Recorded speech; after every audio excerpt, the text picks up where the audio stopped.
live. Great. Good afternoon, everyone. This is the House Judiciary Committee. It's February the 17th, 2021, and we have a number of bills today, mostly all, in fact, related to issues related to landlords and tenants and evictions. We're going to be going forward today in two parts, one from 1:30 to about 5:30, and then we'll complete whatever bills we haven't finished starting at 6:30. If it looks like we can finish all of our bills by 6:30, I'll make a call sometime around 5 o'clock if I'm going to change anything. But at this point, given the number of witnesses that we have, it looks like we will be going into the evening. We will take that 5:30 to 6:30 break. All the bills today are 3 and 2, which means that the sponsor will get 3 minutes, and one of those sponsors will be the Attorney General, Mr. Frosch, who will be on the first bill here. He'll get 3 minutes, and then the witnesses afterwards will get 2 minutes. Everybody in the committee can say hi to Whitney for a quick second because she's not been on the camera yet this year. And with that, we will begin with House Bill 729. This is a speaker's bill being brought by the speaker by request to the Office of the Attorney General. We have the Attorney General, Brian Frosch, along with Eva Rosen, Lillian Leung, Detrice Dowridge, Chelsea Ortega, Matt Hill, and Rena Shaw. We'll hear from this first panel, and then we will go from there. And that's fine. Mr. Attorney General, if you'd like to begin for 3 minutes, please. Thank you, Mr. Chairman. Madam Vice Chair, members of the committee, thank you very much. I'm going to try to talk fast. This bill 729 does 3 things. It raises the filing fee for eviction cases from $15 to $120, which is closer to the national average. It prohibits a landlord from passing on this cost to the tenant, and it devotes the additional revenue to the Maryland Legal Services Corporation. Though I have to tell you, when I read the bill a few minutes ago, I couldn't find that provision. It may have been inadvertently left out, and if I'm right about that, we will send you an amendment to do just that. We have an extraordinary number of eviction filings in Maryland. The filing rate in some counties is over 100%. That means that there are more eviction actions filed than there are rental units in Baltimore City. It's true in other counties as well. And the reason for this is in part because it's so cheap. We know one major management company managing thousands of units that files every month on the 6th of the month, the first day it can legally do so. It files for eviction if the rent hasn't been paid. It has tenants who pay every month on the 10th because they get paid on the 8th or the 9th, but they sue them every month on the 6th. And essentially what this does is it allows the landlords to use our courts as a collection agency. Hey, I'm in committee. Yes, ma'am. I'm sorry. If I may share my screen. Delegate Williams, please mute yourself. Delegate Williams, please mute yourself. So, Mr. Chairman, let me just. That's fine. Go right ahead. The nationwide filing fee average is around $112. We thought it was $122. We've seen calculations that are both lower and higher than that. The Princeton University Eviction Lab puts it at $112. So we'll use that for discussion purposes. That contrasts with the Maryland filing fee, which is $15. It's $25 in Baltimore City, $15 in every other county in the state. And what you'll see in this chart is from 2000 to 2016, the filing rate of eviction cases, the percentage of cases relative to the number of cases relative to the number of rental units is about 84% through 2016. That doesn't mean that 84% of the rental units have cases filed against them. What it means is that some tenants have cases filed against them repeatedly throughout the year. You can see that in Baltimore County, it's the worst. They have 47% more cases filed than there are rental units. Prince George's County is over 100%. Baltimore City as well. Wycomico and Hartford are in 4th and 5th place. If you look at the eviction rates in our neighboring jurisdictions, the high is 16%. The other, it goes down as low as 4.4% in West Virginia, but Pennsylvania, our entire northern border, the eviction filing rate is 5%, 5.3%. The Princeton eviction lab, from where these statistics come, has, at our request, updated their information and looked at the last full year for which there is numbers on eviction filings. In 2019, it jumped from 84% in 2016 to 92.5% in 2019. We have a serious problem in our state, and as I said, our bill would raise the filing fee to $120. The purpose is to deter these serial eviction filings, to serve as a comparison. The mean is 112, and HB 29, if it does not now, will devote the additional revenue, or we propose that it devote the additional revenue to the Maryland Legal Services Corporation. I want to say, you'll hear from landlords that this is unfair, it's too burdensome, but the truth is, it's not expensive. If you have somebody, the average rent in Maryland is $1,200. It's not too much to say if the person is a month late, 2 months late, 3 months late, you pay 10% of 1 month's rent to get them off your hands. Mr. Attorney General, I'm sorry, out of time? if you would wrap up, please. I'll stop here, and I'd be delighted to take any questions. That's fine. All right, we will now hear from Eva Rosen for 2 minutes, please. And for what it's worth, I feel confident that there will be questions from the committee. We are very rarely shy, so I'm sure there'll be questions as we go along. If we could have Eva Rosen. Are they there?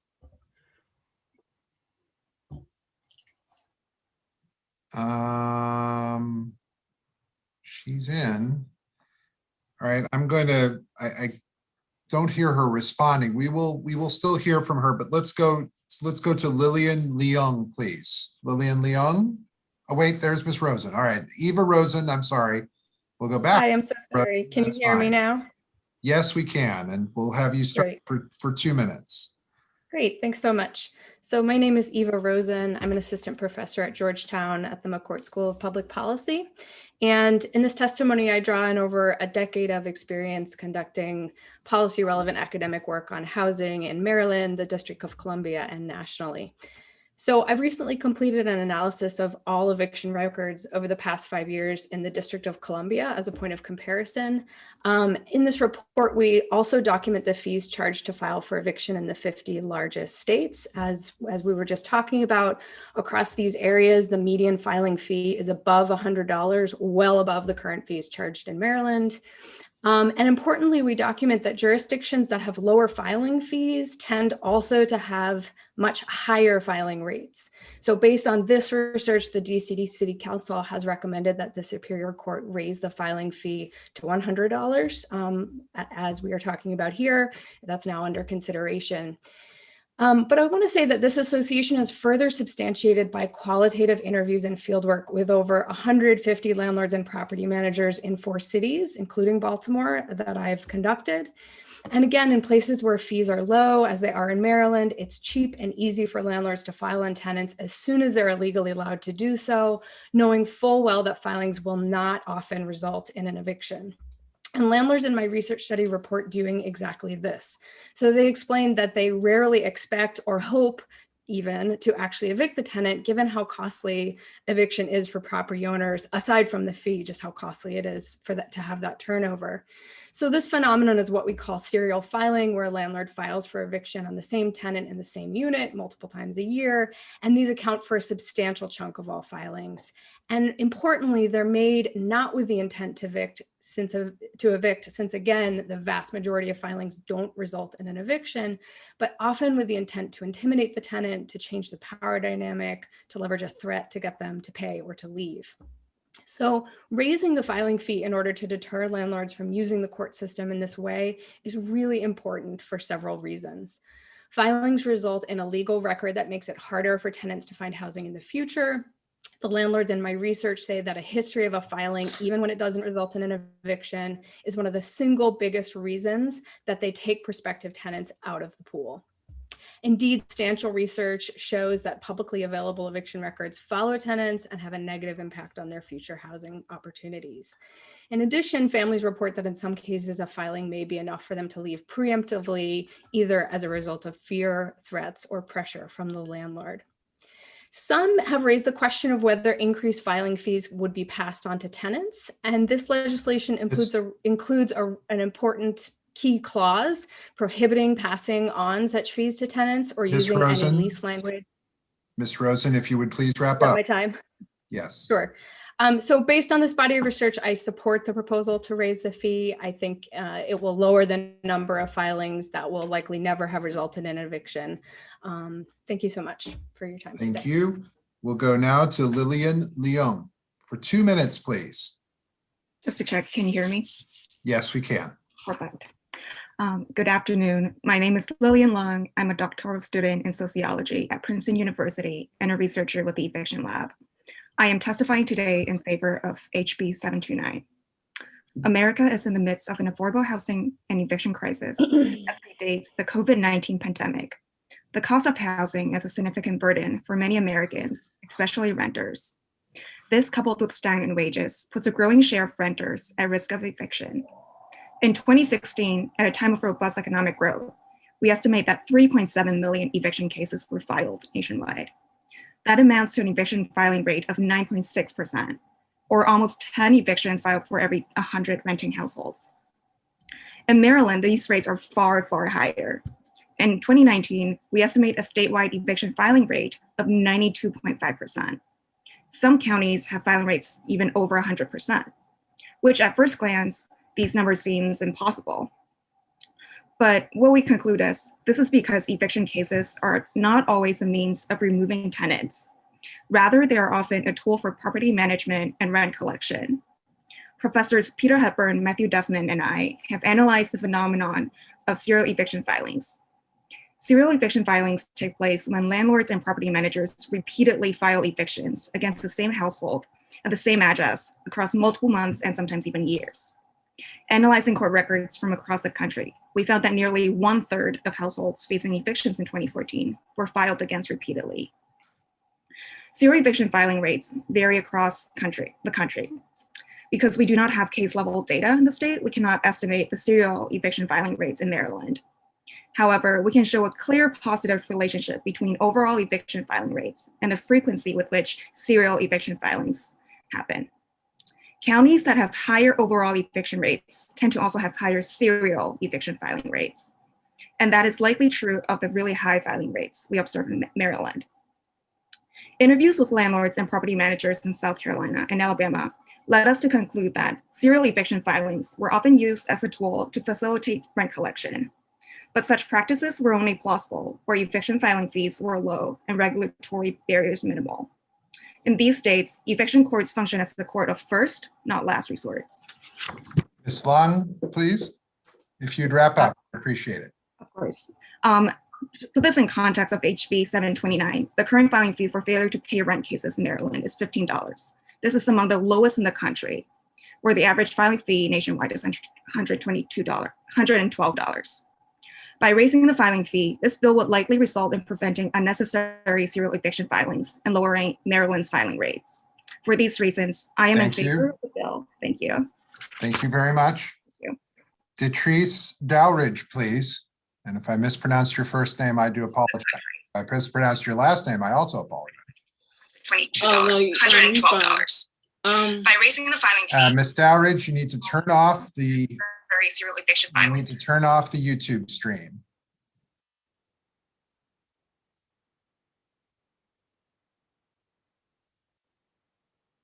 Just have to turn off the live stream.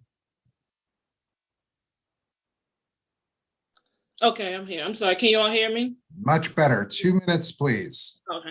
Hello. Hi. My name is Detrice. I'm from Right to Housing Alliance, and I'm here to testify in favor of Bill 729.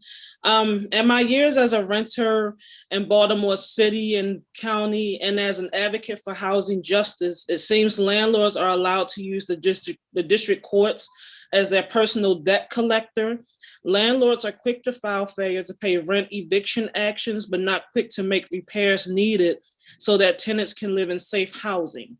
I was a victim of this with my former landlord, Sage Management. Sage has never tried to contact me or work with me before filing a failure to pay rent notice.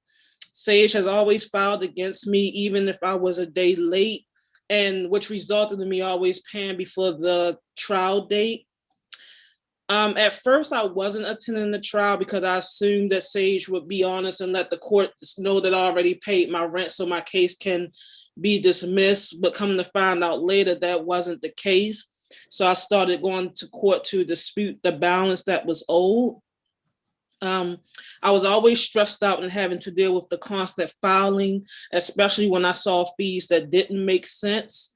In a particular situation, in a retaliatory act against me, the landlord tried to redeem the property from me by listing previous failure to pay rent judgments on the court document, which one of the cases was dismissed and didn't count as a judgment. I always found myself having a failure to pay rent filed against me and or facing eviction. I found out later that this was a practice called fee turning that was an anti-consumer practice. My fellow tenants and I had to bring a class action lawsuit to stop this from happening. Going to court every month, especially when it's unnecessary, is really stressful, especially when you pay your rent, even though it's late, but when you pay it before the actual court date. And when you do that, landlords aren't honest and won't tell the courts, well, okay, this rent was already paid, so let's just dismiss the case. So it just seems like they use the courts to continuously drag tenants to court to try to collect extra fees, and especially when some of these fees aren't really fees that the tenant owe. So again, I ask that you vote in favor of the bill because by increasing the filing fee, this will reduce the number of filings and evictions. And thank you very much, Ms. Dowridge. Thank you very much. Thank you. We'll go now to Chelsea Ortega now for 2 minutes, please. Good afternoon. My name is Chelsea Ortega. I'm an attorney with the law firm Santoni Vacci and Ortega. We are located in Towson, Maryland. For the past 5 years, I've represented tenants in a variety of ways, including representing tenants who have been overcharged on fees in connection with the alleged late payment of rent. Attorney General Frosch mentioned that there is one property management company that regularly files against tenants, but we have seen in our practice that it's a majority of the large property management companies in Maryland file against tenants on the 6th or the 10th or 11th of the month, depending on the jurisdiction. And the reason why they do this is, as has already been discussed, is to fee churn, meaning they collect not only a late fee, but also they'll attempt to collect from the tenant the cost of the alleged cost of the court costs, although we've seen an increase beyond what they actually owe, as well as agent fees when the management company is using an agent to file that.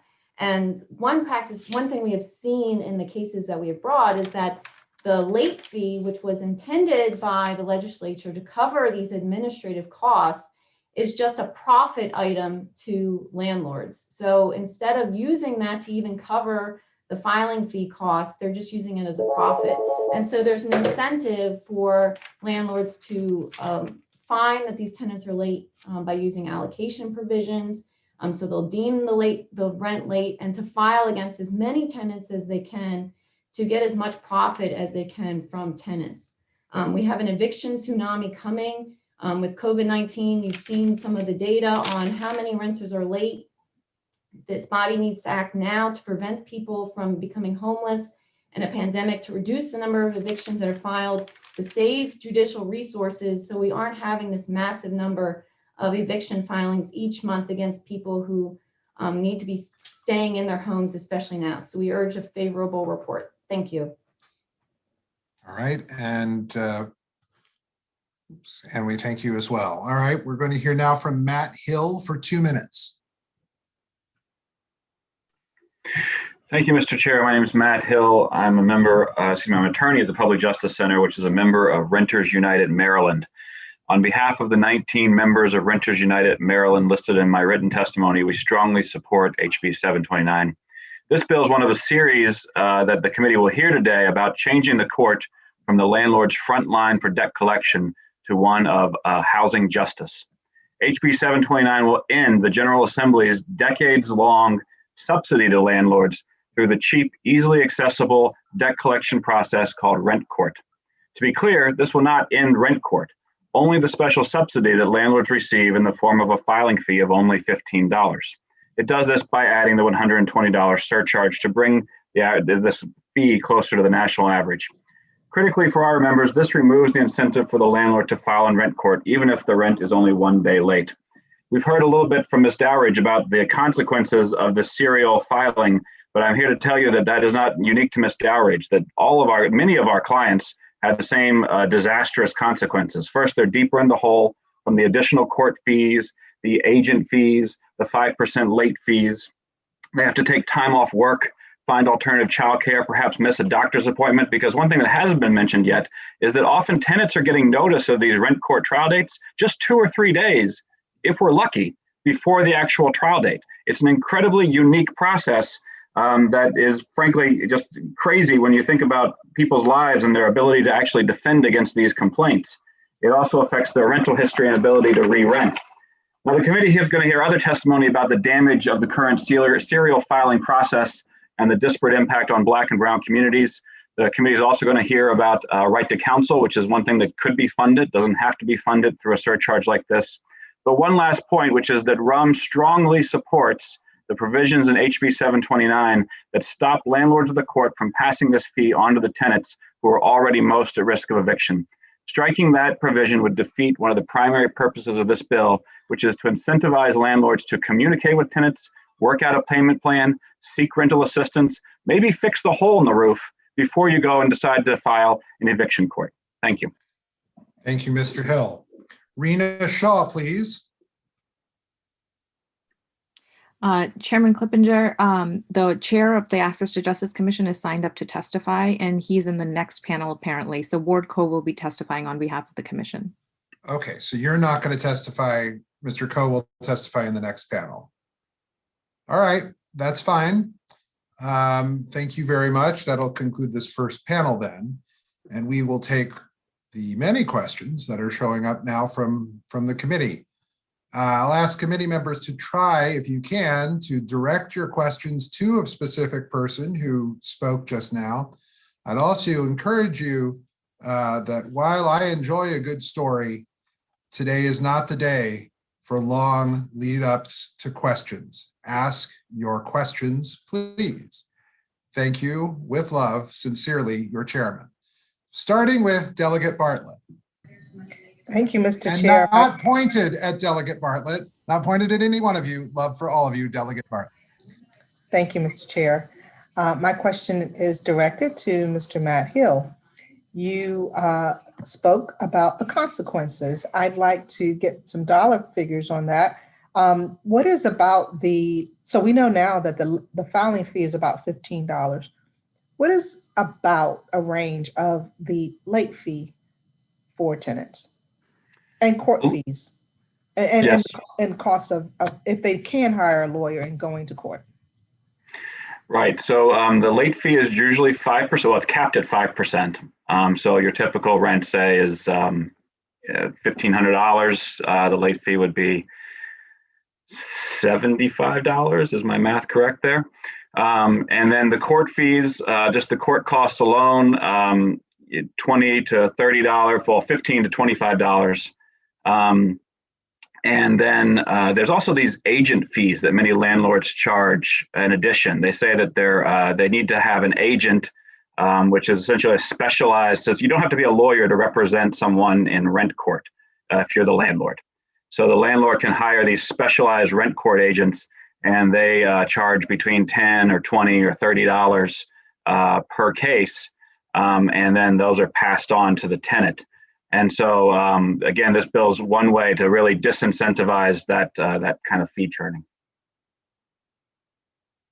The $115 that the landlord has to pay is small compared to the about $140-ish that you had the tenant at, if not more. Right. Just to be clear, so the court fee right now is, as the Attorney General says, between $15 or $25. Right. No, I'm saying the increase to right. one. Yeah. Okay. Thank you. Yes. No further questions. Thank you, Mr. Chair.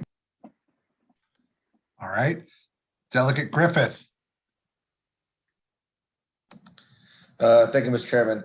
Try to be brief as possible.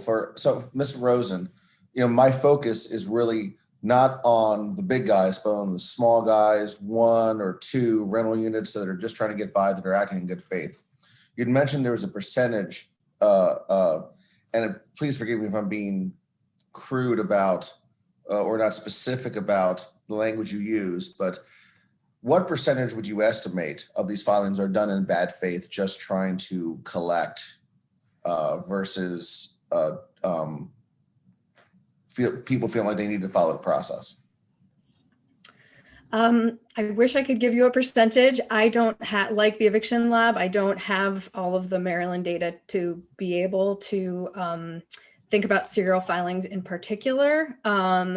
But I will say that, in a more anecdotal way, based on these qualitative interviews, landlords, and my research site in Maryland is in Baltimore, landlords repeatedly told me that because the fee was so low, they would file automatically on any tenant that was late on whatever, as soon as they were legally allowed to do so. So really the idea being that they are filing whether or not they think the tenant is going to be able to come up with that money, and before they actually even reach out to the tenant to ask them, is that money on their way? So while I can't give you a number, I can tell you that behaviorally it is quite commonplace for this to be sort of the default practice. You just file, you get it on the books, and you see what happens. Sure, and I want to make sure we're drawing a line between the folks with 4,000 units and the individual with 1 unit just trying to get by. Next question is, I think to that point, how many of these folks are the big property owners versus the ma-pa folks with just 1 or 2 properties? I don't have the numbers off the top of my head, but I believe a substantial portion of the market is made up of smaller mom and pop folks. And I would say that they are less likely than the larger folks to be doing this by default. But we see it across the board. And just 2 more questions. If someone is acting in good faith and the courts determined that they were right to go through this process, why wouldn't that cost be passed to the tenant? I understand when we're talking about the mass filers, people just filing for convenience and using the courts as their debt collectors, but the people that did go through the process and was determined that they were appropriate, why wouldn't that be passed on to the tenant? Why shouldn't it be, are you asking, or why wouldn't it be? Just to clarify. Shouldn't it be? Shouldn't it be? Well, I think that is a different question, but the vast majority of the time, what we're seeing is that filings are not going through 12 evictions. So that's a very small percentage of cases. I think that's a conversation we could have about that particular set of cases. But I mean, the simplest answer is that the tenants can't pay. If they can't pay their rent, how can they pay the fee? So what good does that do, right? I mean, I think the representative, I have one more question, so I don't want to get into a story. It's just, I want to make sure we're dividing from people that are doing good from the people that may not be doing good. And we're not, I think we're all trying to make sure we're giving everybody their due respect. And one last question. I'm sorry for being brief, but I want to make sure I respect everybody's time. For Attorney General Frosch, is the laws in Maryland, is there anything specific about the laws in Maryland that makes the process such that may incentivize people to want to begin the process right away? You mean that incentivizes the landlords? Correct. Like, say, I know every time I start this process, it's going to take me, 2, 3, 4, 6 months. So it's in my best interest now, because of the length and the complexities of the process, that I may just want to start from the jump. And is that something that can be fixed as well? Yeah. So what incentivizes the landlords is it's a cost-free process for them. They file on the 6th of the month or the 8th of the month, every month, because they know that the cost is going to get shifted to the tenant. Cost is very low to begin with, $15.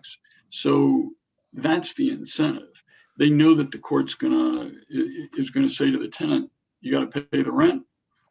As one of the Ms. Dowridge said earlier, they usually have, or they often have, but still, the court enters a judgment, says you pay the $15 filing fee, you pay the agent fee, you pay attorney's fees if there's an attorney there, and it piles the costs on the tenants. But the landlords, it's free to them, because the tenants, in order to stay in their apartments, have to pay the cost. Well, I'm Mr. Attorney General, I'm not speaking to the serial filers that's been kind of described. I'm talking about, again, the ma-pa, the person that if someone doesn't pay their rent for 1 month, it could affect they don't have, it's not a moneymaker for them or a massive moneymaker. Missing that one payment could hurt their ability to pay the mortgage on the other property. Right. I'm about the small folks that are acting in good faith. Okay. I'm sorry, I misunderstood. No so, problem. I think that small landlords don't have the same incentives that the big ones do, that the big management companies do. Because if you got 2 units or 3 units, what you want is somebody who's going to stay there, be there, pay the rent, not be a hassle for you. And that should be true across the board. But the small landlord probably has another job, probably isn't spending full time managing the property, and doesn't have the same incentive to file, get an agent to represent him or an attorney to represent him. If the tenant really is late, a small landlord, and this is what happens in other states with both small and large landlords, they call the tenant up. They say, hey man, you were supposed to have paid me 5 days ago. Where's the check? I'll come over and pick it up. What can I do to get you to make a partial payment if you can't pay the full thing today? That's the way landlords operate all over the country, and small landlords, I'm assuming, operate in Maryland because that's the way that makes the most sense. But if you have a big operation and you can afford to just crank out eviction after eviction, you can work it so that it doesn't cost you anything. It puts a huge burden on the tenants. But if you only got 2 or 3 tenants, I don't think you're as likely to fire off a series of serial evictions. And it's not, and raising the fee to them is not significant either, I would argue, because it's a relatively small amount if you're trying to solve a serious problem, which is that you have a tenant who really isn't paying the rent, as opposed to one who is, but it's doing it late. One last thing I would say, some of these small guys are only making a couple $100 a month. So Right. that fee would be big for the small guy. So I just want to make sure as we're having this conversation, we're not doing anything to unintentionally hurt small folks acting in good faith. I really appreciate it. I agree with you. All right, we do have several questions. Mr. Hill had his hand raised. I didn't know if you wanted to address one of the questions that Delegate Griffith had asked. Just very briefly, the small landlords also have access to these specialized rent court agents like MarylandRentCourtServices.com, where they can pay the $20 for the case and for the agent to represent them at rent court. And so they have access to that special process as well. Okay. All right, we're going to go now to Delegate Williams, followed by Cardin and Conaway. Delegate Williams, please. Yes, thank you.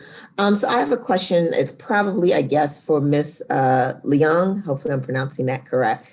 With regards to, I guess, the study that you all did. I was wondering if you could elaborate a little bit about kind of the increase in fees, or I'm sorry, the fines and the fees that are assessed to the homeowners, how that affects their, what they have to pay, as well as you were speaking, I think, near the end about the property managers and how they view all these, I guess, kind of serial filings when another tenant is trying to rent somewhere else. And so I was wondering if you could kind of elaborate on those two things. Sure. And just so I'm hearing two questions, and just to clarify, when you said the fines and the fees, I'm assuming you're asking about the one figure we have in our paper about. Well, I guess kind of let me back up. Let me rephrase the first question. Not necessarily the figure that we currently have, but the overall process of going through the eviction process multiple times, the effect that that has on the tenant with regards to the amount that they're paying every month. So say your rent is $1,500 per month, but now you're getting hit with these fees. Kind of what is the average of like now or increase in terms of the amount of rent that you're really now, I mean, it's not rent, it's fees and costs and all that other fun stuff, but really it's now affecting your monthly budget. What is that hit now to that tenant with regards to their monthly budget? I am so glad you asked this, actually. So we actually, in our study using 2014 data, we tried to actually come up with an estimate of kind of how much more this adds to the monthly housing cost for the average kind of household that faces repeat filings. And kind of the main chunks of costs that we have kind of looked into include late fees, which I think some of the witnesses have talked about already earlier. We include the filing fee, which is currently in dispute. And what we didn't include is actually attorney costs, and that, especially for states that require attorney, like that is another $100 added to, but we didn't have an estimate for that, so we didn't include that. But basically, in short, for an average across the country, an eviction filing translates to approximately $180 in fines and fees for these households that have to pay to stay at their home, for these households that face serial eviction filings. So when we took also like the average median rent, we estimate that it amounts to an average of 20% increase in monthly housing cost. Obviously, this is a number that we're putting across the country. So we do want to say this varies across, but this is the average, and it's around 20% increase in monthly housing costs, and which is a big reason why we're so concerned about serial eviction filings. So that's, I think, hopefully that helps answer your first question. And then to your second question, kind of just more about interviews with property managers. I'm happy to discuss more, but wondering if you have a more specific thing you would like me to elaborate on. Well, I guess just how do property managers, I think you were starting to talk a little bit about how property managers view these serial filings when they see a rental application. Absolutely. I think it actually very much echoes what Professor Rosen was talking about earlier. Across the board, I spoke with, so just to explain, the people I spoke to were a much more specific type of landlord, just the property managers of large corporations. So these are people who manage hundreds of units in apartment communities. They use these kind of credit bureaus or kind of these tenant screening industry service. So they have access to, a lot of times they're able to run kind of like a quick check on tenants' backgrounds. And so for most of them, they mentioned that any negative rental history will become mark on attendance history and would be kind of grounds for rejecting them, even if they didn't end up being evicted, even if it's just a filing or multiple eviction filings, that's already grounds for a rejection of an application. Right. And Mr. Chair, I have one last question, if that's okay. Also, too, the other thing I noticed in your study, I guess you were talking about kind of the average. I think you mentioned it's about 92%, but then I think you were kind of honing in on specific jurisdictions. And I found it really interesting. I don't know if you want to kind of elaborate that. I think you had mentioned in Prince George's County, it seemed like the serial filings was more like 131.5%. Baltimore City. I guess you didn't mention it in the study, but do you have any, I guess, kind of thoughts as to why those numbers or percentages were so much higher in certain jurisdictions here in the state of Maryland over other jurisdictions? Within Maryland. Yes. So just to clarify, these are an actual serial filing rates. This, I guess, being academic and trying to be pedantic about my numbers. These are different. So these are just kind of overall filing rates, but because it's so high, we assume most of these are repeated. It's kind of impossible that almost every renting household got an eviction filing. Unfortunately, I don't. We're not very sure of why it is, but it is a pattern that seems to across the years, like these jurisdictions were the ones that repeatedly have higher eviction filing rates. Okay. All right. Thank you so much. Thank you. Thank you, Delegate Williams. We're going to go now to Delegate Cardin, then Delegate Conaway, then Delegate McComas. Delegate Cardin. Thank you, Mr. Chair, and thank you guys very much. Attorney General Frosch, appreciate you bringing this bill. I understand the purpose. It's very laudable. I just have a couple questions. Should the landlord have a right to have their rent on time? Sure. Okay. So we understand that we're trying to get, and there are times when tenants can't pay, and that's sounds like that's not what you're going after. You're going after the landlords who are trying to do this just as a way of, I guess, increasing revenues through fees and using the courts to help facilitate getting it more timely. Is that fair to say? Yeah, there are a number of landlords, many landlords apparently, who use the courts as a debt collection agency. And that's in sharp contrast to the way it works in our neighboring jurisdictions and throughout the rest of the country, where they don't have the kind of filing rates that we do. And so what happens in those jurisdictions is they talk to the tenant. You know, they knock on the door, they call them on the phone, they say, "Give me the rent, you're late." And it works and we know that because we've got rental housing all over the country. And landlords make a profit. And we know that because they're in business all over the country. Maryland has a completely different business model. And it's because, as someone earlier said, we in effect subsidize the landlords for filing these cases. $15 doesn't begin to cover the cost of our courts in processing one of these things. So one of the things that one of your witnesses had said earlier was, or a number of them said, you said it is that there's an average of $112 nationwide, but you just mentioned our surrounding states.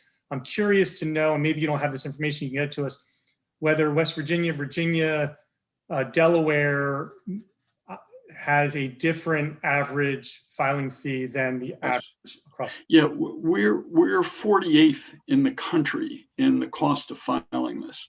Only Nebraska and North Dakota have lower filing fees than we do.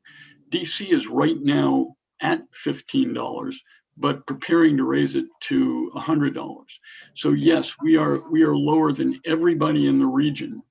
And but are some of our regional they're not up at 112. They're 50, 60, 70. Is that? Some are and some are over 100. Let me see if I can find quickly those numbers. But the answer is we are lower than everybody else in the region, except for DC, and DC is preparing for a sevenfold increase. All right. So, and I have two final questions, which really, so one of the reasons, my understanding is one of the reasons why we have such a high rate of filings is because we have a very liberal right to redeem, wherein if a tenant comes back anytime before they're evicted and pays you the money, presumably with some sort of fee, additional fee, they have a right to stay in that place, and then the process starts over again and again. Then they're late again, and then it all starts over again.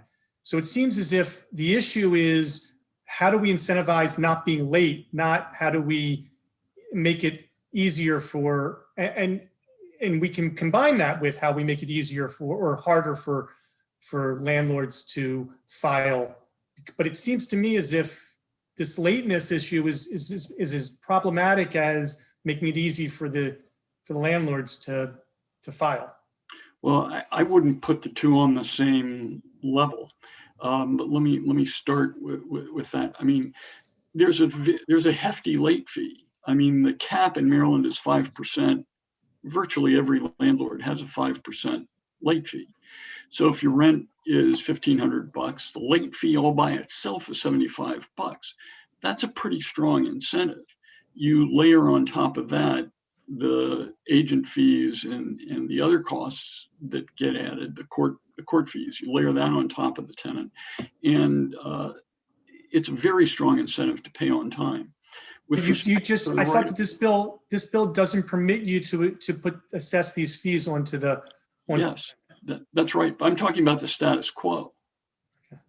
If you have a tenant who is just late every single month, and you're constantly, and the judge sees these guys every month, wouldn't it be appropriate to be able to assess that fee on that person as an incentive? Well, you can throw them out if it's that much of a problem. I mean, I want to address the right of redemption, and it is. I think it's fair to the landlords. It's fair to the tenants. I mean, if the tenant has paid the rent and all of the penalties, then what's wrong with the tenant being able to stay in the property? The landlord can always refuse to renew the lease at the end of the lease. They don't last that long. So, I mean, it just seems fair to let the tenant pay all the penalties, pay the rent, and stay in the property. I don't see that as a huge burden on the landlord. The landlord gets paid. Yeah, I agree with you. I understand what you're trying to do. I'm just trying to figure out how we make, like Delegate Griffith said, we don't want to necessarily go after all the good guys too. So, well, look, I mean, the tenant, just the late fee alone is a 60% interest rate, right?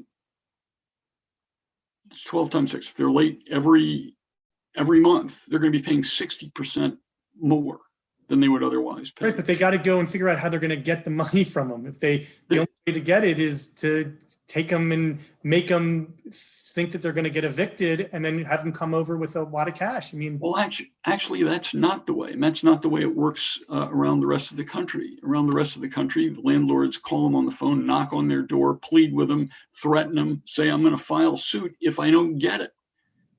But they don't just file suit on the 6th of the month. Okay, thank you. We'll figure out. We'll work with you. Okay.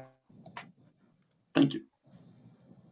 Delegate Conaway is next. Thank you, Mr. Chairman. Thank you, Attorney General, for coming in. And so now we're talking about, I don't want to say slum landlords, but landlords and tenant relationships. If a landlord gets tired of a tenant paying late, he can choose the foreclosure right of redemption box. Is that correct? Yeah, it's the third time out. If he's got, yes, then he can say, okay, you're gone. And so what we're suggesting in this bill is if the payment for court costs go up to $120, the tenant would have to pay the $120? No, the landlord pays the $120 and can't pass it on to the tenant. And can't pass it on to the tenant. Right. And then, so how much is the tenant going to pay? So now you're going to take it down from the tenant being assess the extra fees and charges to the landlord's going to take responsibility for all of that? The landlord pays $120 to get into court. Doesn't have to go to court, as I was just describing. Yes. But if they want the first step to be, we're going to court, then the landlord pays $120 to get there, and can charge the tenant for the agent fees and what am I forgetting? Oh, attorney's fees. Right. So if the landlord files to go to court and pays the 120, yes, and then it goes through with the court date and doesn't get paid, right? Yes. Then that 120 will be passed on, or can be passed on, to the tenant. No, this would prohibit that from happening. He can't be sued for it, even if he's evicted, anything like that? Correct. I mean, for $120, it's worth it for most landlords to get rid of a lousy tenant. Okay, so you're going to stop the landlord-tenant relationship game, basically? No. I'm not sure what you mean by that, but if you pay after the 5th or the 6th of the month, you pay an additional $30. The landlord knows he's going to get an additional $100, let's say, total. So he just puts that in his big pool, and if you have 5,000, let's say, renters that are renting from you, it just becomes a pool in a cycle. I mean, we've had some landlords in Baltimore City. We all know what that process is. So you're taking away that money out of that process. Yeah, well, yes. The way it works is the landlords get to charge that $120 by contract. They have a lease with the tenant. And it says right there, you're going to pay the cost of me going to court to throw you out. And the tenants don't have any bargaining power in these relationships. And that's a provision of every lease that I've seen. So the tenant says, okay, I agree to pay that. It's not by law, it's by contract. And what we're saying is, by law, you can't include that in your contract. Thank you so very much. Okay, thank you. Mr. Hill, I think that Delegate Conaway's questions were answered. I'm going to keep moving here, and we'll go from there. Delegate Conaway, if you would lower your hand electronically, along with Delegate Cardin, if you'd lower your hand electronically, I'd appreciate it. Just trying to keep track. Delegate Ron Watson, please. Thank you, Mr. Chair. Oh, wait, I'm sorry. We'll go ahead with Watson. I skipped Delegate McComas. I apologize. We'll come back to her next. Watson. Okay. Yes, my hand's been up and down throughout this entire thing. And there's just things that kind of bother me as a landlord. And so this question is for the Attorney General. I mean, you stated that a landlord's expectation is that they're able to collect rent with ease, right? And no, I didn't say with ease. I mean, it's a job. I'm a landlord too, and I understand. Well, but we want to collect our rent on time per the contract we've signed with the tenant, right? Yeah. And there's discussion about late fees. Well, there is no bill that I receive recurring that doesn't have a late fee, to include Baltimore Gas and Electric, and it's up to 5%. And so, and then there was another argument about this being held over tenants' heads. But if I pay my bills late, that impacts my credit for 7 years. Right. So I want to take all that off the table and ask you, has anybody actually looked at the economic conditions of the areas that are experiencing this issue that it seems like a lot of people want to talk about? You can't say landlords all over the place are like this, tenants all over the place are like this. Every landlord wants to get paid. And every tenant wants to be able to live in peace and should be expected to pay on time before the late period. But I'm interested in the demographics of this argument here, and where in the state of Maryland are we finding this to be the biggest issues? And I bet there's a direct correlation between the economic area and what's going on in that area. Can you comment on that? Yes, let me thank you for the question, Delegate. Let me just say that this bill does not prohibit a landlord from getting the 5% late fee. that's whatever happens, landlord gets the 5%. For the tenant to come back to even, they got to pay the 5% late fee. So now let me see if I can find this in my PowerPoint again. Oh, I'm not able to do it. I can't share my screen, but let me look. I have the 2016.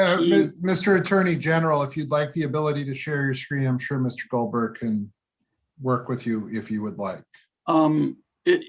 I can read them. That'd be fine. Let's do that. That's fine.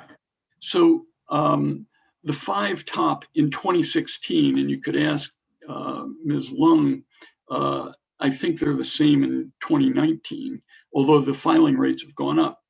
The places with the highest filing rates were Baltimore County with 147%, Prince George's County with 124%, Baltimore City with 123%, then Wicomico County with 74%, and Harford County just a shade lower at 74% as well.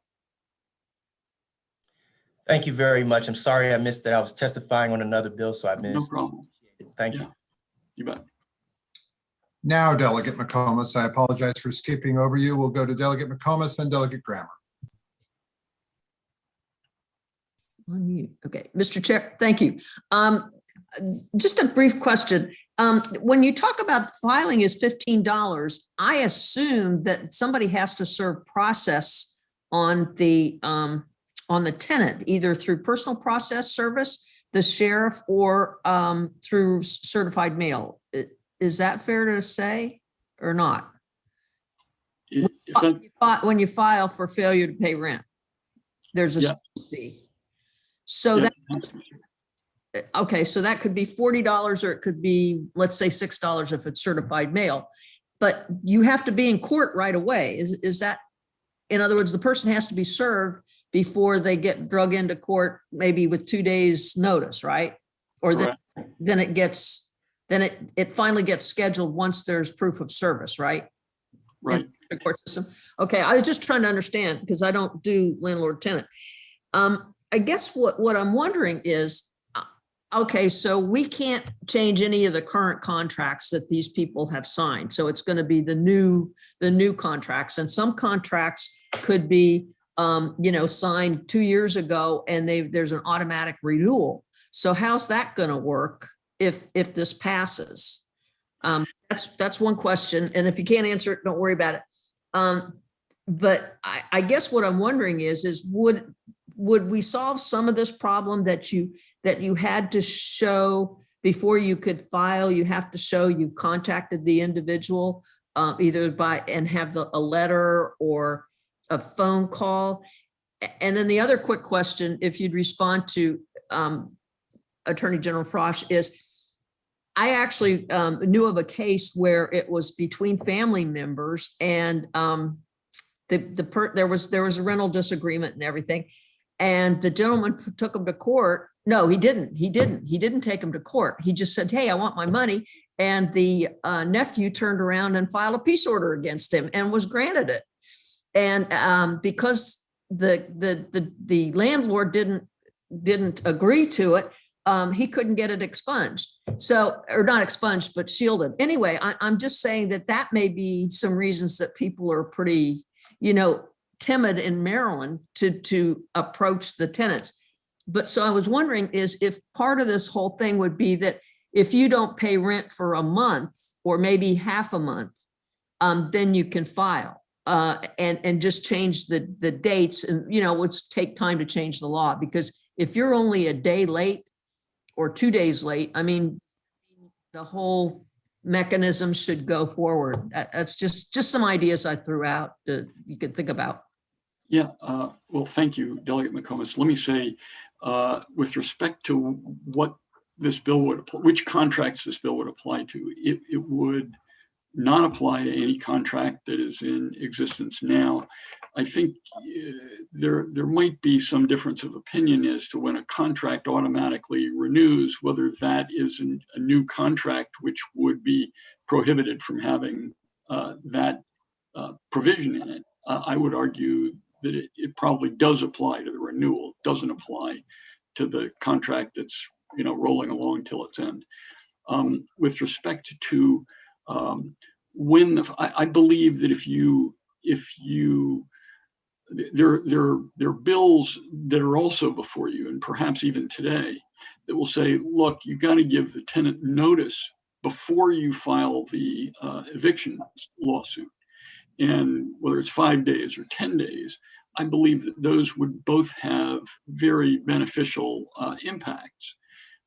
Gives the tenant a little bit more time, gives them notice. Sometimes, they don't know that they're late. They don't know that they missed the payment. Maybe the check didn't get to the landlord, whatever it is. But putting the tenant on notice, pay the rent, or in 5 days, you're going to see me in court, or 10 days, you're going to see me in court.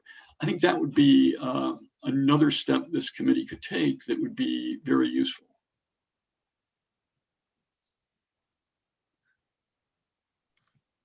All right. With a brief mention that it's 2:36 and this is the first panel on the first bill. With love towards all of you, Delegate Grammer, then Delegate Erican, then Delegate Deborah Davis. Delegate Grammer, please. Oh, everyone, you have been honored to the Daffy Duck routine from Delegate Grammer's bad phone. And so we'll let you try again, Delegate Grammer, and you can come back. All right, Delegate Erican. We're not making fun of Delegate Grammer. It's just that sometimes his computer doesn't want to cooperate. Alvin and the Chipmunks, yeah.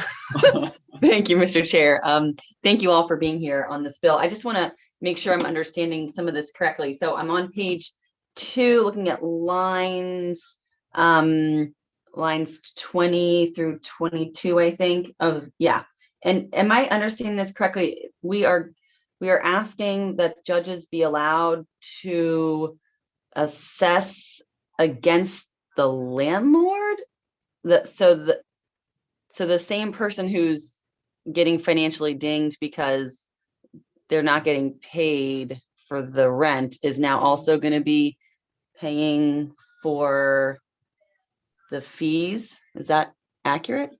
So, Delegate Erican, the way it works is whomever initiates a lawsuit pays a filing fee, and then later on, the court can award costs to the prevailing party. And all this bill does is say, not in eviction cases. It's so the landlord pays the filing fee, and that's it. Even if they were right? Yes. Why are we doing that? Well, because the landlords have an incentive to file suit if they can pass the costs along to the tenant. And what we've seen what that does. It takes us up now in Maryland, or in 2019 in Maryland, to a 92.5 filing rate, meaning that there are so many eviction lawsuits filed that it's equal almost to every single unit in the state, just 8% shy of that. And what we see is landlords, because it turns out to be free, they file every month. Sometimes tenants 6 days late, they're in court. So that's the rationale. Okay, I sort of see where it's coming from, and I understand the background now. That helps. Where does the money go? So we intend that the additional money go to the Legal Services Corp, Maryland Legal Services. They provide they fund all of the legal aid throughout the state. They're terribly underfunded, and their sources of funding are now just nothing. Interest on lawyers' trust accounts. There's no more interest on bank accounts for anybody to speak of. And then they also receive some money from court filings, but it's been insufficient. They were literally out of money last year. We were able to find some money from a settlement The governor added to it, and we've funded them through part of this year. I expect they're on your witness list. And I was going to just ask that, like, do we have, if we could get copies of sort of their fiscal profile, that would be maybe helpful in decision making on this. Yes, Susan Ehrlichman will give it to you. Okay, thank you very much. Thank you, Mr. Chair. Thank you. And just to add on to that, it brings me no joy to say this, the Attorney General was wrong before. His bill is in fact drafted in such a way where the money from this would go to MLSC. So it was not left out. It is in fact in the bill. He was just, thank you, Mr. Chairman. The guy's not perfect. All right, that's fine. Let's go now to Delegate Deborah Davis now. And then we'll Thank you, Ms. Daffy Duck or whatever gets back on the call. Delegate Deborah Davis. Thank you, Mr. Chair. Attorney General Frosch, I just want to clarify something. And, as an attorney, I've been in courtrooms where those guys, not necessarily attorneys, walk in with crate full of files, cratefuls. And some jurisdictions even have special landlord-tenant days. And they come in with hundreds and hundreds of files. And you're saying that some of those files, the people may only be a week late or 2 weeks late. And right. Bill is simply to disincentivize filing 2 weeks early or 2 weeks when someone's just 2 weeks late. Is that? Yeah, yes, that's right. That was my favorite question of the last hour. I think it was very, very, all right, good job. All right, Delegate Grammer, I'll do the Daffy Duck. Oh dear. No, it's not working. Delegate Grammer, if you could type your question into the chat, I'll ask it here in a minute. I'm going to ask a question to one of the witnesses and give you a chance to type it in. I'm going to ask this to Matt Hill to give Delegate Grammer the chance to type in his question. Is it, in my mind, if you're late on your rent, is it common in rental agreements and leases for there to be a late fee in the lease agreement that can be assessed to a tenant? Is that correct? Correct, usually 5%. So is it common practice that the late fee can also be levied against a person on top of the costs that would be charged for a summary ejectment or the eviction fees that are costs? So it's both of them. Is that correct? That is correct. And I just want to clarify that court fees could still be passed on to the tenant. It's just the surcharge that would not be passed on to the tenant. I see. Okay, that's helpful. I'm going to give Delegate Grammer just a couple more seconds to keep typing. Ms. Dowridge, you indicated that you wanted to speak a moment ago and I missed you. Is there something that you wanted to say? Yes, I want to respond to Watson, if I'm correct. Delegate Watson, sure. Yes. So I get what you're saying about as far as, when tenants are late, yeah, of course they know they have to, I guess you're saying they should expect a late fee. And I understand that, but you have to think about situations where, like, if a tenant lose their job or maybe going through financial hardship where things may change, a situation where a check or whatever, if they're getting assistance, it may come in the middle of the month. I just don't see no harm where the landlord can go or the tenant go, they can work together and say, okay, this is what's going on. This is the situation. You'll have your money by such and such date. I just don't see a reason to, like I said, if you're a day late, maybe a couple of weeks late, just to run and keep filing and add additional unnecessary fees to the tenant when something can be pre-worked out ahead of time.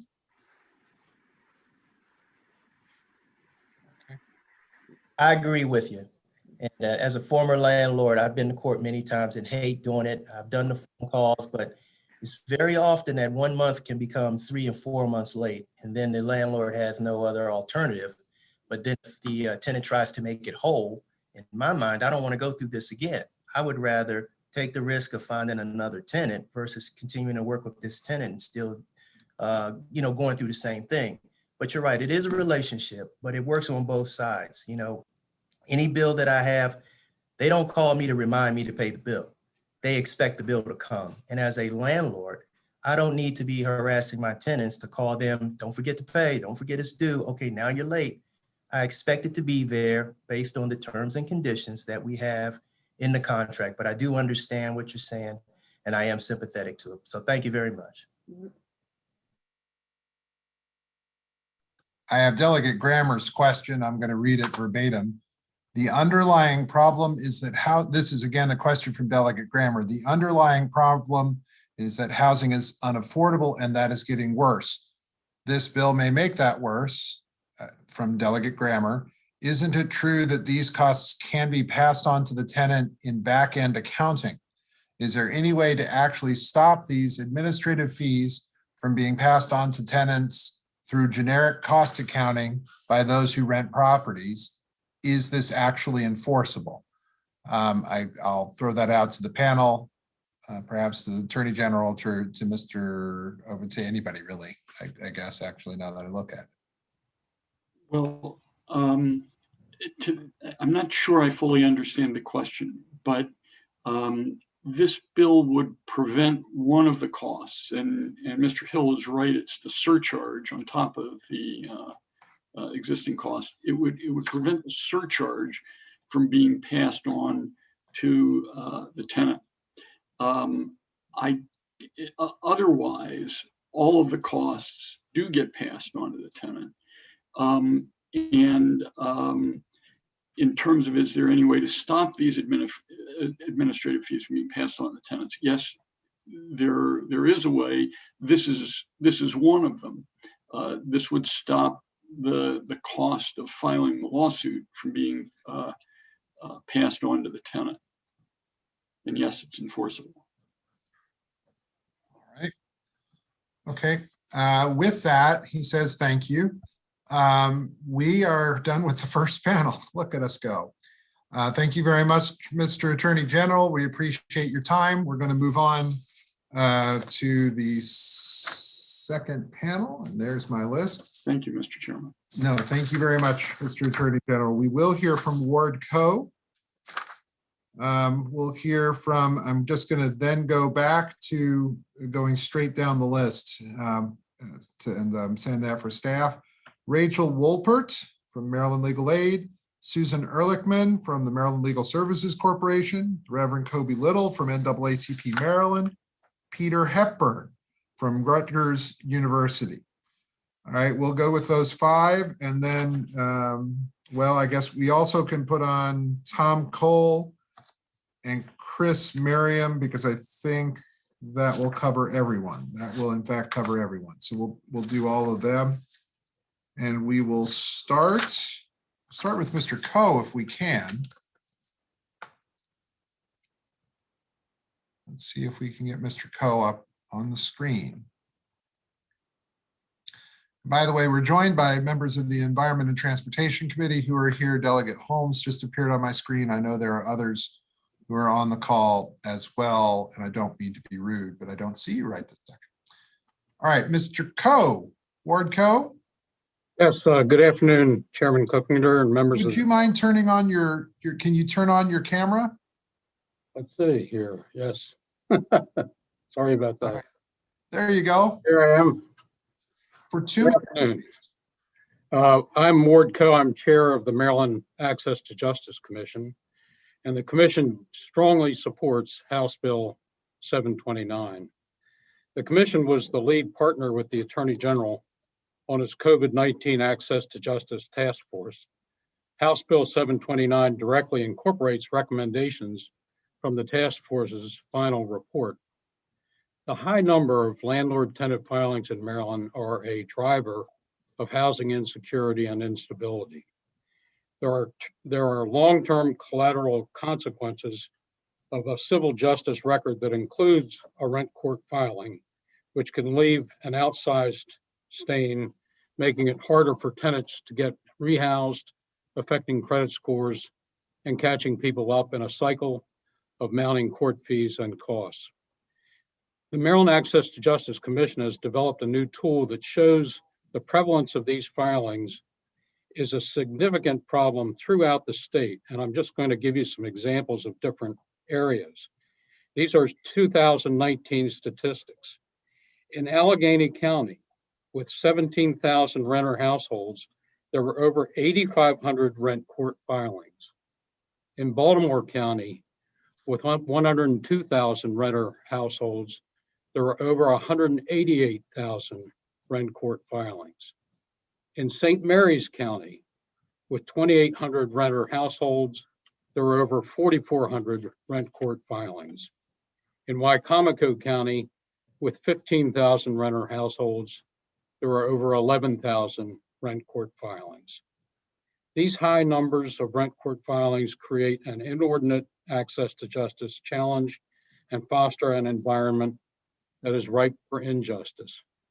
House Bill 729 will reduce rent court filings and reduce the need for legal services associated with them. The Maryland Access to Justice Commission respectfully urges the committee to deliver a favorable report on House Bill 729 to address the longstanding access to justice challenges of skyrocketing rent court filings. Thank you. All right, thank you very much. We'll hear now from Rachel Wolpert for 2 minutes, please. Ms. Wolpert, or is it? Good afternoon. Thank you, Chair. My name is Rachel Wolpert, and I'm an attorney with Maryland Legal Aid. I work on the Upper Eastern Shore, but as a statewide organization, Maryland Legal Aid provides civil legal services to low-income Marylanders, and certainly working with folks in rent court and in regards to issues that surrounding their housing is a huge portion of what we do. And so on behalf of Maryland Legal Aid and the tenants and clients that we work with throughout the state, we urge a favorable report, for HB 729 for many of the reasons that have already been said. I mean, I will echo my colleagues' statements about what we see and what was presented as on the first panel. An actual tenant it explained her actual experience with these sorts of things. Even in small jurisdictions, like the jurisdictions where I work, there are landlords, management companies who usually engage the agents to represent them in failure to pay rent and do file repeated cases against tenants when they are just outside that small grace period of when rent is due.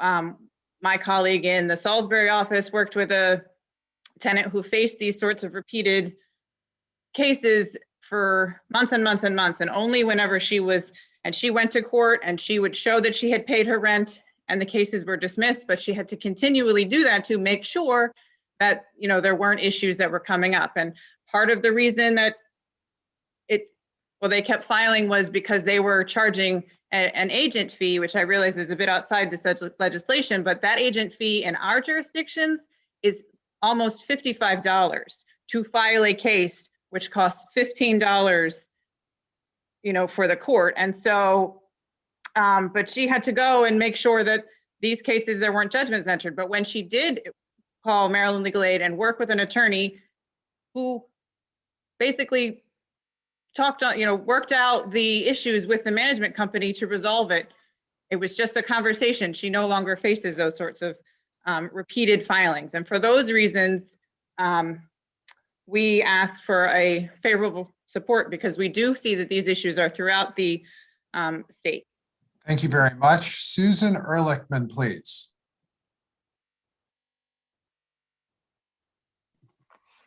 Thank you. Chairman Clippinger, Vice Chair Atterbury, members of the committee, I very much appreciate the opportunity to speak to you today on behalf of House Bill Senate 29. MLSC is the proposed recipient of revenue of this bill that will be generated from this bill, is very much in favor of passage of this provision of this bill. Currently, MLSC funds 36 grantees throughout the state that provided last year service to more than 182,000 Marylanders in cases such as evictions, foreclosures, child custody, protection from domestic violence, many other matters, all that have been exacerbated by the COVID-19 pandemic. Unfortunately, as legal needs have skyrocketed due to the pandemic, As the Attorney General mentioned, the Maryland Legal Services Corporation has seen a dramatic decline in its revenue. This is due to near zero interest rates on IOLTA funding and the court closures and decreased filings from filing fee surcharges. This current year, we had to cut funds by 9%, but as revenue continued to decline, we were faced with implementing draconian cuts mid-year. As the Attorney General mentioned, but for emergency funding from the Attorney General's office and the governor, we were able to dodge that bullet in fiscal year 21, but that will not be the case next year if we do not have additional funding. Enactment of House Bill 729 will not only eliminate the need for additional cuts, but it will enable providers to expand services to address the enormous unmet need that currently exists in our delivery system in a variety of matters impacting basic human needs. This includes the imminent tsunami of evictions that tenants will be facing as COVID eviction moratoria expire. House Bill 729 would provide an infusion of much needed funding for Maryland's civil legal aid delivery system, and we urge the committee to issue a favorable report on this bill. Thank you very much. We'll hear from the Reverend Kobe Little, please. Good afternoon, Mr. Chairman, Madam Vice Chair, and to Delegate Marvin Holmes and the members of his committee and all the members of the House Judiciary Committee. I'm Reverend Kobe Little, and I'm here today on behalf of the Maryland State Conference of the NAACP in support of House Bill 729. We want to first thank the Attorney General for his leadership with his COVID task force and for offering this legislation. Ladies and gentlemen, you have heard already what this legislation does, and what I would like to offer is a framing to motivate you to pass this legislation out of committee with a favorable report. Everyone in America and everyone in the United States, save the 1%, are experiencing financial hardship. What's at question here is whether or not we continue to make policy with those who are financially secure in mind, or if we're going to make policy with the least vulnerable in mind first, those who are vulnerable because of financial insecurity and those who are vulnerable for any number of other reasons. It is absolutely critical during this pandemic and moving forward that we address inequity and that we prevent any further evictions. Evictions increase the likelihood of the spread, the transmission, infection, and illness and death from COVID. You have the opportunity today to stop evictions and to limit the spread of COVID-19.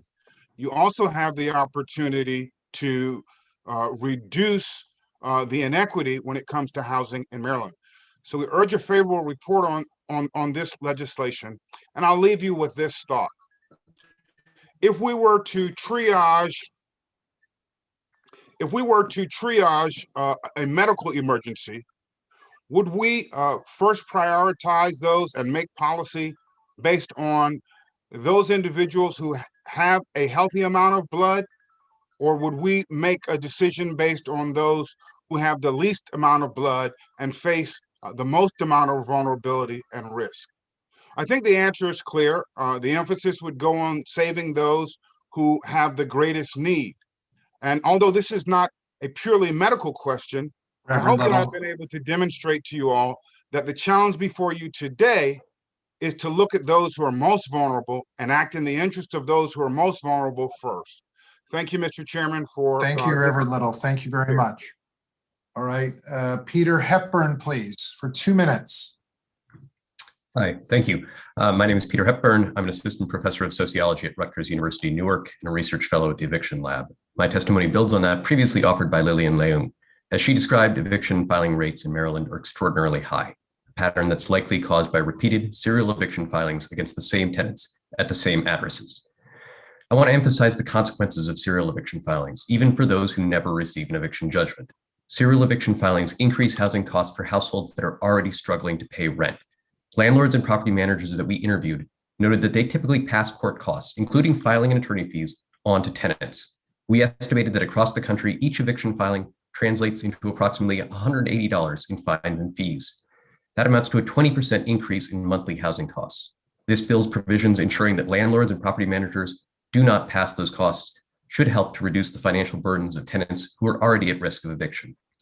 Furthermore, having multiple eviction filings tarnishes tenants' rental histories and creates barriers to finding housing in the future. In our interviews with property managers, many noted that they rejected applicants with negative rental history, even those that did not culminate in an eviction judgment. This pattern has also been documented by a number of journalists studying the tenant screening industry. Increasing the filing fee for eviction cases should also serve to reduce undue and frivolous eviction filings and lower administrative stress and burden on the court system. Trying to put current caseloads in context, we estimate that each district court in Maryland must handle an average of almost 400 cases weekly. Some, however, process far more than that. A 2015 report by the Public Justice Center and the Right to Housing Alliance estimates that Rent Court in Baltimore City, which has one of the state's highest eviction filing rates, processes roughly 1,000 cases a day. The report describes overwhelmed dockets and rapid processes that undermine the court's fairness. Caseloads have increased since that report was written. Bears noting that housing cost burden in Maryland is above the national average. Half of Maryland's renting households spend more than 30% of their income on rent, and a quarter spend over half of their income on rent. Housing cost burden is highest for low-income households and renters of color. It's these households that are likely to face serial eviction filings and the households that will benefit the most from the passage of HB 729. Bringing the filing fee into line with other states and limiting landlords' ability to pass these fees on to tenants is an important step in lowering filing rates and reducing the regular threat of eviction faced by Marylanders. Thank you very much, Mr. Hepburn. We'll go now to Tom Cole for 2 minutes, please. Thank you very much. Tom Cole on behalf of Strong Future Maryland. We filed written testimony that includes some data that you might want to review. I want to talk more about the Attorney General's testimony and the data in terms of what is the problem that the General Assembly is being asked to solve here. And that is Baltimore County. Almost 150% of the rental units are reflected in evictions, meaning that we are seeing 50% more eviction filings than we're seeing actual rental units. That is a problem that needs to be solved. And that's why the difference between $15 and $120 matters. $15. It should cost more than the price of lunch to file an eviction. This filing fee needs to reflect the severity of what an eviction is. This is a tragedy. It's a deterioration of a contractual relationship, and it's also going to result in people potentially being homeless. And so that's what this fee is about. And I heard questions before related to, well, if you don't pay other bills, there are consequences for that. For sure. If you don't pay your electric bill, you might have your electricity turned off. Cable bill might have your internet and cable turned off. But when you are evicted, that is a irrevocable event that cannot be undone. And so that's what this filing fee about. It's reflecting the severity about what is being undertaken.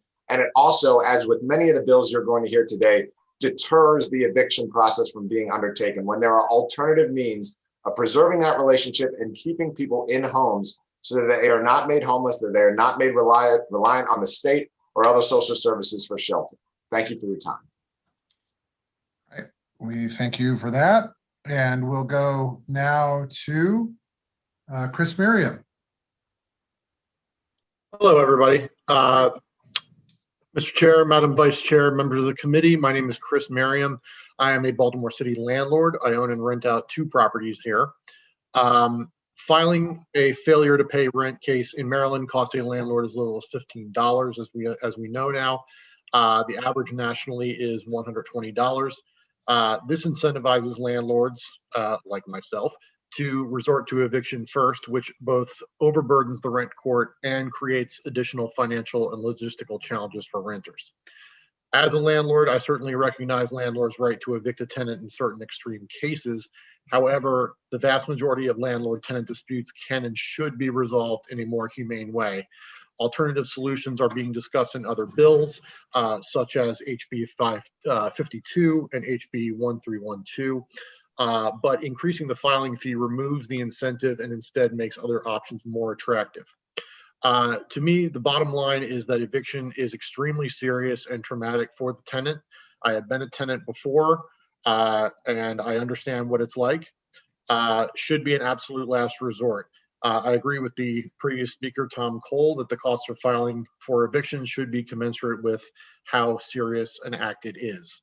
I do not believe that the passage of this legislation would hurt my business in any way, and I believe it would have a positive impact on the courts, on housing stability, and our communities as well.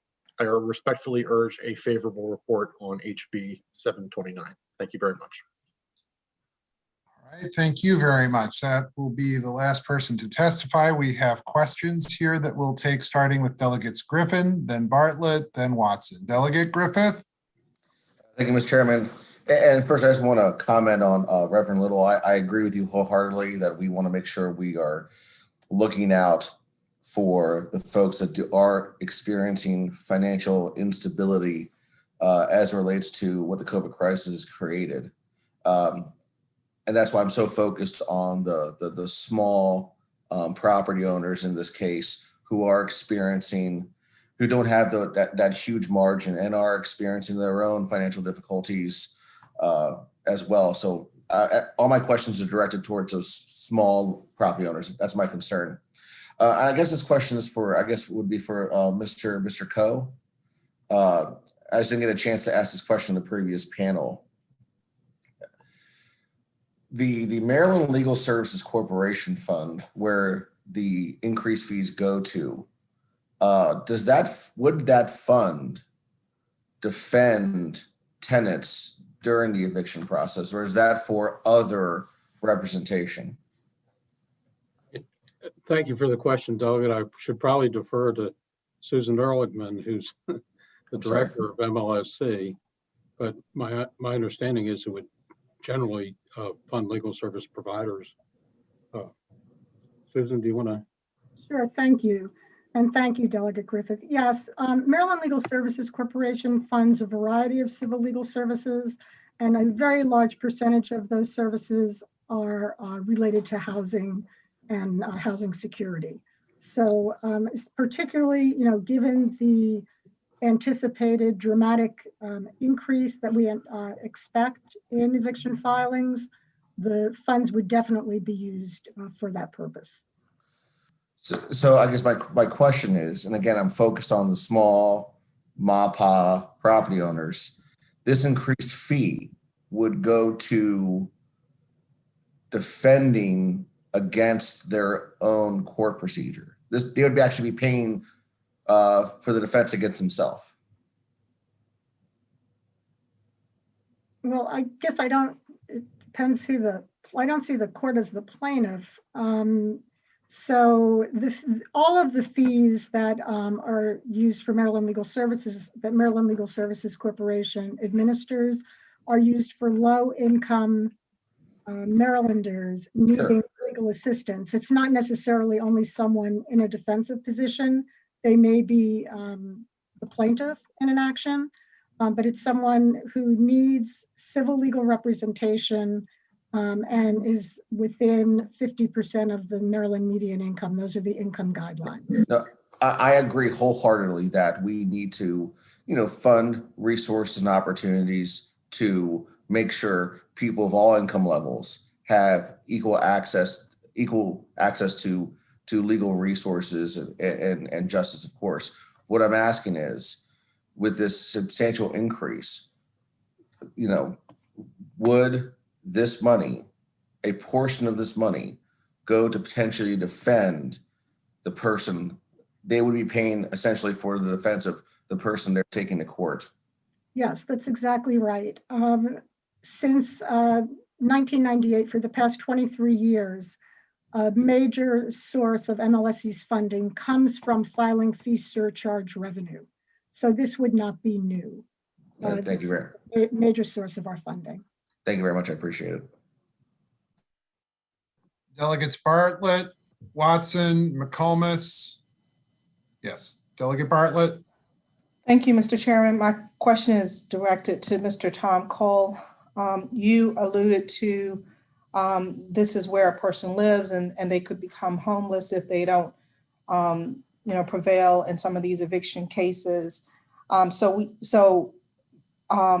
We're talking about that, this is, in some cases, we're talking about where people live, and it's not necessarily a business venture. But with that said, let me ask you, do mortgage companies take mortgagees to court for being a few days late? They do not. And let's say if they did, let's see if they did. What would that look like? So $3,000 mortgage. We were told by the previous panel that the late fee is about 5%. So 5% on a $3,000 mortgage would be a late fee of $150. $5,000 mortgage late fee of about $250 on top of if you're a few days late going to court. Does that seem fair to you? It does not seem fair to me at all.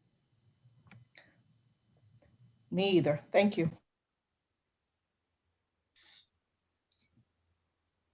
Delegate Watson. Thank you, Mr. Chair. And I appreciate the comments from the Reverend. Mr. Cole, I have a question for you. And this is what I'm trying to grapple with. I think I'm close to the answer. So I look at this issue as being 3 tiers of folks. First tier are the tenants. And I agree, we do not want people out on the street. We just don't. The second tier are the landlords. The third tier are the banks. So in this COVID period where rental assistance has been given, the banks are flush with cash. They're not worried. The tenants, can't be evicted.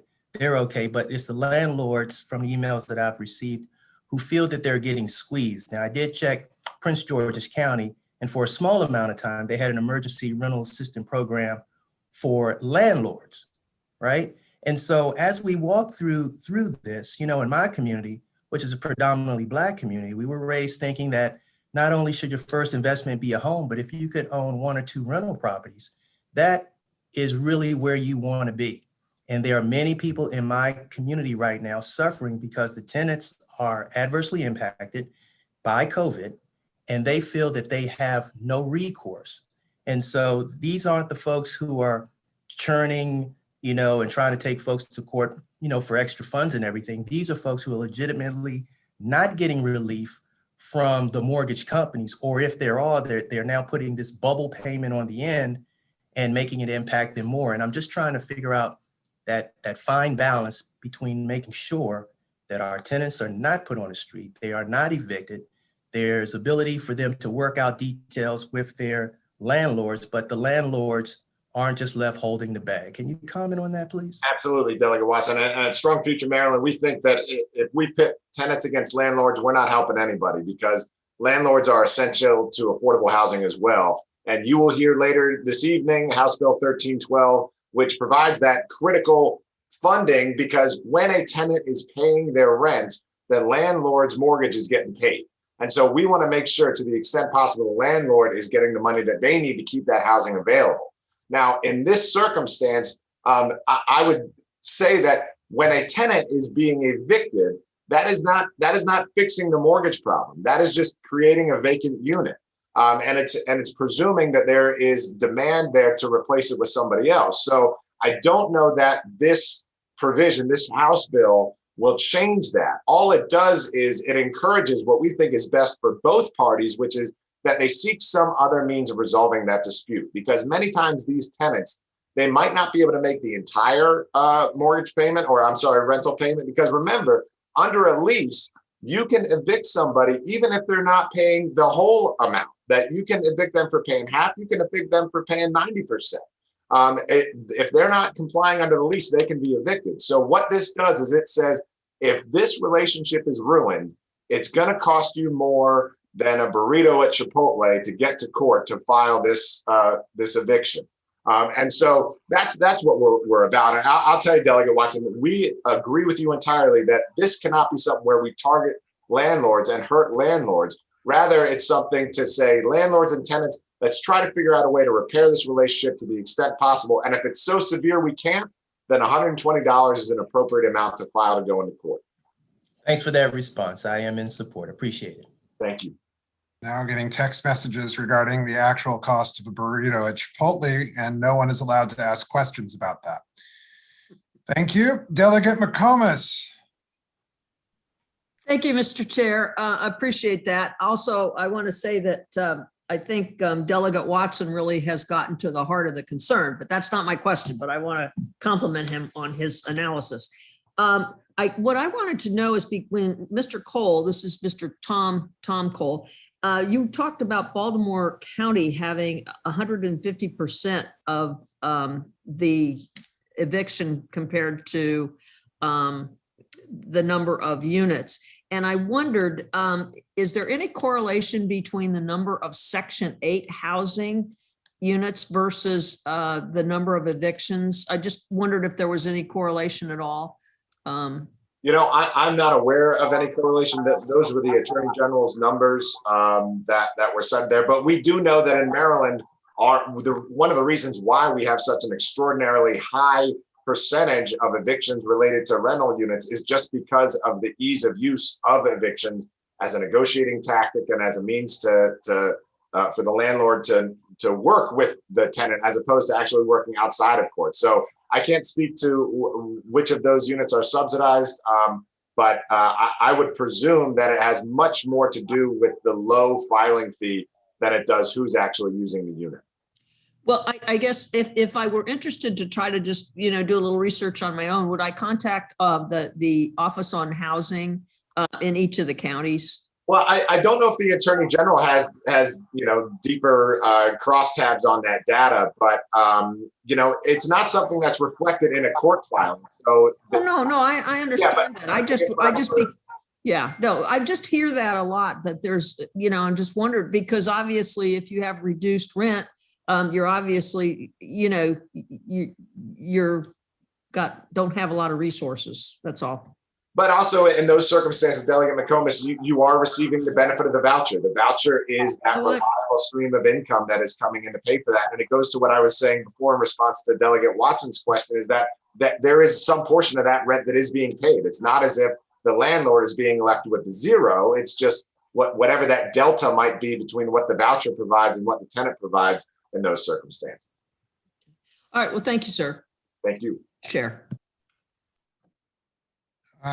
Delegate Cox, and then I think that might be it. Delegate Cox. Thank you, Mr. Chair. And real quickly, thank you, panelists. I wanted to ask someone who mentioned in response to the question about fairness, and I just wanted to follow up with that on 2 points. First of all, and I can't remember, I apologize, I can't remember which individuals, Ms. Ehrlichman or Mr. Hepburn, but when you have a mortgage situation, and I know Ms. Ehrlichman's group also defends people who are who are in foreclosure, and I have done some foreclosure defense, but we're looking at months and months of lawyer fees that can amount to $30,000 attached to the equity of the home. Isn't that your understanding as well? So in other words, it's kind of comparing apples and oranges, I guess, is my question. I'll direct that to Ms. Ehrlichman. Is she there? Yes, I'm sorry. Go ahead. I'm mute. I thought I must have been on mute. I don't know. Delegate Cox, can you repeat your question, please? You're saying apples and oranges comparing eviction filings to foreclosures? I just wanted to first mention that there seems to be, I've done foreclosure defense, and I think there's a greater burden there. It's not necessarily directly correlative to an eviction, because you've got months and months of attorney's fees with over $30,000 many times and attached to the equity. So the homeowner, really, I think it demonstrates the problem that landlords are in, because that's what they're facing. They're facing an equity problem with foreclosure attorneys coming in with these national law firms that'll immediately put on, if they're 6 months, 3 months, 6 months behind, and they file a foreclosure, they're going to have a $30,000 lien automatically as part of that foreclosure in almost every single case. The other part of this is the states that were mentioned that have higher rates of eviction fees. Many of those states, in my understanding, have much faster eviction timelines. Maryland, you can delay this up to 5 months many times. In fact, I've as a landlord myself, it's just shocking. The tenant can literally delay up to sometimes more than 5 months, and then at the end of the day, there is no recourse because you cannot collect those 5-6 months of the rent. It's just, and plus the fees. So when we're talking about these fees, I think it actually is a kind of a reverse hit against both the tenants and the landlords if we jack them up, considering how gracious our system is in Maryland. It has a much slower process for eviction. Is that a fair view in terms of how you look at it? Quite frankly, we administer the funding, so I'm not doing the work on the ground, but my understanding from the advocates is quite different than what you just described. I do hear frequently, and if there might be an advocate on the call who can speak to it more directly, but I hear frequently, how rapid the process is in Maryland to evict tenants. As I said, I do not practice, so I don't have direct experience, but that's certainly what I have heard. With regard to our role in this, we are the major funder of civil legal aid in the state of Maryland, and we provide funding to advocates who serve people who otherwise would have to go unrepresented, and that helps no one. So if there is someone else perhaps who could speak more to your specific question with regard to timeline. Well, I can just real quick follow up. I mean, the timeline, and I, by the way, have done some legal work. I think you guys fund the Eastern Shore and Lower Shore services, and I did a bunch of work for both tenants and others, particularly needful people. So I respect the process and I respect the needs there. But the eviction process in Maryland, real quickly, is you have a notice that has to be issued. You have a lengthy time of that notice before you can even move in the court.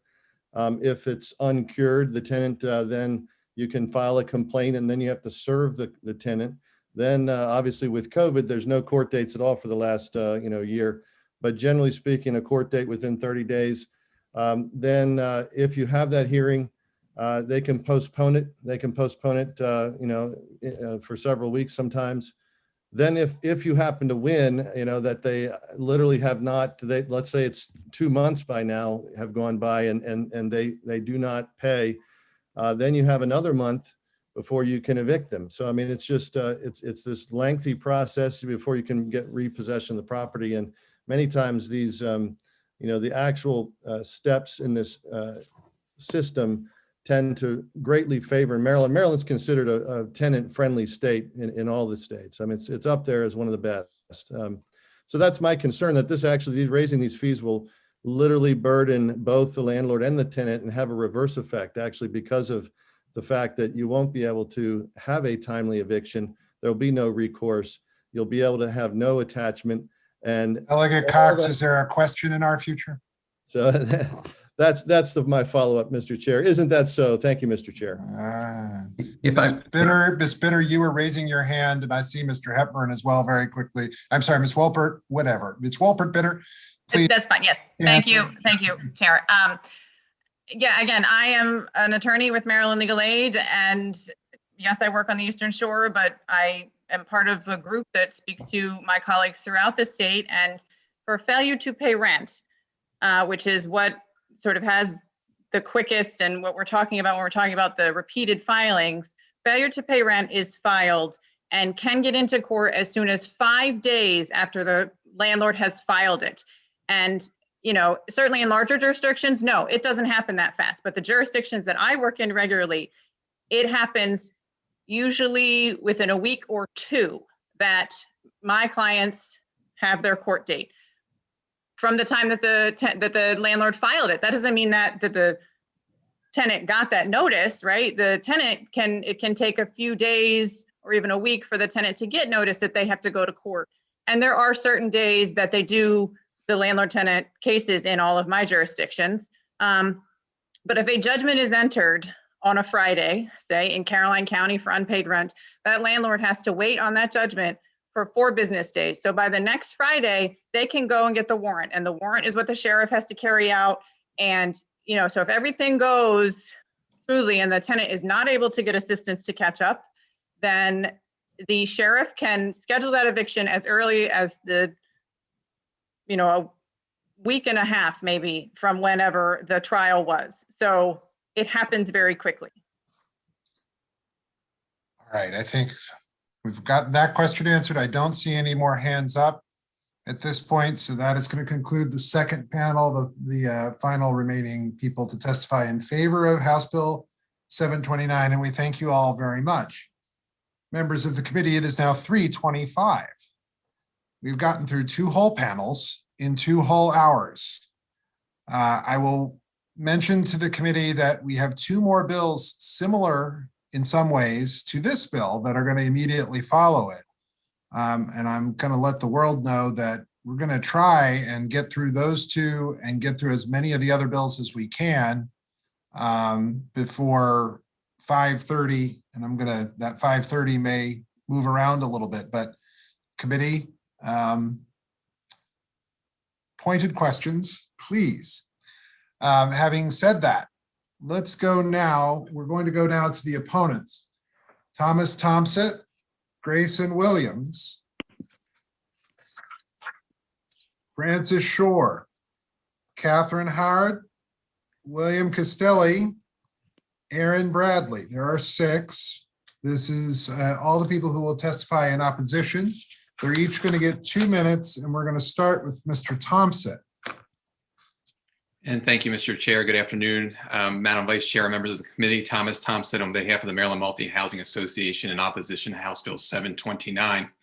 So this bill increases the filing fee for summary ejectment cases 1,400%, with the stated purpose, as you heard today, of deterring property owners from filing for summary ejectment when a resident has failed to meet his or her rental obligation, as captured in the lease, which is a contract.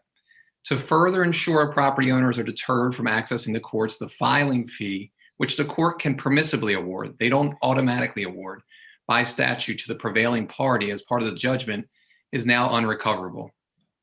And then MMHA could not find a similar prohibition on court discretion in summary ejectment matters anywhere in the country. If the current filing levels persist, and there's no reason to think they will not, MLSC, who's the beneficiary of this, will receive an additional $77 million yearly in surcharge fees. They petitioned this body for $6 to $8 million in revenue through various sources, not through one sole source. I want to quote Mr. Frosch, who penned a December op-ed in the Baltimore Sun, and he said, quote, "We must preserve the judiciary's appropriate role in adjudicating legitimate eviction cases, but eviction action should not be used to turn our court system into a debt collection agency for landlords," end quote. The failure to pay rent represents a legitimate summary ejectment case, period. Filing a summary ejectment action according to the statutory construction of the Maryland Real Property article is an appropriate action for housing providers to take. Threatening, begging, and pleading, as the Attorney General suggested, is first of all inappropriate and ineffective, and that's not in the confines of our statute. Finally, removing court discretion as to awarding fees is far from preserving the judiciary's role in adjudicating cases. We must remember that in some instances, the actual filing of a summary ejectment assists the resident as he or she can now access resources not otherwise available unless there's an active case. We finally get to the part that actually raises the number, and we got to it late in the hearing, but it was the right to redemption. And that's colloquially referred to as pay and stay, where you can pay your full amount of your past due rent and your fees and stay in your apartment. You can do that 3 times throughout the state. You can do that 4 times in Baltimore City. And the process is clearly working because the actual eviction rate is 3%. So people are paying and staying. The problem with House Bill 729 is, I'm sorry, sir. Just finish up. That's fine. Yes, sir. Thank you. Our fear is that this is actually going to increase evictions because paying to stay is going to get more expensive and raise actual rents for otherwise good tenants. We ask for an unfavorable report. Thank you. Grayson Williams now, please, for 2 minutes. Good afternoon, Mr. Chair, members of the committee. Grayson Wiggins on behalf of MMHA. Just real quick, I believe Delegate Cardin asked about the fees in our surrounding states. Delegate, I would direct you to our testimony for the next bill, which offers an amendment to put us in the same ballpark as Virginia and Delaware. In Virginia, the filing fee is $46 to $56, depending on the amount owed in the county. In Delaware, it is $45. I would further note that the filing fee is but one cost in the eviction process. We have a warrant of restitution that must be paid, as one advocate mentioned earlier. That fee is a price of $40 in the counties, $50 in the city. That is higher than the state of Virginia, and it is the same in the counties as in Delaware. It's higher in Baltimore City, though, than it is in Delaware. And I would just quickly note that, as Mr. Tomset said, the tenant has a right to redeem in Maryland 3 and 4 times, depending on the location. In Virginia, places like Virginia or surrounding states, they only get one opportunity per tenancy.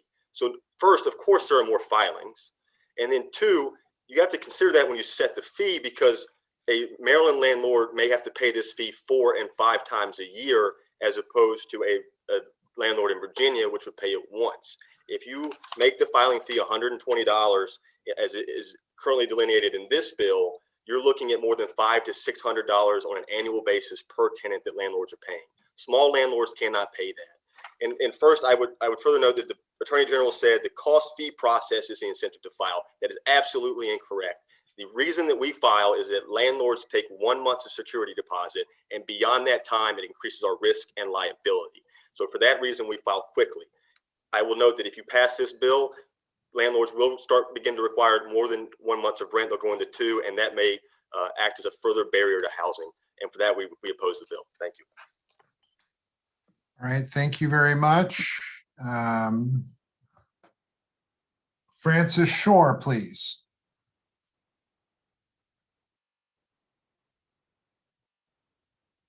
Francis Shore. I'm sorry, I'm here. That's great. If you'd turn on your camera, please. Okay, thought it was on, apparently not. Are we good? There we go. Okay. We're good. For 2 minutes, please. Thank you very much, Mr. Chairman. My name is Frank Shore. My wife and I own 2 properties in Maryland that we do rent out. One of the tenants is 8 months behind in rent payments as of today and has not paid a water bill since January 2020. His lease was up December 31st, 2020, and he refuses to leave. We filed tenant holding over with Baltimore County and could not get a court date till July the 20th of this year. That's at least another 5 months without paying rent. The other tenant is 6 months behind in rent and has not paid a water bill since January 2020. Neither one is COVID related, by the way. We planned on using these rentals to supplement our retirement income. Without this added income, we are still responsible for property taxes, insurance, rental registration, MDE certification, water bills, repairs, and court fees to file monthly. Certainly not it's not fair to us, and we cannot afford any more fees associated with the rentals. We thought we were doing the right thing by helping families that could not get a mortgage for whatever reason. Seems like that is not the case. We certainly did not plan on getting rich from these rentals, just to supplement our Social Security.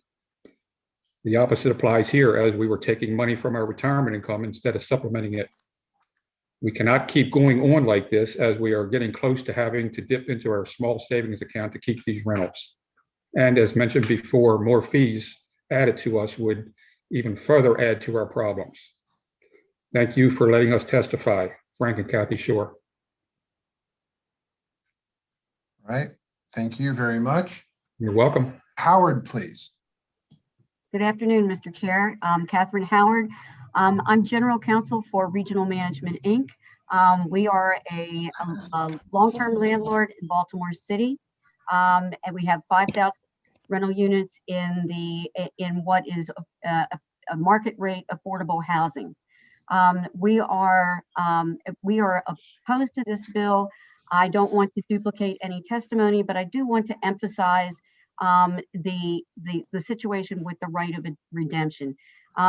Attorney General Frosch has talked about the serial filings of landlords and the use of making use of the courts as their private collection agencies, and then there is nothing that could be further from the truth.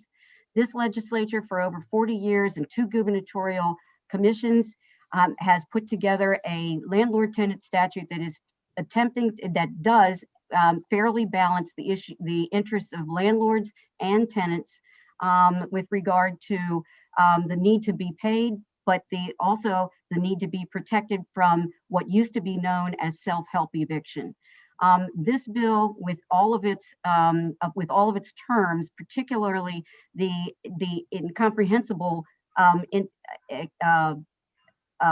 filing fee, and the fact that it is unrecoverable, absolutely destroys that balance.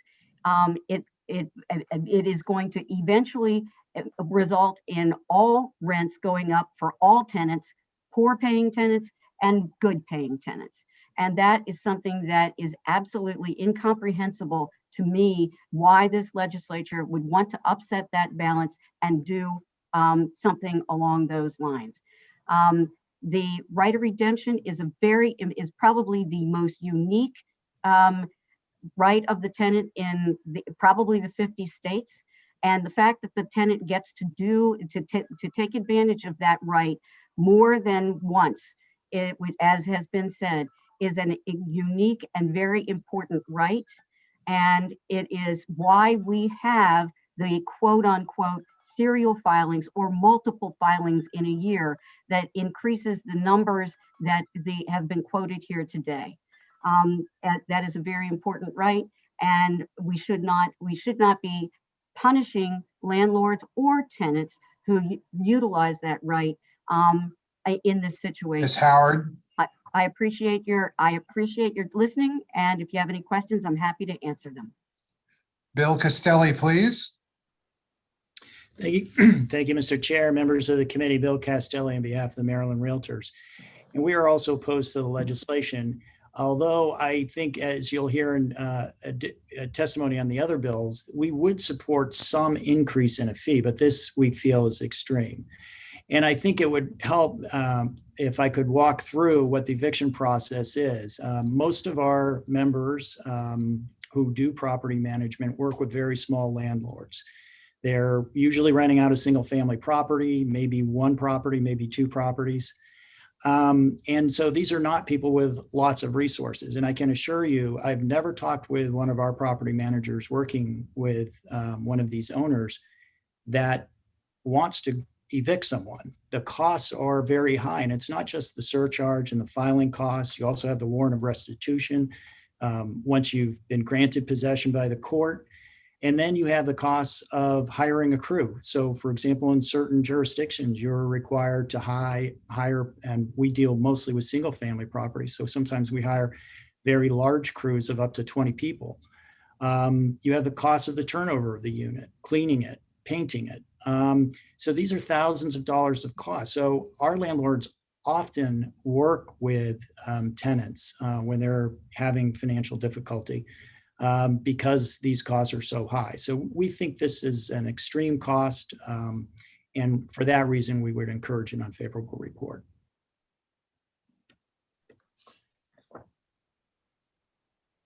Aaron Bradley. Good afternoon, committee. Aaron Bradley with the Apartment and Office Building Association of Metropolitan Washington.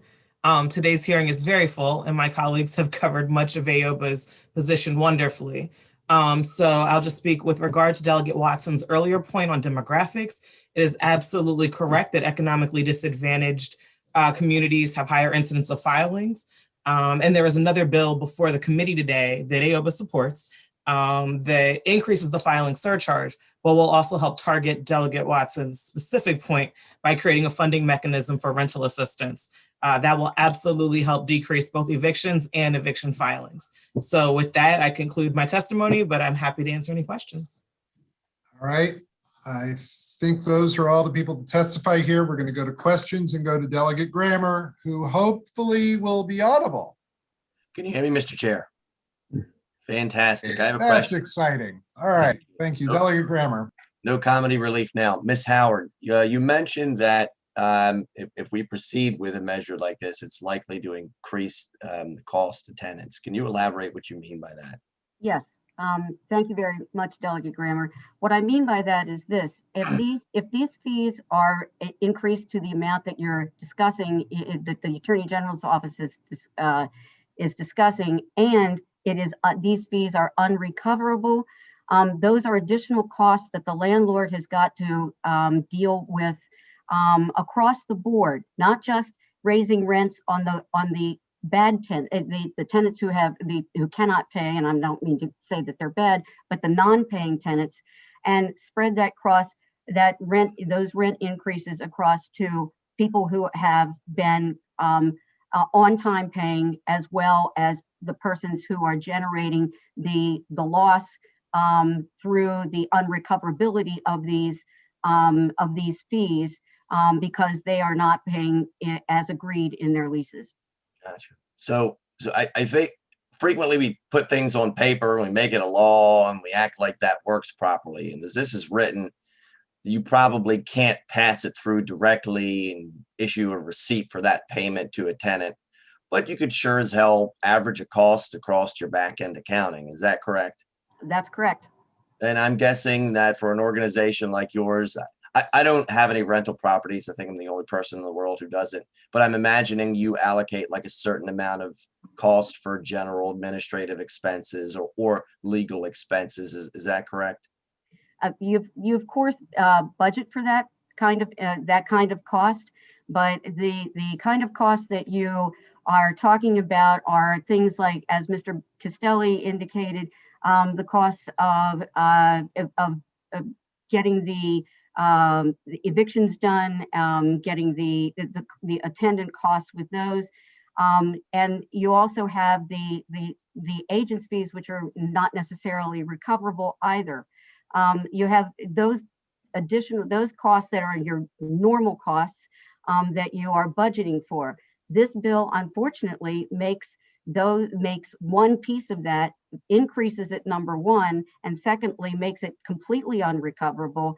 And that then is a budgetary cost that you've got to add to your bottom line that is not going to be the responsibility of the tenant that has generated that cost, but indeed is going to be part of the bottom line that is going to be generated over your entire tenant base. And that is, in my opinion, very unfair to the persons who are actually going through with it, are being true to their leases and their obligations. Okay, I appreciate your answers. Delegate Williams, please. All right, I'll try to be really quickly.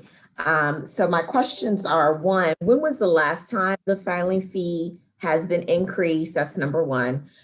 Number two, my understanding, I thought the Attorney General testified earlier that it was just the surcharge that you wouldn't be able to recover from the tenant, but the rest of the fees you would be able to recover from the tenant. So I guess that was what I thought I heard earlier, but you guys are saying something different. So I just wanted clarification on that.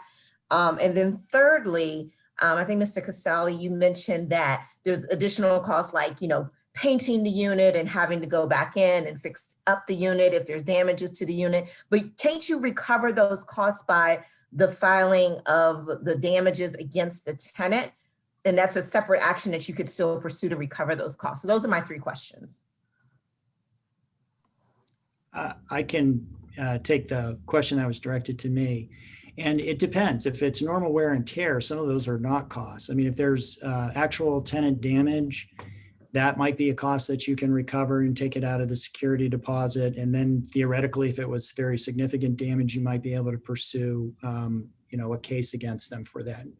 But normal wear and tear, and again, we deal mostly with, our folks deal mostly with single family properties. But I mean, it can be $2,500 just to do, painting the unit because you're dealing with multiple, rooms. And then if you have just general carpet cleaning and things like that, you might be dealing with $3,000 worth of cost for that for a single family property. As far as the fee increase, maybe somebody else on the panel could answer that.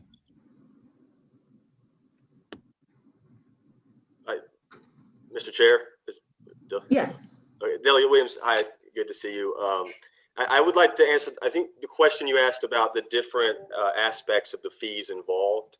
And so when I testified to some different parts involved, the bill does only preclude the surcharge. I just wanted to use those other fees so we can understand the total cost that landlords are paying when compared to other states. So you heard some comments about the national average, the median average. And when you look at the other states, those fees often include different processes and procedures depending on the state. And so it's not as simple as saying, if your fee is low, you don't care about tenants as a state. So to give you an example, New York, the filing fee is $45. We know New York cares about tenants because that state includes the first jurisdiction in the country to implement the right to counsel program. Arkansas is $165. And this is all in a source that was given to us by the Attorney General, by the way. Arkansas is the only state in the country that does not have a warranty of habitability. They are not a pro-tenant state.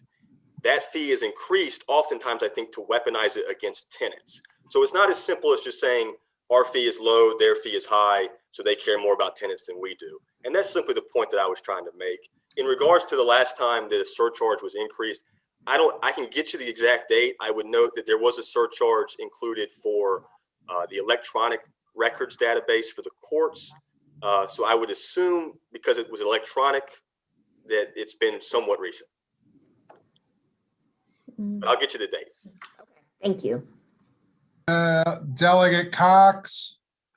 Thank you, Mr. Chair. I lost you on the screen. Miss Howard, there you are. Real quickly, is it your understanding that that sometimes Maryland landlords, it takes them up to anywhere from a month, over a month to up to even 5 or 6 months sometimes to be able to obtain an eviction?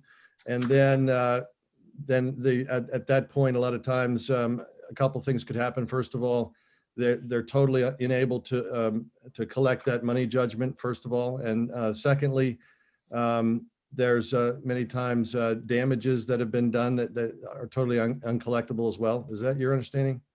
Well, it's my understanding that first of all, it is not a very, the failure to pay rent process is not as swift as has been characterized by some of the proponents. It takes, generally speaking, at least 2 weeks from the time you file to get a trial date, at least in my experience. And from that trial date, there's a 4-day appeal period, after which, if there has been no redemption by the tenant, you need to file for a warrant of restitution. That warrant of restitution has to wend its way through the court system to be signed by a judge before it can go to a sheriff. That usually takes another 10 days. And then after that warrant of restitution, it goes to the sheriff's office. And then you have to wait for the sheriff to be able to have enough time to have the time or give you the time when he or she is going to schedule the eviction. And that is where the linchpin comes in, because the sheriff's offices have limited resources, and it has taken sometimes 2 and 3 tries to get the sheriff to actually schedule the eviction. And I'm not here to throw the sheriffs under the bus. I just am saying that it can take as long as 30 days and sometimes 60 days in some jurisdictions for that actually to take place. So it is not a quick, fast track kind of process. So that is, so I think that hopefully answers your question. If there's something else I can add, please let me know. Well, thank you. And, I just, I want to reiterate too for the committee that my understanding is once that process happens, and I've experienced this in litigation too, that the cure can then take place after you've done 2 months of litigation. Well, then they go behind again in rent, and then you got to file a whole nother case. You can't rely on that first case. Is that your understanding too? Okay. Yes, that's correct. All right. I think that is the last question for House Bill 729, the first bill that we have today in the Judiciary Committee. Delegate Holmes, now counting his lucky stars that he's on ENT apparently. I don't think that's very nice. But having said that, We do thank everyone who came to testify on House Bill 729. One down. I will say to members of the committee, the next two bills are kind of variations on the theme. So I'm not sure that the sort of philosophical questions are there. I think we're now just kind of looking at different ways to go about it. So with that, the chair will present his bill and try and do it under 3 minutes, which will be fun to watch, and embarrassing if he fails. So that's fine. We're now on House Bill 31, and I'm happy to present House Bill 31, a bill of mine to increase the filing fee in summary ejectment cases from $15 effectively to $75 across the state, $85 in Baltimore City. This is clearly, it's one of 3 bills, as I mentioned, related to the summary ejectment fee, including the Attorney General's fee, which we've just heard, and Delegate Lopez's bill, which deals with a range of other fees.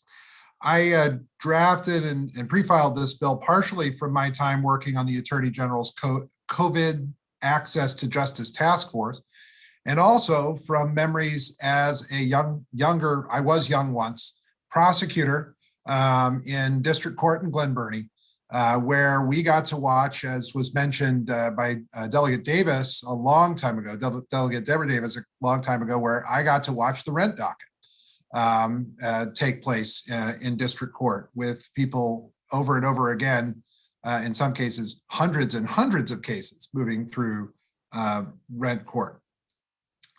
So I drafted this bill partially out of a memory for that, and partially also out of the work on the task force, realizing that MLSC has had, as the Attorney General said in the previous bill, significant financial challenges in the last couple of years because of the way that we have funded them in the past. And we have been able to resolve some of those issues for now, but going forward, there needs to be another steady flow of income to MLSC. So the bill would take the increase in money for summary ejectments and split it. It would split it between MLSC, and it would send the other half to rental assistance. Why we've gotten a large amount of money through the CARES program just recently for rental assistance, that's obviously for right now. So this is meant to be money that could last going forward. And that I think is very important as well. The biggest reason, as you've heard repeatedly, is the Attorney General's work, in fact, identifying those 660,000 summary ejectments in the last year, with really only 3% of them ending up in eviction. I do believe that district court is being used as a collection agency. And I do take issue, I don't take issue with what I've heard. I understand the point of view on the opposition side, but when 660,000 cases are being bought, it is a big burden to district court. There are amendments that will be coming that are going to be drafted. There's one that I would consider a more technical amendment that would separate out the rental assistance money from the money that it goes to MLSC. We want to keep those two pots of money separate in the law, and we will do that. And we also will be talking about potentially creating a special fund to ensure that the money goes to actual rental assistance. I commend the work of everybody on the issue. I commend the work of the committee in asking lots of good questions on the issue. I will point out that regionally, the reason I came up to my number, regionally, the average between Delaware, Virginia, West Virginia, North Carolina, and Pennsylvania, and the District of Columbia, the average is $67 for this. So this would raise it to 75. With that, I will stop, and I will say that there are a number of people who wish to testify. All are either favorable or favorable with amendments, but seem to be in two very distinct groups. So I'm going to go ahead and call the first group. And I don't know if Ms. Shaw are you going to testify this time or? Yes, I will. That's fine. So Rena Shaw, Susan Ehrlichman, Lisa Jordan, and Matt Hill. We'll hear from those four, and then we'll hear from four further who also are favorable with amendments. So with that, we'll go to Rena Shaw, please. Thank you so much, Chairman Klippinger and members of the Judiciary Committee. I'm Rena Shah. I'm the Executive Director of the Maryland Access to Justice Commission. The commission is an independent entity that's housed in the Maryland State Bar Association. We unite leaders to drive reforms in the civil justice system to make it accessible, equitable, and fair for all Marylanders. We were a lead partner in the Attorney General's task force, and I served as the task force's vice chair. And one of the key issues that we addressed in the task force was civil legal aid funding. The other key issue that we advocated on was rental assistance. We see this, there's many concurrent problems, obviously, that COVID has caused. Renters may be out of jobs, unable to pay rent, but we recognize that landlords similarly could be feeling the pinch, not receiving their rent. And so in either event, if there's a conflict about rent, it still has to be resolved in rent court. And we know that there's only 1% of tenants that are represented in rent court. And, in order to increase fairness, you do need legal representation in those cases. And so this bill is a really good balance between those two competing interests and really looks at both the renter side and their needs, and then also the landlord side. This will be reiterated throughout the course of this testimony, but in this time of disaster, the need and the demand for civil legal services has only increased. And even before COVID, we were only meeting 20% of the demand for legal services. And so we do need more funding than the status quo. And I just want to reiterate that when we think about all of the things that fall within the civil justice system, there are many different types of cases. So if you care about housing security or food security or safety or many of the other issues, public benefits, these are all things that are funded by the Maryland Legal Services Corporation. So it's well beyond rental assistance. I will just say that legal assistance makes a real difference. So I'll give you statistics.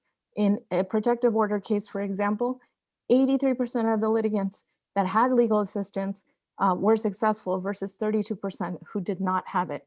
And these kinds of statistics repeat themselves across the many different types of civil legal aid cases. In the task force, we did advocate for many different streams of funding, including CARES Act funding, including civil legal aid as a line item in the governor's budget. And then we were successful in getting some stopgap money in the tune of about 11.7 million to fill an immediate hole. Yes. So what I would just say, for those reasons stated, we appreciate a favorable report. Thank you, Delegate Klippinger. All right, thank you very much. We'll go now to Susan Ehrlichman has abandoned me, apparently. Lisa Jordan, we'll go to Lisa Jordan. I think Ms. Ehrlichman was on the last panel for a little bit. So Lisa Jordan. Thank you, Mr. Chairman, Madam Vice Chair, members of the committee. I'm Lisa Jordan with the Maryland Coalition Against Sexual Assault, where we're home to the Sexual Assault Legal Institute, an MLSC grantee. We serve survivors of sexual violence, including child sexual abuse, all over the state of Maryland. We're here in support of House Bill 31 with technical amendments. Thank you, Mr. Chair, for sponsoring this. You've already heard from our colleagues about the financial system and the pending crisis. I agree with all of that, reiterated, and say also this: at the beginning of the pandemic, we began 3 weekly peer calls. So every week we talked to attorneys across the state from sexual assault and domestic violence programs. We had another call with rape crisis center directors. We had a third call with sexual assault and domestic violence victim advocates. Those calls give us a real-time, on-the-ground perspective about how COVID is affecting legal services. The pandemic is it's empowering perpetrators. They are emboldened by the pandemic. They are using the pandemic to gain or renew access to victims. They're intimidating survivors into silence. They're interfering with survivors' attempts to seek safety and justice. Survivors are facing increasing economic instability, homelessness, job loss, mental health needs, amplified trauma, and isolation. And all of this has led not only to an increase of the number of survivors seeking legal services, but also the numbers of legal services each person is asking for help with. To illustrate the increase in demand because of COVID, at Sally, they helped 183 survivors in December of 2019.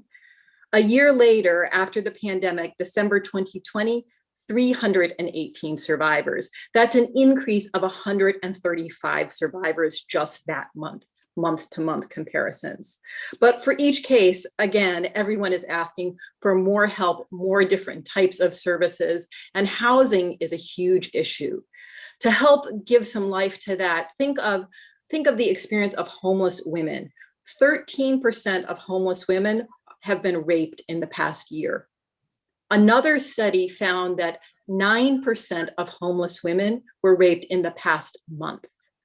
This bill addresses both legal services and the need for housing.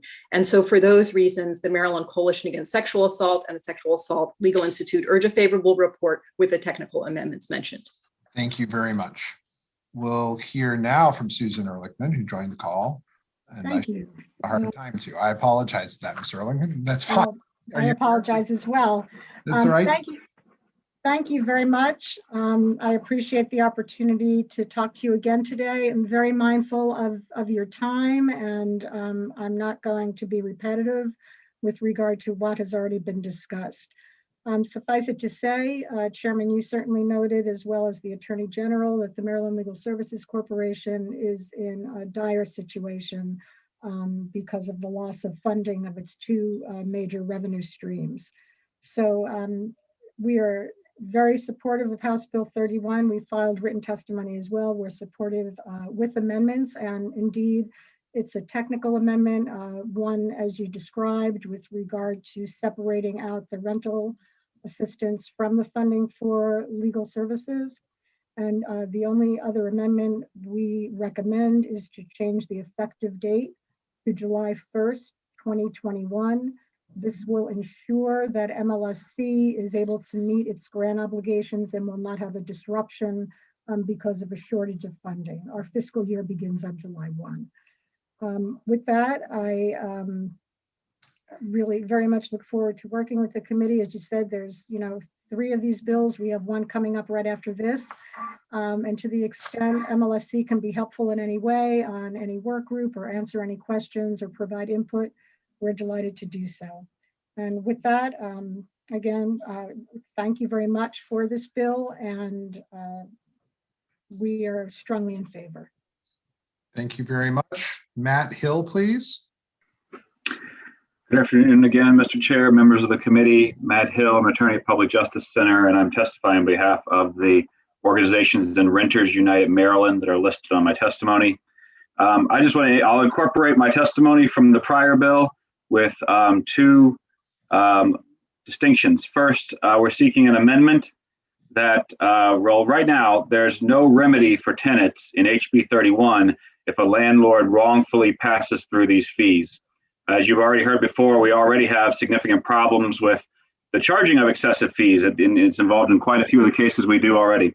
So HB 729 provides that remedy by amending Real Property 8208, saying the landlord can't put it in the lease and pass it through. And so we'd ask for that language to be copied into this bill.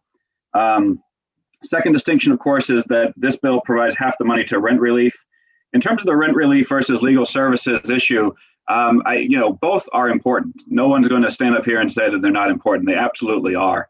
As a point of information, the feds have allocated $400 million to Maryland in the legislation passed in December. And so that's going to go a long way, not all the way, but a long way to alleviating the current rent burden in the housing crisis. And so that's just a point of information. I think we lean a little more toward the right to counsel and evictions approach, but certainly both are very important. Thank you. All right, that's fine. Thank you very much. I think that concludes that panel. And if there are questions for me or for that panel, go ahead and raise your hands. Delegate Arakan. Where are you? Mr. Chair, my question is for the bill sponsor. Was there a reason why you singled out Baltimore City for extra cost? Baltimore City already receives an extra $10. It already receives the extra 10. So all this does is it increases it by $60, and it just reflects that Baltimore City already has that additional cost that helps pay for the Baltimore City Sheriff's Office. Oh, okay. I understand. That's existing law. Okay. Great. Thank you. I had no Baltimore City specific, all right. purpose for it. Are there further questions?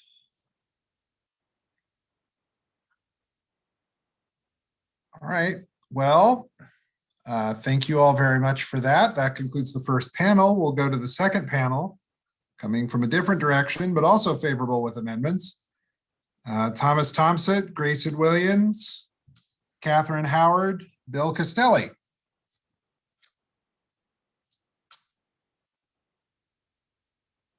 And if I see anyone pop up first. Don't yet. There we go. I see Mr. Thompson. So we'll talk now with Thomas Thompson for 2 minutes. Go ahead. And good afternoon again, Mr. Chair, Madam Vice Chair, members of the committee. Thomas Thompson on behalf of the Maryland Multi-Housing Association. And we are in support of this bill with some amendment requests as I'll describe. So this bill, why it's important to us, it establishes a bifurcated approach at diverting funds raised from a surcharge fee increase that will support not only MLSC, which obviously does wonderful work, no lawyer will tell you otherwise, but it will also divert money to rental assistance, which we are seeing during the pandemic has been invaluable in preventing evictions. And as that continues, as continued rental assistance is funded, you're going to see actual summary ejectment filings decrease. So we think this is a very sound approach. Our amendments focus on the amount of increase. The current increase in the bill is about 750%. We're asking for a reduction of the fee to 275%. That'll net about $15 million that can be diverted to both MLSC as well as the rental assistance program. And we're renewing our ask to keep the court with their discretion in awarding part of the surcharge fee as part of the judgment. Again, the court can do that out of their discretion, and they should do it when litigants come to the court with clean hands and in good faith. And for those reasons, we support your legislation. We look forward to working with you and the other stakeholders in passing a meaningful piece of legislation. Thank you. Grayson Wiggins for 2 minutes.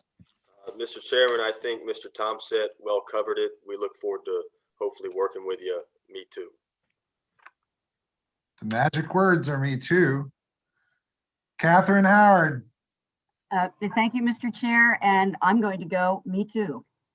Oh, now you're all sucking up. Bill Castelli. No. Thank you, Mr. Chair, members of the committee. We also would support those amendments, and I would just mention too, very quickly, that part of the issue underlying a lot of this too is Maryland is ranked as one of the 11th highest in terms of housing deficits in the country. So, I mean, there are market conditions that underlie a lot of these conditions and a lot of the problems that we're talking about between tenants and landlords. So we do think that a more reasonable fee like this makes a lot of sense. It provides greater balance, and we would encourage a favorable report with those amendments. We're going to try and add in, I missed Erin Bradley, who should have been added in, and then that'll be the last witness here. So we'll give her a second. She's coming in. Yeah, she's coming in here in a moment. When I see her, we'll go from there. Erin Bradley. Sorry for the delay. I would just No, not at all. I would just like to say me too. We don't need to belabor the point. Thank you. Okay. All right. Does any member of the committee have any questions for this second panel? All right. Well, thank you all very much. That concludes the testimony for House Bill 31, which took slightly less time than the previous bill, which says nothing about that. I'm just saying it just took less time. All right. House Bill 478. We're going to go to Delegate Lopez. Okay, we're going to hear first for Delegate Lopez for 3 minutes. Then we're going to hear from Katie Davis, Susan Ehrlichman, Jennifer Vito. I will say, committee, depending on how we do with this bill, we're going to try and get a couple more bills in after this one. And I'll make a call here, depending on how long this one goes, as to whether we're going to take a break at 5:30 or maybe a little later so that we can try and get in some of these other bills. But for right now, we're still going to break at 5:30. Delegate Lopez, let's go for 3 minutes. Thank you, Mr. Chair. Since this is the third bill kind of the same philosophy, I'm going to spare the committee reading out my oral testimony, which was brilliant. You'll just have to take my word for it. And I'll just give you some bullet points that kind of set some benchmarks between the three bills. So for the record, my name is Delegate Leslie Lopez. I'm here to ask for your favorable report for HB 478, which proposes very modest surcharge increases ranging between $5 and $20 for the cost of filing civil court cases. This revenue will go directly to the Maryland Legal Services Corporation. The surcharge changes are as follows. Circuit court filings go from $55 to $75. District court summary ejectment cases go from $8 to $13. Other district court cases go from $18 to $24. The fees are formulated specifically to make up for the deficit that MLSC is facing. It's not an increase outside of the deficit. This bill also prevents landlords from passing on the surcharge fees to tenants, just like the Attorney General's bill and our chair's bill. But unlike the Attorney General and chair's respective bills, all the surcharge fees go to MLSC. Those are the differences. And that's it. All right, well done. Katie Davis, let's hear from you for 2 minutes, please. Good afternoon. I'm Katie Davis, the director of the Pro Bono Resource Center of Maryland's Courtroom Advocacy Project. We are a nonprofit organization, statewide clearinghouse for volunteer civil legal services in Maryland. So we provide training, mentorship, and pro bono opportunities to members of the private bar. And we're speaking today in support of House Bill 478 because it will create essential revenue for MLSC, which will allow organizations like ours to continue providing critical legal services to some of the most vulnerable residents of our state. MLSC funding helps support our projects, which include community and courthouse clinics in areas of home preservation, consumer protection, family reunification, senior stability, and eviction prevention. We also recruit, train, and engage hundreds of volunteer lawyers to work in these projects. Last year, we closed 2,351 cases, and I'd like to highlight one today, which came to us through our Consumer Protection Clinic, through which we advise and represent consumers that have affidavit judgment documents in district court. Affidavit judgment, as you may know, is an expedited procedure used to collect on debts like auto loans and medical bills. Each year, tens of thousands of Marylanders are sued this way and arrive at court with no idea what to expect. Our Consumer Protection Clinic provides staff and volunteer attorneys who work with these consumers at the critical moment before the court proceedings, so we can spot defenses or negotiate with the creditor to resolve the matter. In close to 99% of our cases, our clients receive favorable outcomes. So PBRC recently assisted an 83-year-old woman with congestive heart failure who had been sued by a credit card company for over $6,000. Her only income was Social Security, and she couldn't afford to pay the debt. So in the confusion of COVID-related court closings, a judgment had been entered against her. So her son asked for help on her behalf. We were able to assist him getting a power of attorney, and then we were able to negotiate directly with the creditor for a 50% reduction in debt in exchange for monthly payments. The judgment was dismissed, which protected her from the risk of a lien on her most valuable investment, her home. Also, when we discovered that her home was listed on the city's tax foreclosure list, our home preservation project staff was able to work with her to help prevent foreclosure. So in closing, this elderly client avoided both a costly judgment and a home foreclosure. And with the help of PBRC and funding from MLSC, none of this would have been possible.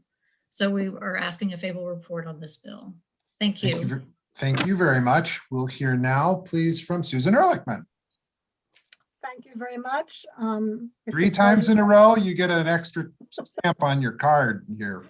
Well, and I very much do appreciate having the opportunity to speak to these 3 bills that seek to provide desperately needed revenue to help bolster the Maryland legal aid delivery system. So with that, I'll speak specifically to House Bill 478 at this time. And this bill as well seeks to increase filing fee surcharges, which, as I've noted previously has been a major, and up until COVID, a fairly stable source of funding for MLSC. These are very modest increases that are contained in this bill, more modest than the other two bills, which we've already heard. And quite frankly, it's an important bill because if this bill is passed, we will not have to cut grants in fiscal year 22.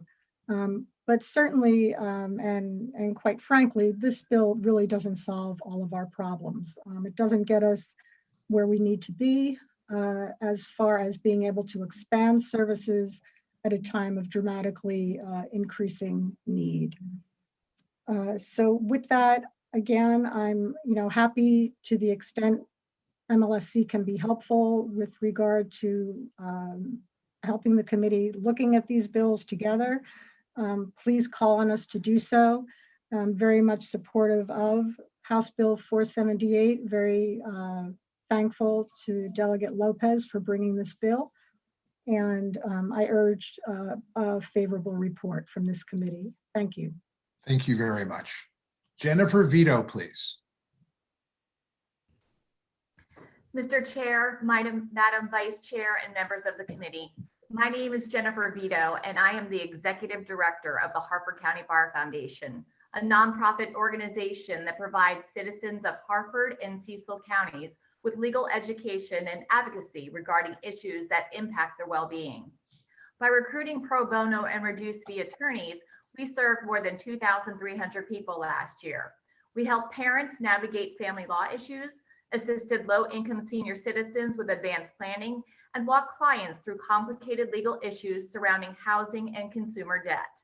This important work was possible in large part through funding from Maryland Legal Service Corporation. The Bar Foundation is a small but mighty organization and is a trusted member of our community. MLSC funding supports our staff in their work, performing client intake, recruiting volunteers, organizing events, and distributing information about the services we provide. MLSC provides the Bar Foundation with crucial operating support. If MLSC must cut our grant funding because of the impacts of the pandemic, we simply will not be able to help as many people. I'd like to give you one example of the work MLSC funding makes possible. A client I'll call Amanda contacted us for help for her custody case. Amanda had a 2-year-old son with her former partner. Unfortunately, the partner had physically abused Amanda throughout the relationship. Amanda was very apprehensive about her custody case, worrying that her son would be unsafe with his father. The Bar Foundation recruited an attorney to take Amanda's case. With the attorney's expert representation, the court awarded Amanda custody of her son with supervised visitation for her former partner. In such an uncertain time, Amanda was relieved to have an advocate. In our corner of Maryland and all throughout the state, legal services organizations rely on MLSC funding to help clients stay safe, sheltered, and stable. I urge a favorable report on House Bill 478. Thank you for your time. And we appreciate hearing from everyone in your household with your support for this piece of legislation. Thank you very, very much. Thank you very much for continuing your testimony. I think that's the first time we've seen that on the committee where the person testifying has actually continued their testimony and walked to another place in their house in order to testify. So first time for everything, I suppose. Thank you. You're welcome. All right, let me see. I think that's all on this panel, and that's fine. Let's go ahead and take questions for this panel. Any questions for this panel, please? I don't see any. All right, then that's fine. We do thank you all very much for being here today. We're going to go now to Kelly Thompson, Rena Shaw, Lisa Jordan. Then we will hear from the opponents to the legislation. So Kelly Thompson, Rena Shaw, Lisa Jordan, and whoever I see first, I will call on for 2 minutes.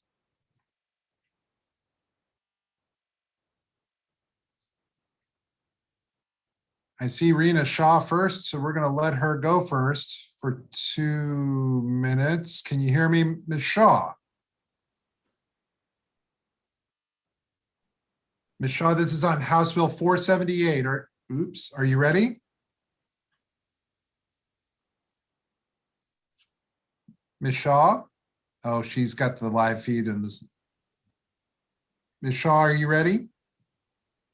Yes, I'm ready. Sorry, Delegate. Fantastic. 2 minutes. That's okay. We're used to it. It's okay. 2 minutes. Okay. Well, thank you so much for the opportunity to testify. Again, I'm Rena Shaw from the Maryland Access to Justice Commission, and very much in favor of House Bill 478. I just want to make clear that this is the least we can do in terms of funding for MLSC. I know we have multiple bills; the other ones would increase the filing fee more, but this is the least we can do, and we must do this. As I mentioned in the previous bill, I want to emphasize that when we think about the different issues that Marylanders are facing, including hunger or housing or feeling safe or getting their public benefits, including unemployment or food benefits, all of these things have a legal component. And the legal component is what this funding for MLSC and the civil legal aid would be solving. There are many studies that show that when you address the legal component, you actually provide long-term and sustainable solutions. And so, there are many kind of studies that show, for example, in domestic violence, you provide the legal representation, and then the incidence of domestic violence actually falls in that area. So it's not just about the case and trying to win the case, it's about reducing the problem. Civil legal aid also has a return on investment of about 6 to 1. And there's a lot of cost savings associated to the state. If you invest upfront in legal services, then you're actually saving the state more money. So I would say this is the least we can do in terms of funding for civil legal aid. And so we are in favor of HB 478, and we urge the committee to give a favorable report. Thank you. All right, thank you very much.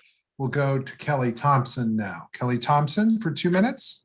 Yes, thank you, Chair Clippinger and members of the committee. My name is Kelly Thompson. I'm a supervising attorney for Catholic Charities Legal Network, which is a program of Catholic Charities of the Archdiocese of Washington. Thank you for allowing us to testify this afternoon. My agency is one of the largest and most comprehensive social services providers in the DC area, and that includes Montgomery, Prince George's, Calvert, Charles, and St. Mary's counties. Our doors are open to anyone in need, regardless of background, belief, or circumstance. And 2 of our programs, the Legal Network and Immigration Legal Services, provide life-changing legal services to low-income Maryland residents, and both have done so for over 30 years each. So as an established legal services provider in Maryland, Catholic Charities understands the importance that pro bono legal services make in the lives of low-income Marylanders, and we've seen the increased need for services since the beginning of the pandemic. MLSC provides critical funding to 36 legal services agencies throughout the state, and our collective ability to serve our clients means the difference between housing or homelessness, a job or joblessness, and chaos or stability and safety in a child's life. Modest filing fee surcharges have served an important, though not the only, source of funding for MLSC since 1998.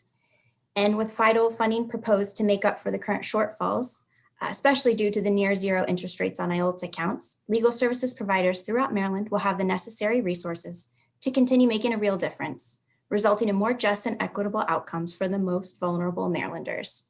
So thank you, and we ask for a favorable report on House Bill 478. All right, that's fine. We'll now hear from Lisa Jordan, please. Good afternoon again, Mr. Chairman, Madam Vice Chair, members of the committee. Thank you to Delegate Lopez for sponsoring House Bill 478. We're here in support. Delegate Lopez asked me to center a survivor of sexual assault and domestic violence and tell you about the need for legal services from an individual perspective. We've changed the identifying details, but let me tell you about Jane, who was married to Tim, who sexually, physically, and emotionally abused his wife. When Jane tried to leave Tim, he strangled her, and she realized she needed a protective order. The Sexual Assault Legal Institute represented Jane in a protective order hearing. Because of COVID, the hearing was repeatedly continued. The court never reached out to Jane to tell her whether she needed to be in court on any given day or when the next date would be. Prior to every scheduled hearing date, Sally called the court to verify if the hearing was really happening, repeatedly followed up to get new rescheduled dates. Eventually, the final protective order hearing was held. Sally represented Jane and received the protective order. Without Sally, Jane would have had difficulty even knowing when to go to court. Next, the Sexual Assault Legal Institute and its attorneys helped Jane break her lease for the place that she used to live with Tim and she could no longer afford. Sally drafted a letter to Jane's leasing company explaining that Maryland law required that they let her out of the lease, which they did. And then finally, Sally represented Jane in her divorce. Once again, because of COVID, Sally had to repeatedly reach out to the court to verify when hearings would happen, whether they would happen. They've negotiated a settlement between Jane and Tim. He's agreed to pay their mutual debt, and she's currently waiting for her final absolute divorce decree, something that will achieve safety for her and help her move past this violent and abusive relationship. So these three different types of legal services for the survivor of sexual assault and domestic violence are exactly the sorts of services that this bill will help sustain. So for those reasons, MCASA and its Sexual Assault Legal Institute urge a favorable report on House Bill 478. Are there questions for this panel, please? Seeing none, we thank you all very much for testifying today and in support of 478. We now will hear for the opponents to 478, and those people are Thomas Thompson, Grayson Williams, Catherine Howard.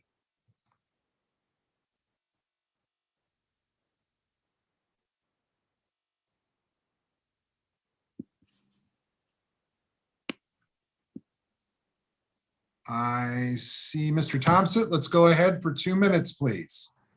Thank you once again, committee. Good afternoon. This is Thomas Thompson on behalf of the Maryland Multi-Housing Association. We have our testimony filed as opposition in this matter, but as you can see from the testimony that we submitted, it's not to the fee increase in this. This is actually a much more modest fee increase than we've seen from the other bills. We do prefer a fee if there is a surcharge increase that it will reflect both Maryland Legal Services getting the funding they need and the bifurcated part where rental assistance is also addressed.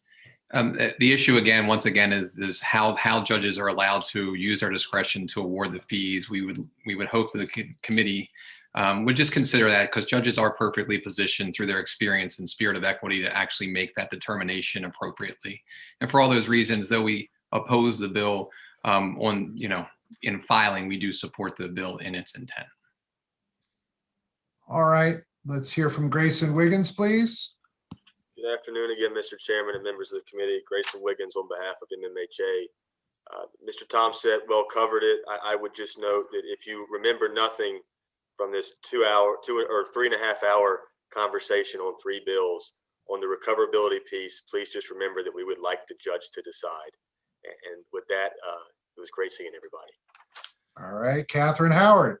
And I'm going to take that and say me too to both. And thank you very much, Mr. Chair. Thank you. Are there questions for this panel? Seeing Delegate Carden, we'll let him ask his question. Thank you, Mr. Chair. And this is actually for Ms. Howard.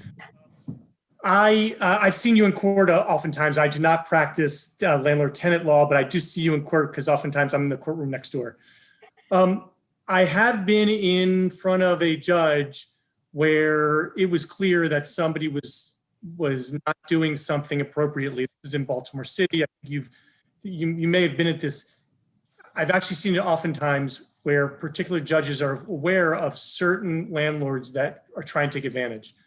And they then not only do, is it true or is it not true that they oftentimes, first of all, won't even assess onto the tenant the fees that the landlord requests. They actually won't give the landlord everything that he asked for because they think that he's not doing something properly. Is that true with many judges?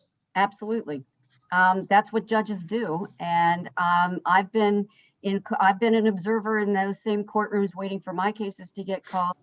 And, I'll be the first to admit that there are some landlords out there that whether they are, as we call them, accidental landlords who sort of got into the business because they wound up inheriting mom's house and didn't know what else to do with it or whatever, other than to rent it out. But for whatever reason, they often do not understand what their obligations really are. And the first time they find out that they have those certain obligations is when they get into court in front of a judge.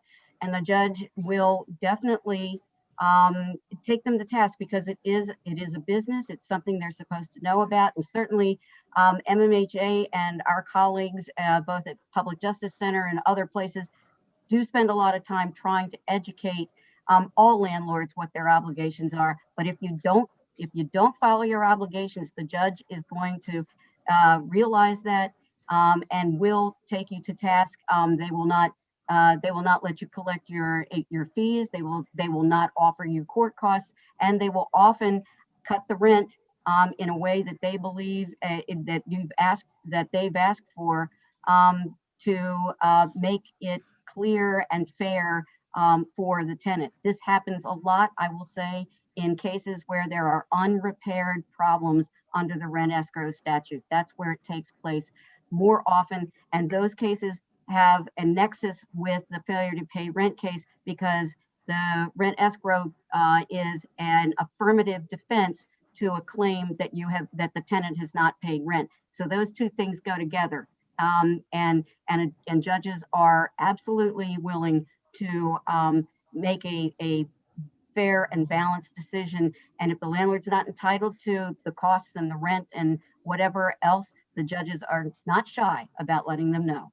Okay. And is there training that can be or has been done or can be done with judges to even make them more vigilant in making sure that landlords are not getting fees that they shouldn't assess? As a matter of fact, the judiciary has something known as the Judicial College. And the Judicial College has trainings and essentially judicial CLE, judicial education, if you will, and they keep up to date with everything that's going on, make sure that their district court judges are completely up to date and up to speed. Thank you. Are there further questions for the panel? Seeing none, thank you very much. That concludes the testimony on House Bill 478. Next committee, it's 4:30. I'm going to try and do something here where we may shift a couple bills forward, because there are 3 bills that have to do with the sealing of court records. Delegates Hill, Delegate Williams, and Delegate Henson. We're going to see if we can do all 3 of these back to back to back. I'm not sure whether they'll be able to. If we can't get a hold of Delegate Henson, we may try and bring forward Delegate Williams' bill so that we can at least keep those 2 together. So with that, we're going to go with Delegate Hill, who is with us. It's Delegate Will, Carissa Hatfield, and Aaron Greenfield. We'll hear from Delegate Hill for 3 minutes, and then Ms. Hatfield, Mr. Greenfield for 2. Delegate Hill. Mr. Chairman, good afternoon. Great. Thank you. Thank you, Madam Chair, Vice Chair rather, and for the committee. So you guys probably know this issue a lot better than I do. Eviction is a big deal. It's a tool that, landlords need to have available, but it is also a tool that can be readily abused. And certainly during the time of COVID, we've become even more aware of how many people with good intentions and who actually are paying, their monthly rent are often caught up in what's called the big scarlet E, where because they may be paying late, but paying every month, they are taken to eviction court. Sometimes that's used as a sort of a shortcut to going through the personal, I need my pay, I need my rent, I need my rent. And once they get labeled with an E, whether they've actually paid the rent, whether the case was settled out, that label follows them for years and can affect everything from other housing opportunities to jobs to credit. And I really want to, I offer this bill with a way of trying to separate those folks who are really bad actors as tenants and those folks who sincerely are working hard to pay the rent and do so, and but are being, I think, inappropriately labeled. And so what this bill does is it it accepts the fact that if you have 3 filings of eviction in a 12-month period, that is information that should be carried out. But it says if you don't fit into that 3 within 12 months, within 30 days after a dismissal or a settlement, anything that does not lead to a conviction in eviction court, that you can have those records sealed. And it's just really pretty simple not to label everybody with the same brush. And I'm thinking particularly about people who get paid on the 10th, but their rent is due on the 1st, and they're always paying on the 10th, 11th, 12th, every month. The landlord knows it, but they're simply not paying on time. Those are not the people that we want to be labeled as with bad credit scores when they're doing what they can, and they're simply unable to get their contract renegotiated so that the contract can reflect the date of the month when they can actually pay. So that's it. Simply, I'm in support of Delegate Hinson and Williams' bills as well. I'm hoping that you all will look at our various approaches and come up with a solution that will work. And I've had the privilege of speaking with people from the Multi-Housing Association who've asked for us to extend it from 30 days to a little bit longer before the sealing, and think they might be able to support us in this bill if we can extend that time frame a little bit. So we're in discussion with them and open to any suggestions or recommendations that will get this moving forward and help people who are being labeled. Thank you.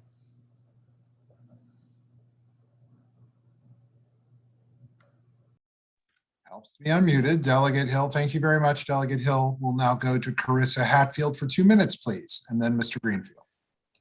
Thank you. Good afternoon, Mr. Chair and members of the committee. My name is Carissa Hatfield. I'm a staff attorney with the Homeless Persons Representation Project. Today I'm speaking on behalf of Renters United Maryland, a statewide coalition of which HPRP is a part.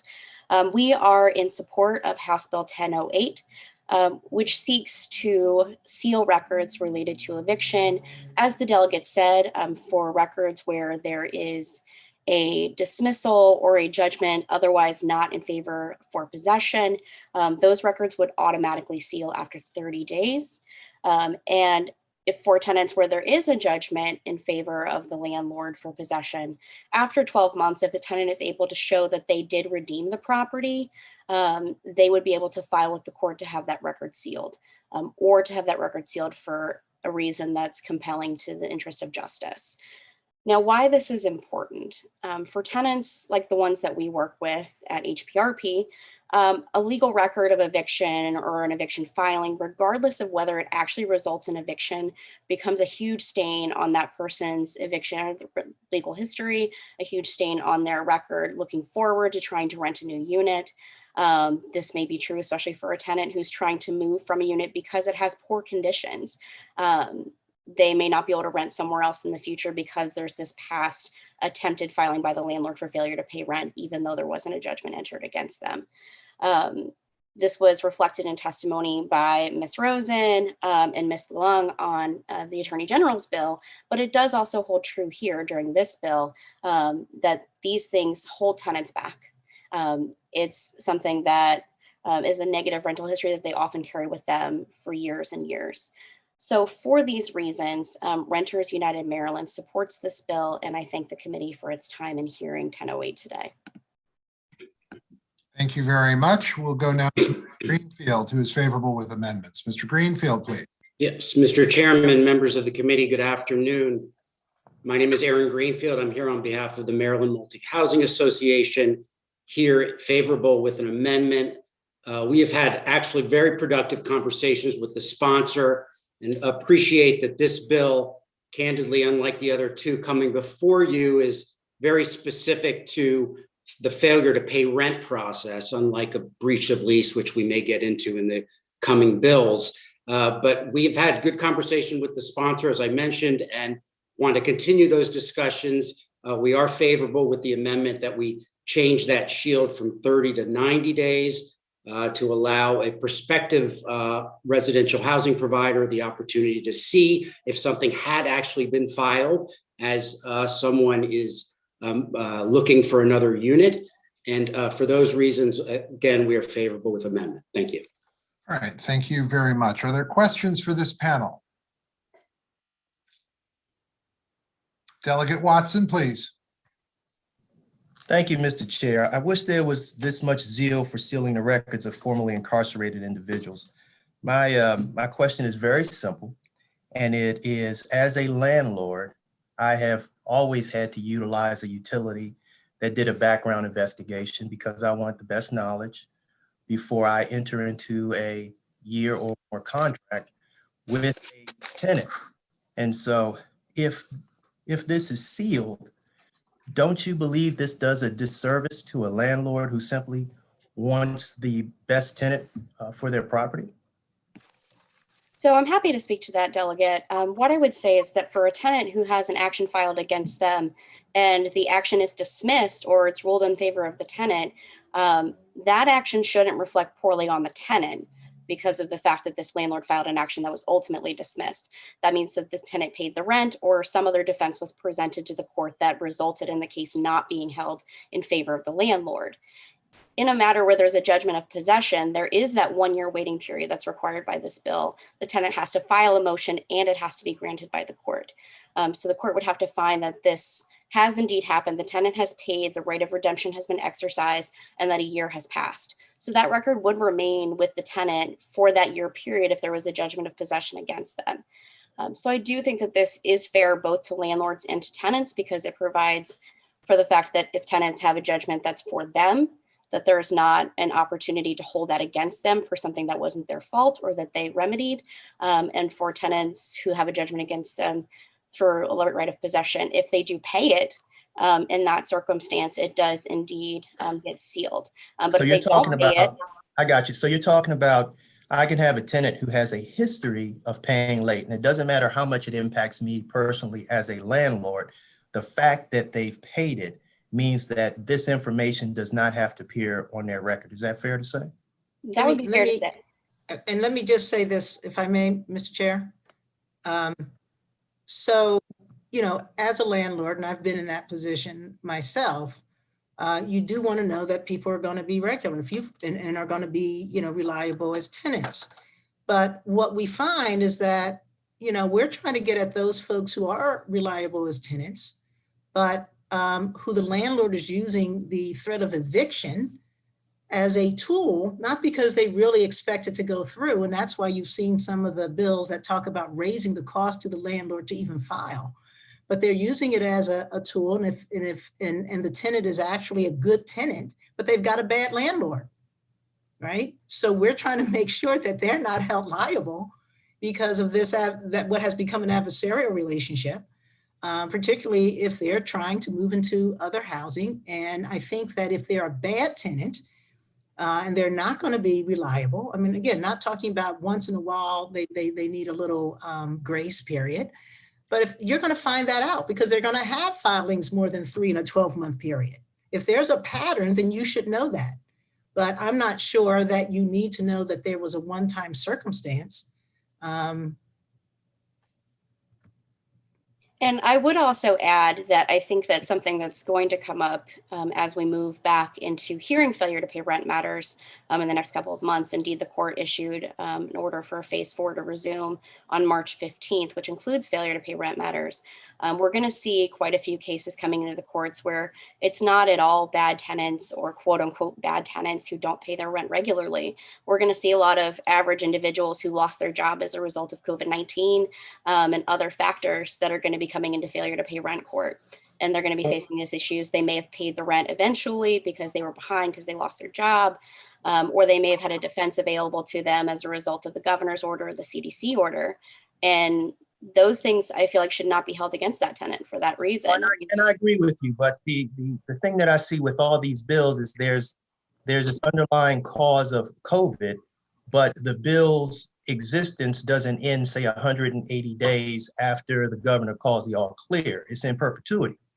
And so I want to make sure that we protect all of our residents who have been adversely impacted by COVID and do what we can to not just make our tenants whole and our landlords, but what happens after the all clear is sounded? What happens when the vast majority of our population is now inoculated and things perceptively can go back to normal?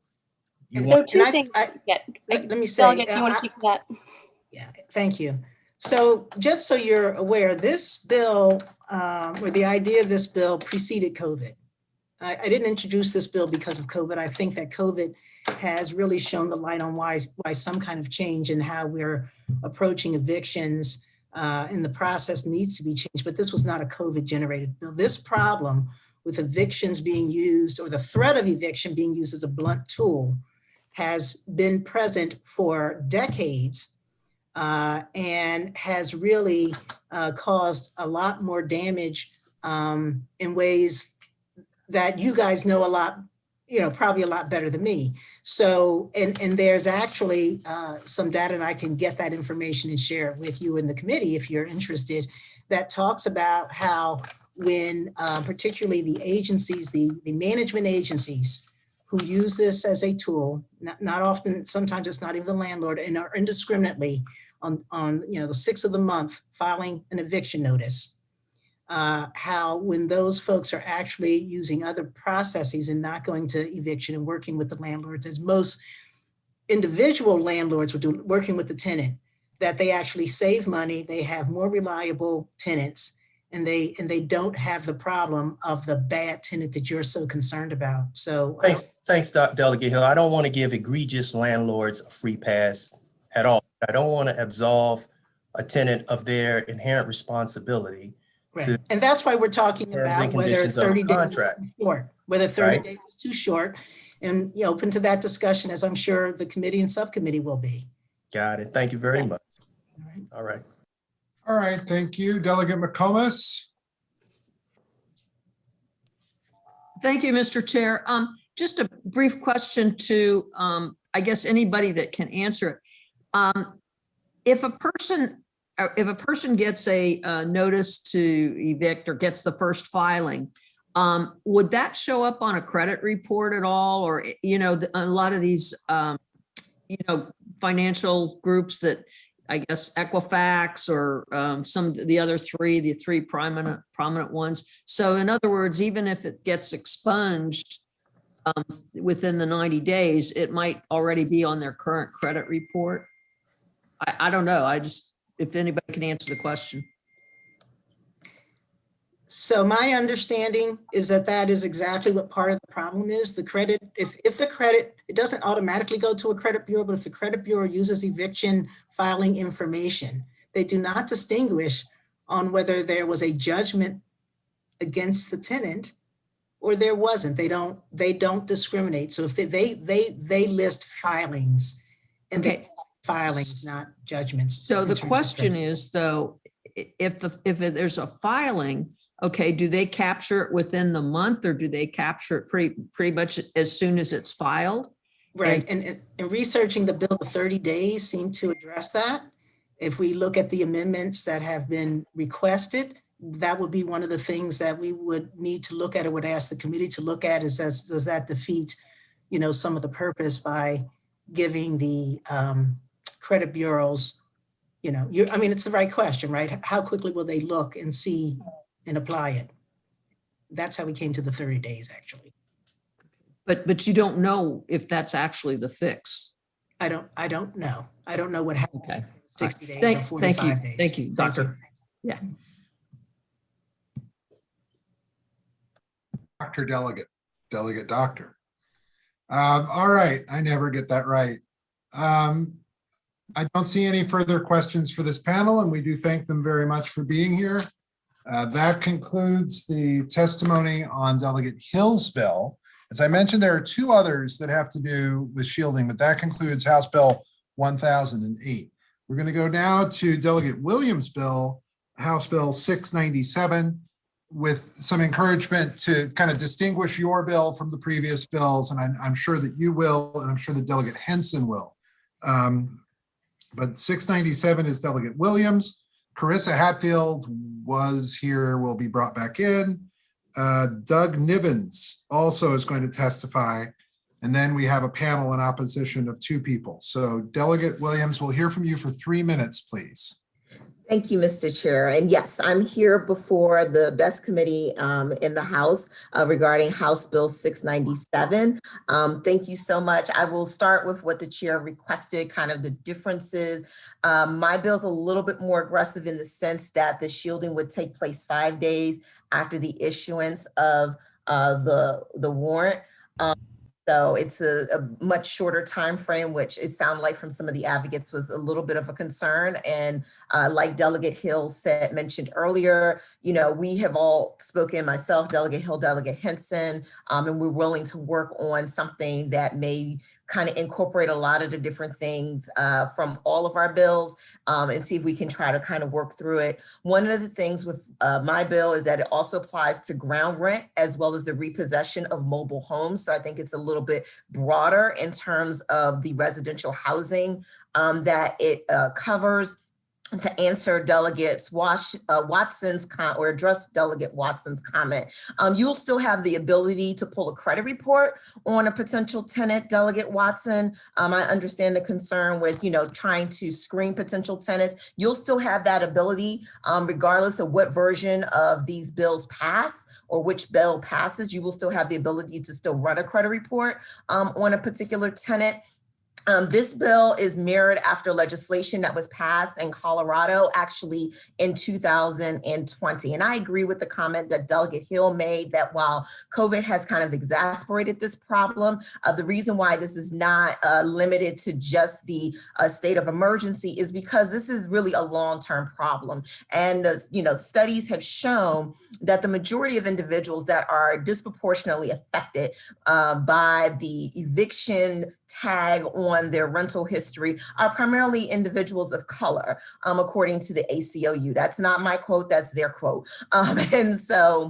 And so that's one of the reasons why this is not just simply limited to during the emergency orders that have been issued by the governor. And so this affects not only someone's ability to rent, but it also affects them if they want to down the road become a home purchaser and purchase housing. This is going to negatively affect them in being able to do that as well. And so for those reasons, that is why I put forth this bill, and for those reasons why I urge the committee to issue a favorable report.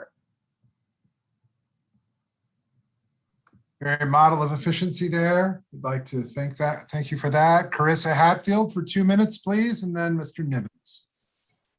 Thank you very much, Mr. Chair, members of the committee. Once again, I'm Carissa Hatfield with HPRP testifying today on behalf of Renters United Maryland in support of House Bill 697.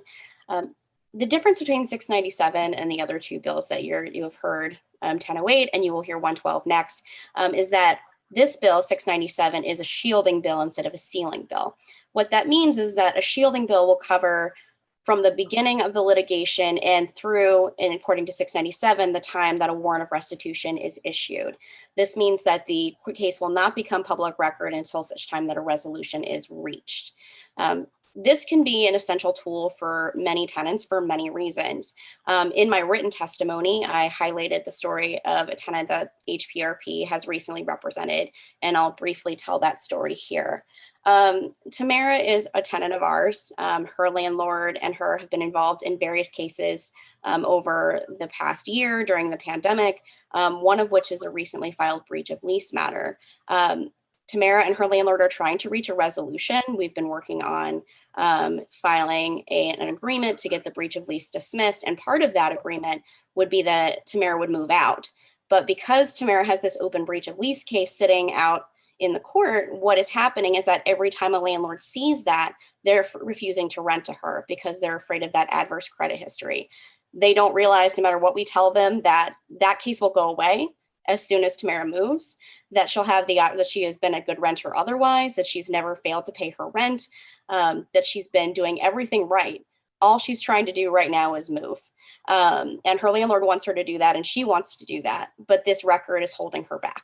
And if a shielding law like 697 currently existed, then Tamara would be able to move, and she wouldn't have these opportunities, these issues holding her back.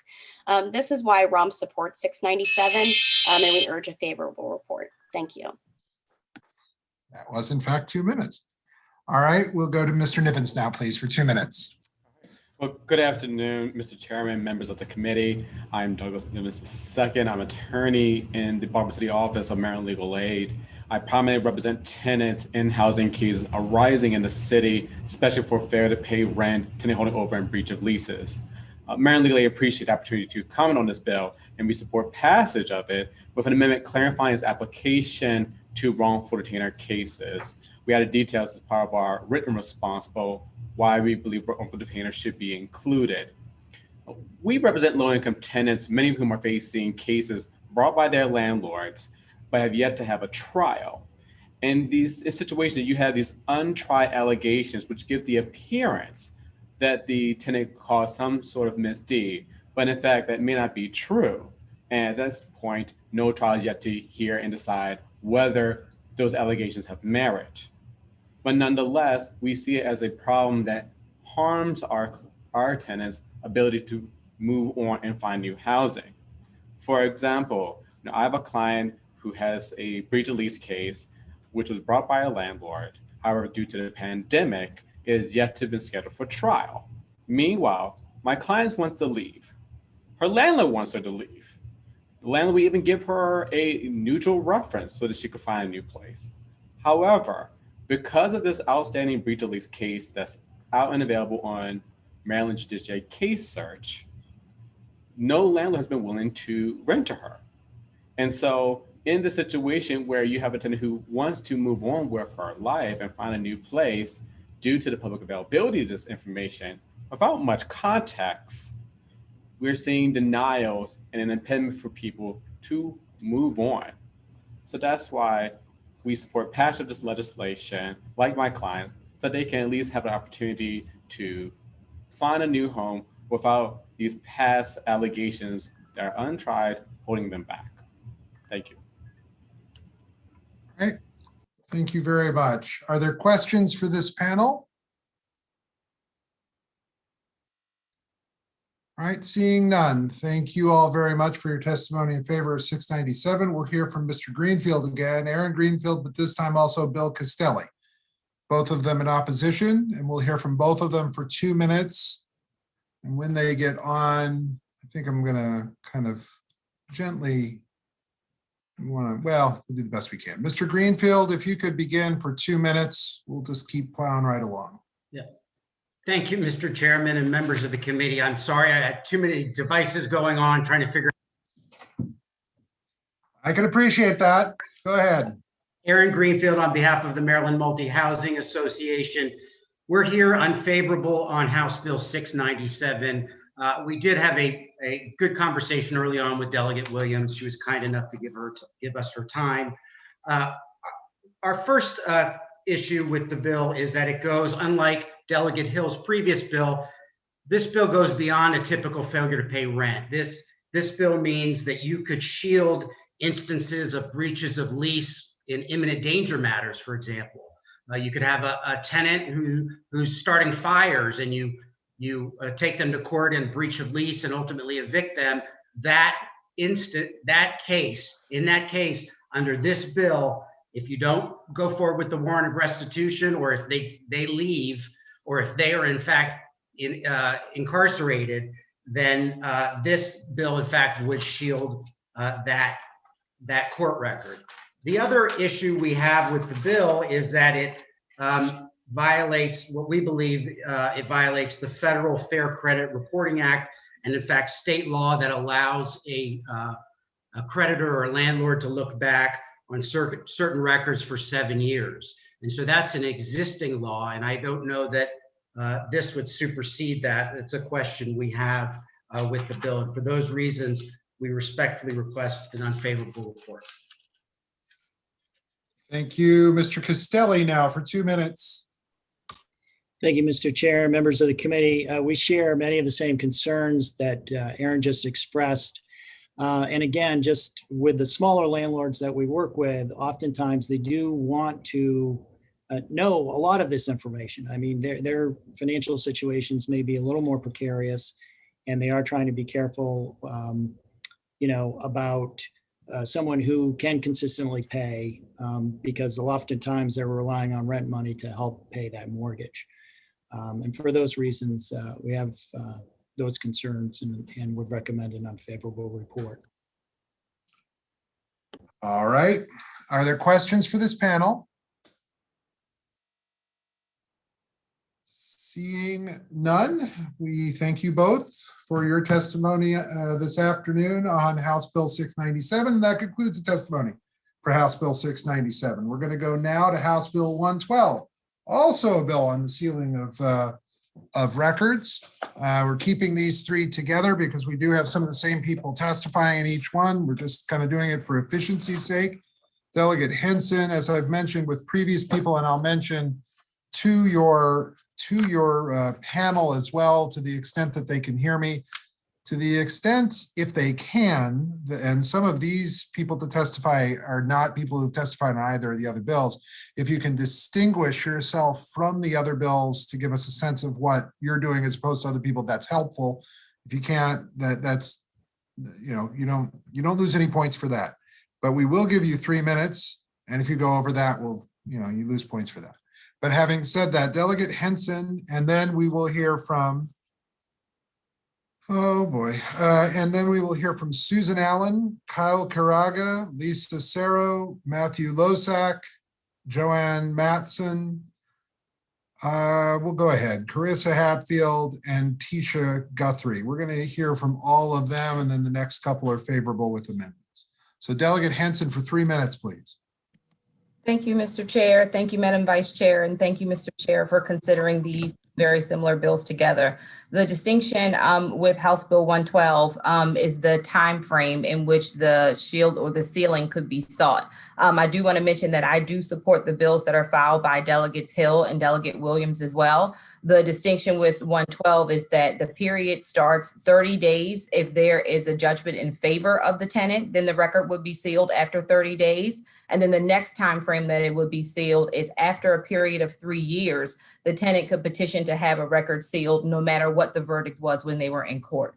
I'm proposing House Bill 112 entitled Eviction Proceedings Sealing of Records with the purpose of limiting the negative effects of the eviction process. This legislation intends to expunge eviction records 30 days after a judge rules in favor of a tenant in an eviction case and expunge the record of eviction 3 years after a judge rules in favor of the landlord. Having an eviction on a renter's record is a guaranteed blackball for obtaining a new lease even after many years. I do support the bills that were filed by my colleagues, as I stated, and I did give the greatest distinctions. This allows the shared goals of the sealing of eviction records, the way that you've designed these hearings, to be considered in tandem. I will note that the 3-year period in the bill, it is intentional and it does have significance. The Code of Federal Regulations, sections 960-204, it's a provision in there that requires our subsidized housing that receives a federal subsidy to be able to look back for 3 years on a person's rental history and to be able to do so, having access to the court records. It allows us to not clog up the process by which we are approving people for new housing. So the 3-year period there was designed with intentionality to make sure we're able to still move people forward when they need the assistance of federal subsidies for their rent. I would ask that the court, that your committee consider that the process of evictions is cyclical, and that the more that we can decrease that process from happening and those negative records from impacting a person's ability to move forward, that's the more that we can decrease homelessness and the more that we can decrease people from being losing their jobs and having all those negative impacts that happen when a person's life is disrupted by this process. Thank you very much, Mr. Chair.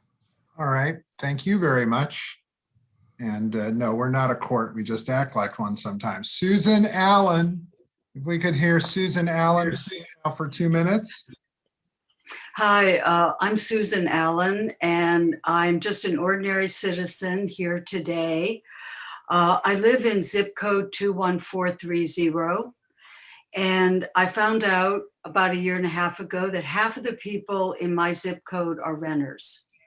And as COVID-19 got more and more dangerous and disrupted work, I began to work with my neighbors who are fearing eviction.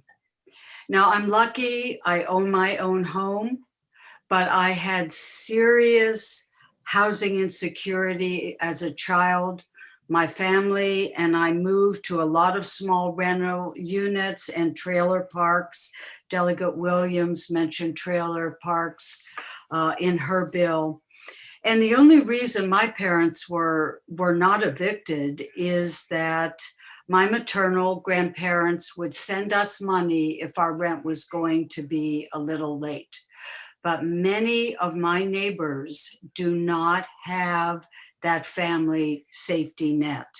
So I'm trying to imagine what it would be like as a child or a teenager to have the sheriff come to Anne Arundel County, put my belongings out on the street, and then my family would have these eviction records following me and my family as we tried to get another rental housing. Eventually, my family was able to buy a house. So we were able to have stability, but we did go through that period of extreme instability in rental. So I'm really just asking you to pass this bill and the other bills that would shield records so that families like mine would not have landlords looking over and over again and preventing us from renting, which was our only option. So thank you very much. Thank you very much, Ms. Allen. Kyle Caraga, please. Thank you, Mr. Chairman. I'm Kyle Caraga, a student attorney with the Public Health Clinic at the University of Maryland School of Law. Delegate Henson's bill is the best approach because it is the only bill that will reduce the time a judgment for the landlord remains on the tenant's record. This change is critical for low-income tenants around the state, especially right now during the pandemic. Just like a felony, an eviction creates what Delegate Hill called the Scarlet E, a black mark on the tenant's record. That mark remains for 7 years and follows the tenant as they search for new homes, new jobs, new opportunities.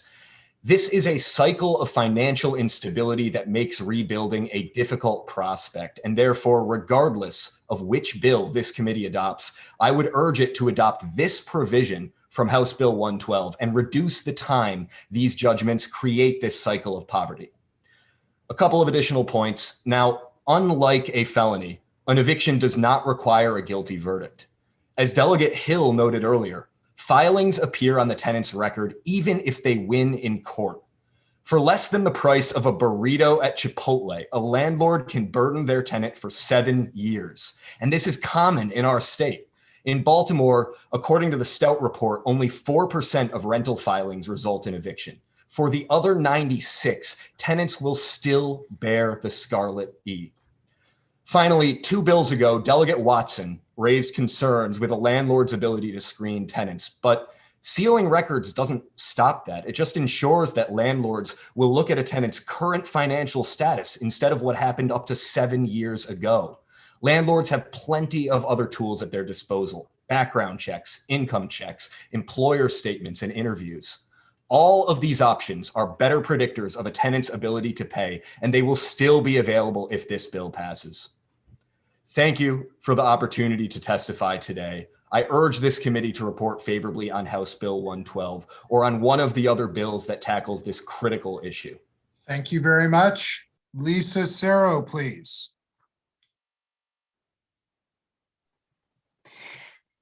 Good afternoon, Mr. Chairman, members of the committee. Thank you for this opportunity to testify today in support of House Bill 112. My name is Lisa Sarro. I am General Counsel for the Arundel Community Development Services Corporation. ACDS is the Anne Arundel County's nonprofit housing and community development agency. Our agency provides help to residents and communities, helping them to thrive through the provision of safe and affordable housing opportunities. We have a robust first-time home buyer counseling program, and since March of 2020, we have had a very, very active emergency rental assistance direct provider program. We have seen the negative impact that public access to court filings on eviction cases can have on Maryland renters and potential home buyers. This is so regardless of the outcome of the cases, assuming an outcome can even be ascertained from what's available online. And that's what I want to talk about. You've heard how bad a string of eviction filings can be for someone when they're looking for a mortgage loan or when they're looking for new housing. But what you may not know is that eviction cases in Maryland are not treated equally throughout the state with regard to which cases are made easily accessible for public view.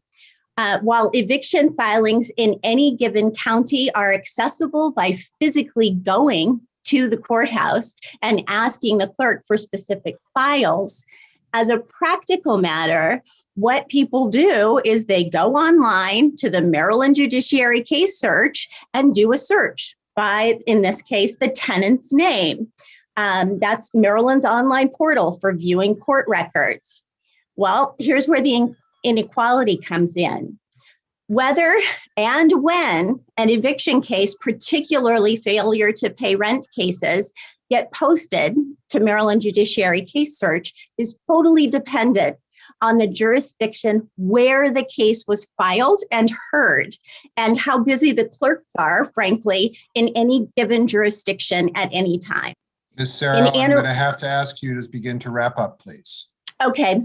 What that means is that an Anne Arundel County resident may show 5 cases that they won. Those will all be showing on Maryland Judiciary Case Search. They may not show at all for a Baltimore City resident. So for that reason, we would ask out of fairness that these records not be allowed to be viewed by the public unless the landlord has won. Thank you for your time. Matthew Losak, please. Good evening, Chairman Clippinger and Vice Chairman Atterbury and committee members. My name is Matt Losak. I am a co-founder and executive director of Montgomery County Renters Alliance, an alliance of more than 30 labor, community, religious, political, and civic action organizations, and many thousands of renters. We are also Maryland's first and only regional nonprofit dedicated exclusively to renter outreach, education, organizing, and advocacy. We are also a co-founder of Renters United Maryland. We want to thank Delegate Henson and the other sponsors of similar bills for their leadership on this issue. For too long, eviction filings in public records with common disregard for their impact on renters' ability to find housing. The Renters Alliance understands the landlord's business need to ensure that a prospective tenant is financially suitable for residency, and we encourage responsible landlords to ensure that prospective tenants are not likely to be unreasonably disruptive or put in danger other renters in their community. That said, what we see is the piling on of common court filings that in effect creates a blacklist for renters who, over the life of their tenancy, may have been late with a rent on occasion or retaliated against by incompetent or vindictive property staff or landlords who target renters seeking promised or required services or simply pursuing their rights, questioning billing, or demanding proper maintenance.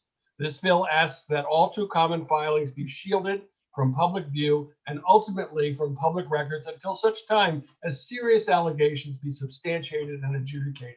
I cannot imagine what credit reports would look like for most people, including myself, if late payments or disagreements with cable companies, hospitals, car insurance companies were publicly announced, copied and placed in permanent records for simple late payments or service complaints without being serious with reasonable and proper due process and adjudication. Housing is far too important for derogatory records to be so easily created. We urge a favorable report. Thank you.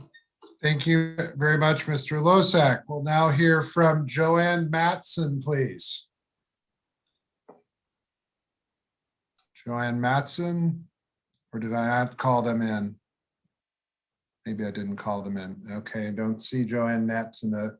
Carissa Hatfield. Good evening, Mr. Chair and members of the committee. Once again, my name is Carissa Hatfield, and I'm appearing on behalf of Renters United Maryland in support of House Bill 112. My colleagues have already highlighted a lot of the issues and reasons why we support House Bill 112. One of the things that I want to emphasize is the different provision in this bill that allows for the automatic or amendment that will be filed to allow the automatic sealing of records in favor of the landlord after 3 years. One of the things that has been found nationally and locally here in Maryland is that eviction records are more likely to exist for people of color, particularly Black women. Black women are 296% more likely to be evicted in Baltimore City than a white male-led household. This means they're more likely to have an eviction on their record, and the stain of eviction is more likely to follow them permanently. This means that these communities are less likely to be stably housed in the future and are at risk of continued homelessness. At HPRP, we work with tenants who are at risk of homelessness, and these types of records hold them back and can hold them back not only for just a few years, but can hold them back for life. And allowing this to happen is an issue of racial justice, and passing HB 112 goes to the work of trying to prevent such issues from happening going forward. We would urge a favorable report on House Bill 112 and thank the committee for its time. Tisha Guthrie.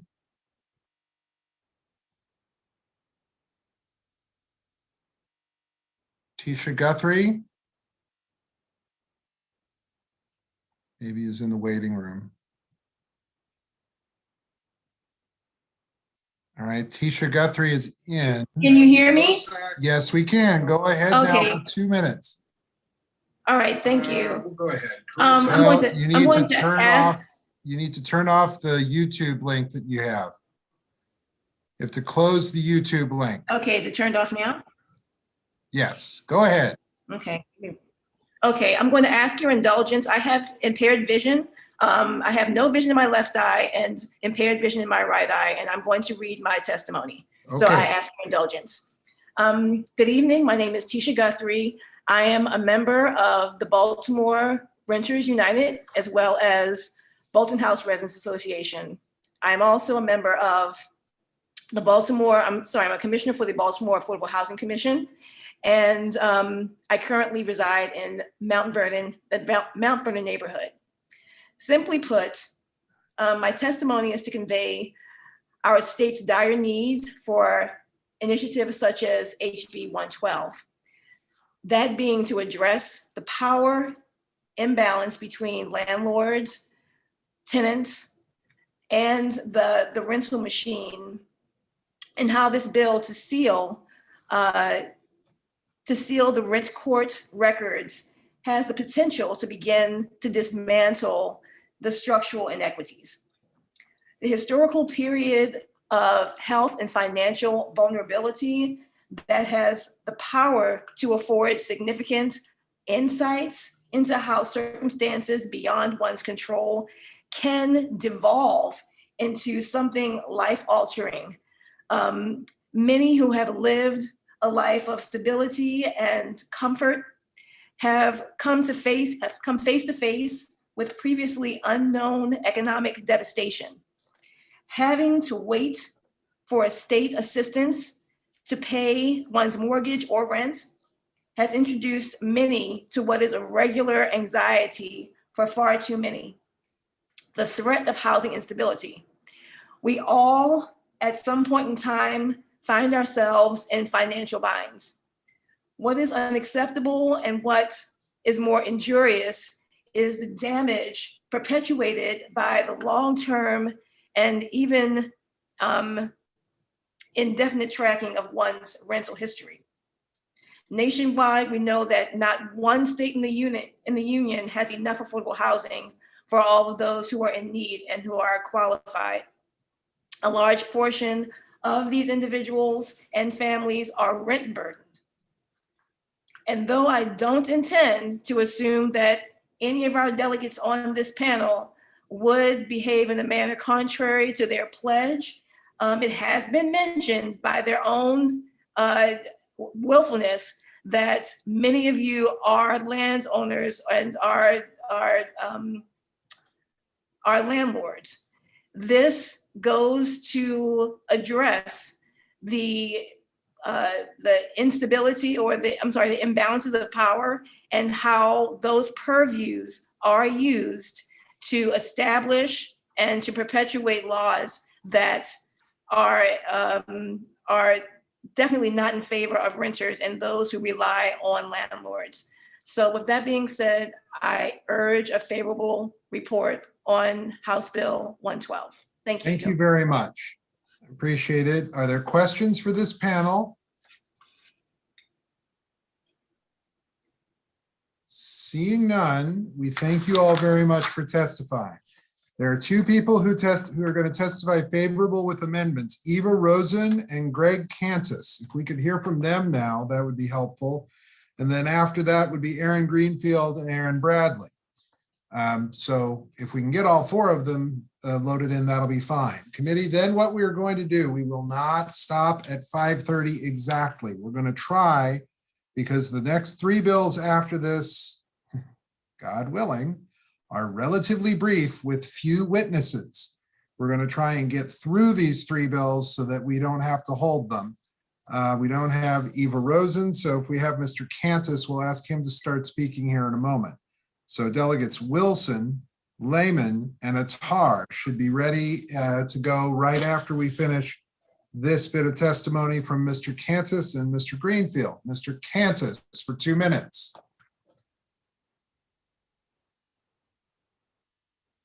Or not. I'm sorry. I've got so much Mr. stuff Cantus, on my. Great. Yes, I've got so much stuff on my browser. I cannot find the part of the Mr. browser that's Cantus, closed. if you would please turn on the video and on the Zoom, I'd appreciate it. And then you're going to have 2 minutes. Sure, and I don't know if you're going to get this background. That's what I was trying to explain. You're fine. Don't worry about it. Okay, great. All right. Again, my name is Gregory Countess. Go ahead. All right. So I am getting the echo. If you're hearing an echo, it's because you have to turn off the YouTube that you were watching just to see what was going on. Yeah, I just managed to do it. I'm sorry for taking. All right, try again. 2 minutes. Yes, sir. Thank you so much. Again, Gregory Countess. I'm with Maryland Legal Aid. I want to thank, first of all, you, Mr. Chair, and the committee for the opportunity to testify, as well as Delegate Henson for introducing this particular bill. I echo what my colleagues have said in support of this bill, and I'd just like to relate to you just a story. Miss S was a 72-year-old African-American woman who paid her rent on time, for over 10 years. She was sued in the 11th year of her tenancy by her landlord under a breach of lease case. In that breach of lease case, the landlord's attorney, I'm not going to say he took advantage of the incapacities of Miss S, but Miss S was a little confused, she would say to you. And the landlord attorney alleged to the court that she consented to judgment. The court granted that consent judgment to the landlord, and Miss S was scheduled to be evicted. She came to us. We managed to, in representing her in that case, to get that breach of lease consent judgment vacated. Therefore, she was still on the premises. The landlord did not give up and decided that they would pursue a tenant holding over action against Miss S.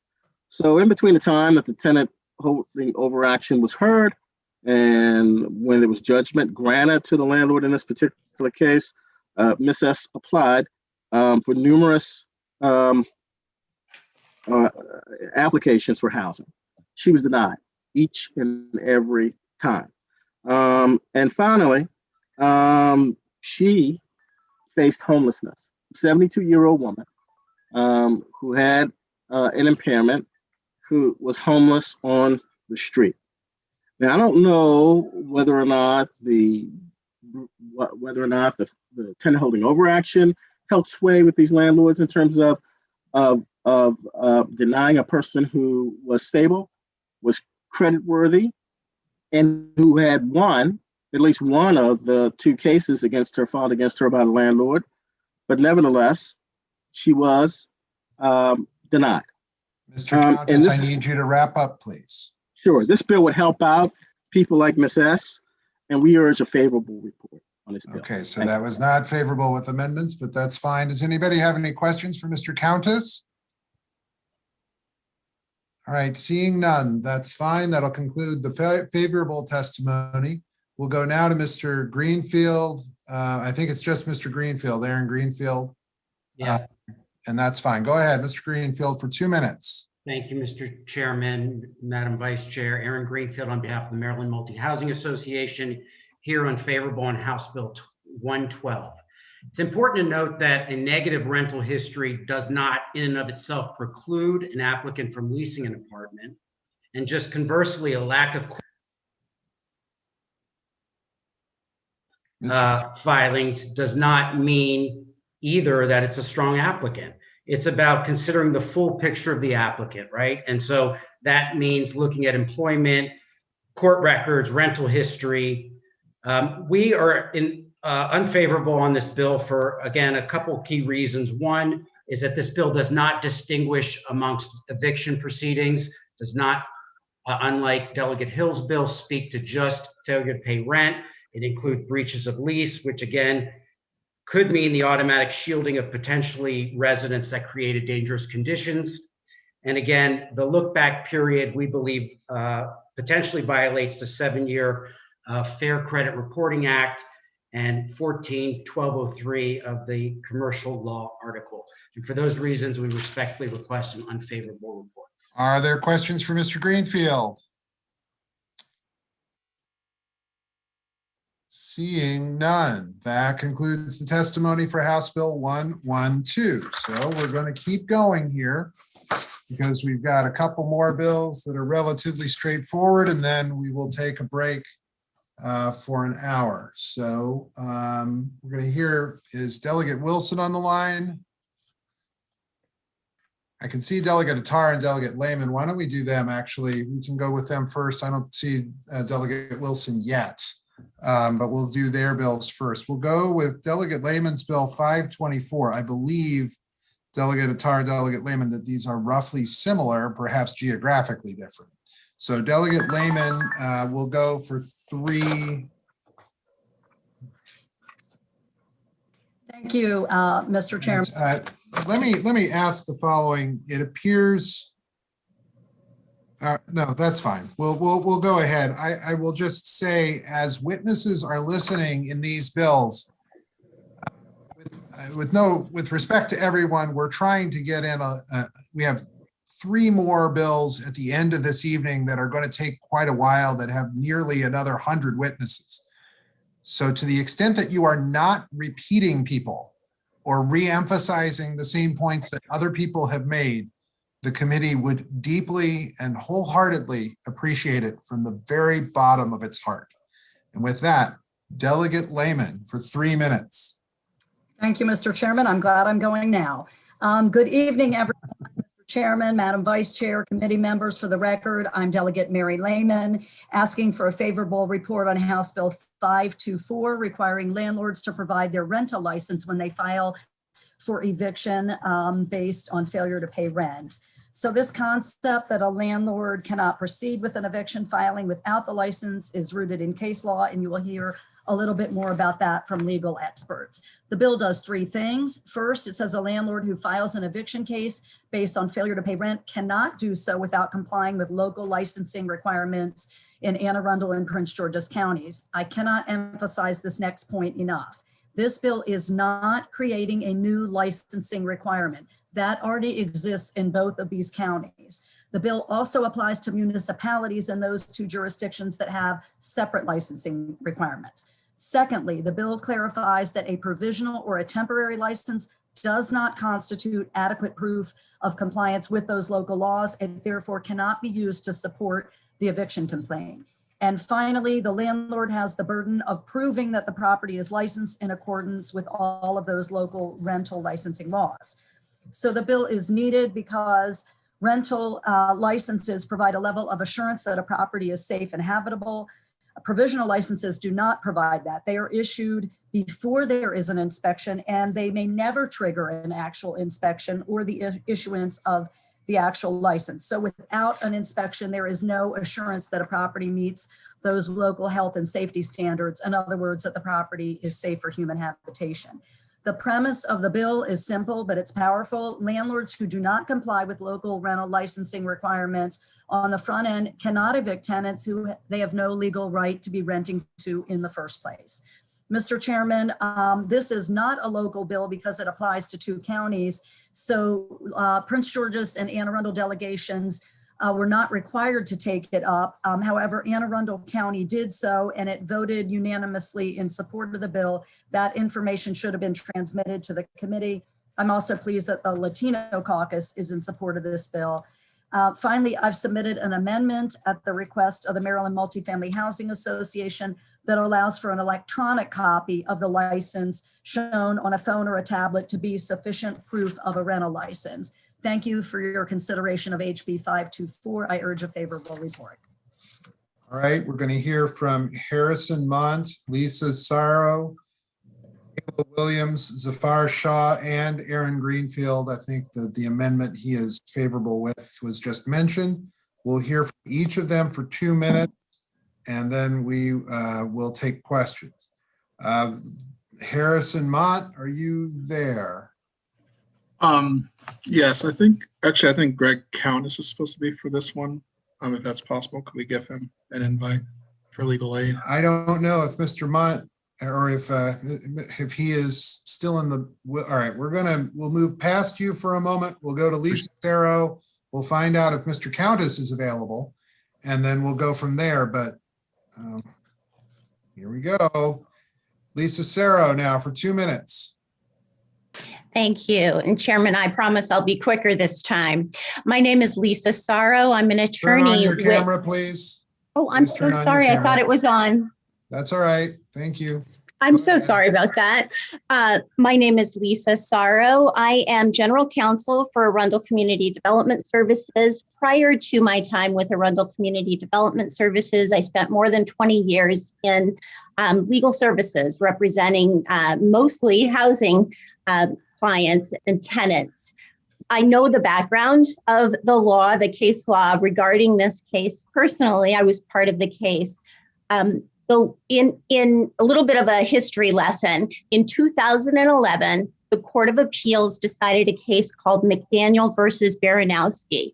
And what happened in that case was the court concluded that if a landlord lacks a license when one is required for renting a property, then that landlord does not have standing to file a summary ejectment action. The court said that the landlord doesn't have claimant status. So they're not a landlord, so they're not entitled to use the summary ejectment process.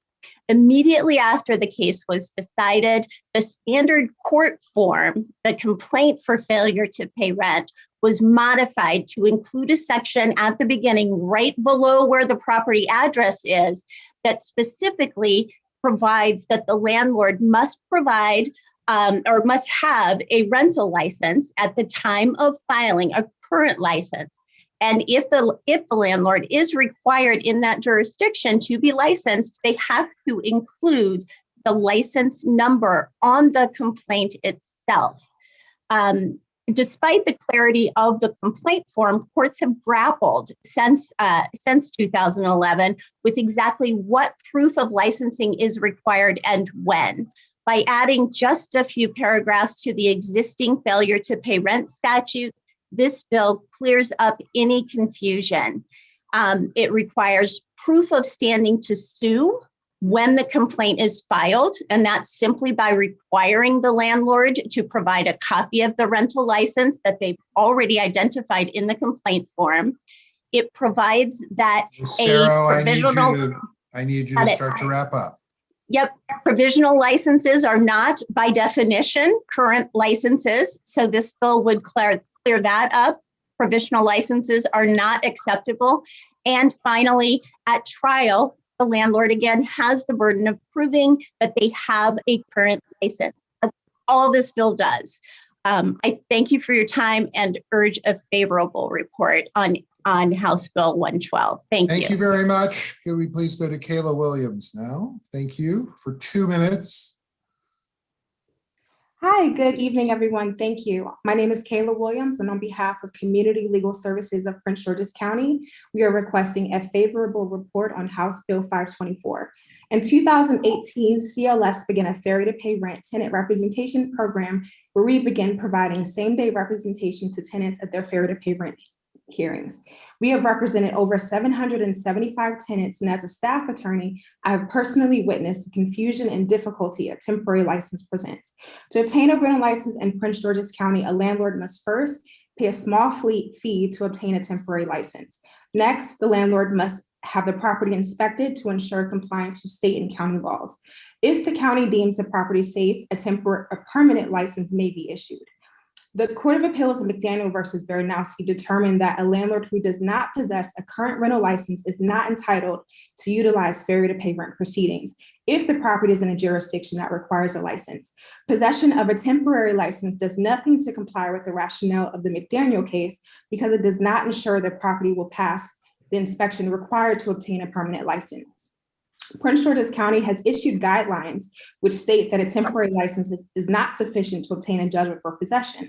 However, because there is no statutory precedent addressing the validity of temporary licenses, the issue is left to interpretation. The issue of temporary licenses was apparent in a case in which I represented a tenant at a failure to pay rent in a rent escrow hearing based on numerous housing violations. In that case, the landlord had only obtained a temporary license. I argued that the landlord's case should be dismissed, but the court disagreed, finding that the temporary license was sufficient. The court entered a judgment against the tenant.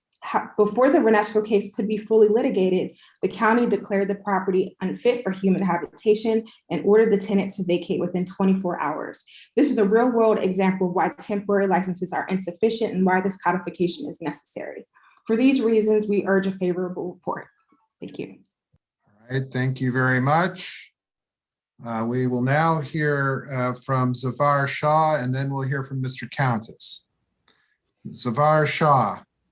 Yes, can you hear me, sir? Yes, go ahead. Thank you, Chairman Klippinger and Vice Chair Atterbury, members of the committee. My name is Zafar Shah. I'm an attorney in the Human Right to Housing Project at the Public Justice Center.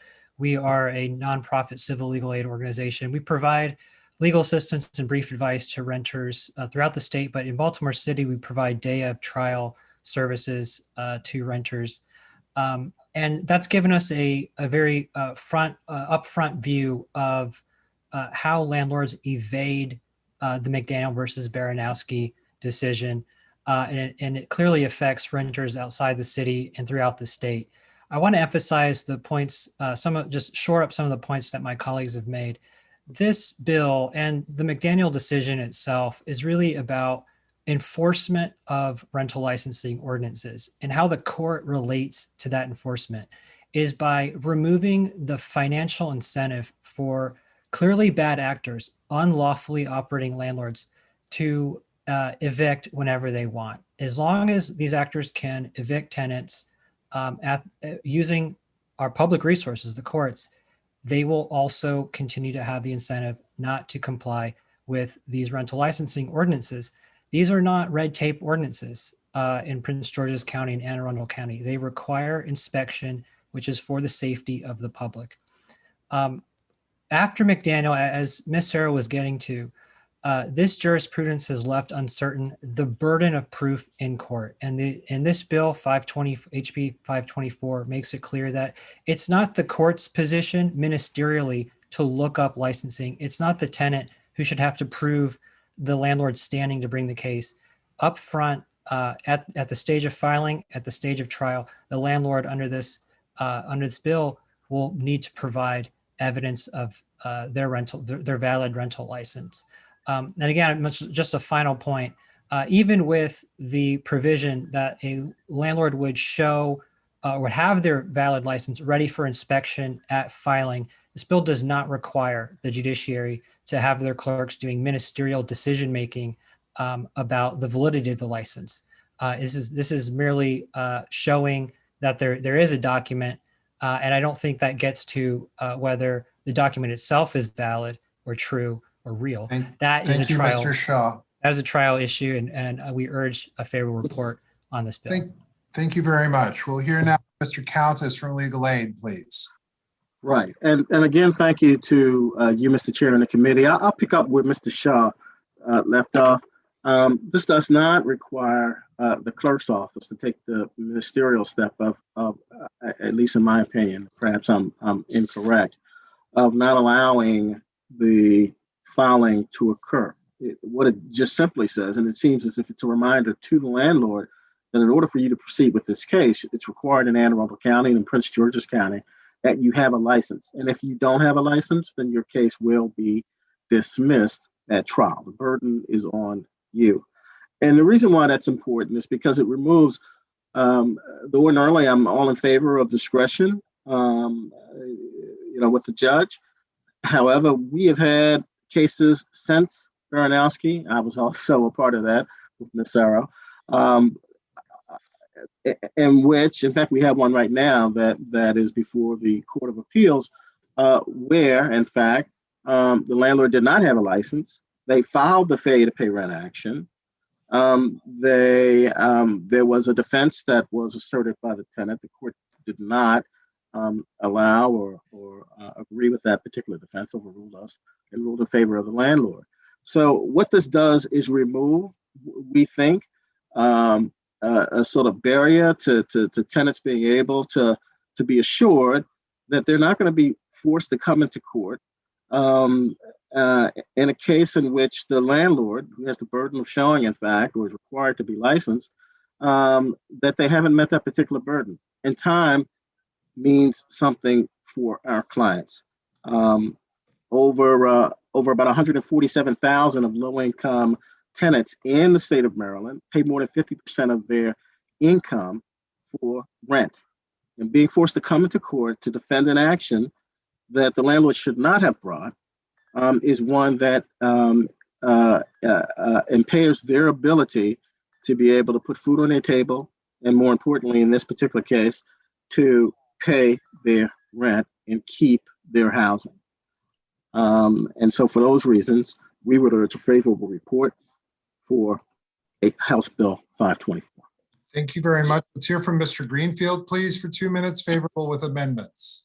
Mr. Chairman, you mentioned earlier on, we are favorable with amendments. We thank the sponsor for talking with us through our request to make sure that the license can be provided and shown in an electronic copy at the failure to pay rent proceeding. With that amendment, we are favorable. Thank you. All right, thank you very much. Are there questions for the panel? Delegate Conaway, then Delegate Watson, please. Thank you, Mr. Chairman. This question is for Ms. Williams. I believe that you answered my question, if you're still there. Ms. Williams, are you there? Yes, I'm here. All right. In the case that you gave, that you gave the example of, the person went to court and the landlord didn't have the proper licenses. But what happened immediately after that was, I think you said the sheriffs came and said, this place is uninhabitable, so now you have to move out. Yes, so the landlord filed a failure to pay rent case against the tenant. And in defense of that, the tenant raised a rent escrow based on the housing violations. Yes. Unfortunately, the court granted judgment to the landlord based on that temporary license, which I argued was insufficient, but the court disagreed. However, the court then proceeded to allow the tenant to continue with her rent escrow case. However, before we could even finish that case, the county then ordered the tenant to vacate immediately based on those housing violations.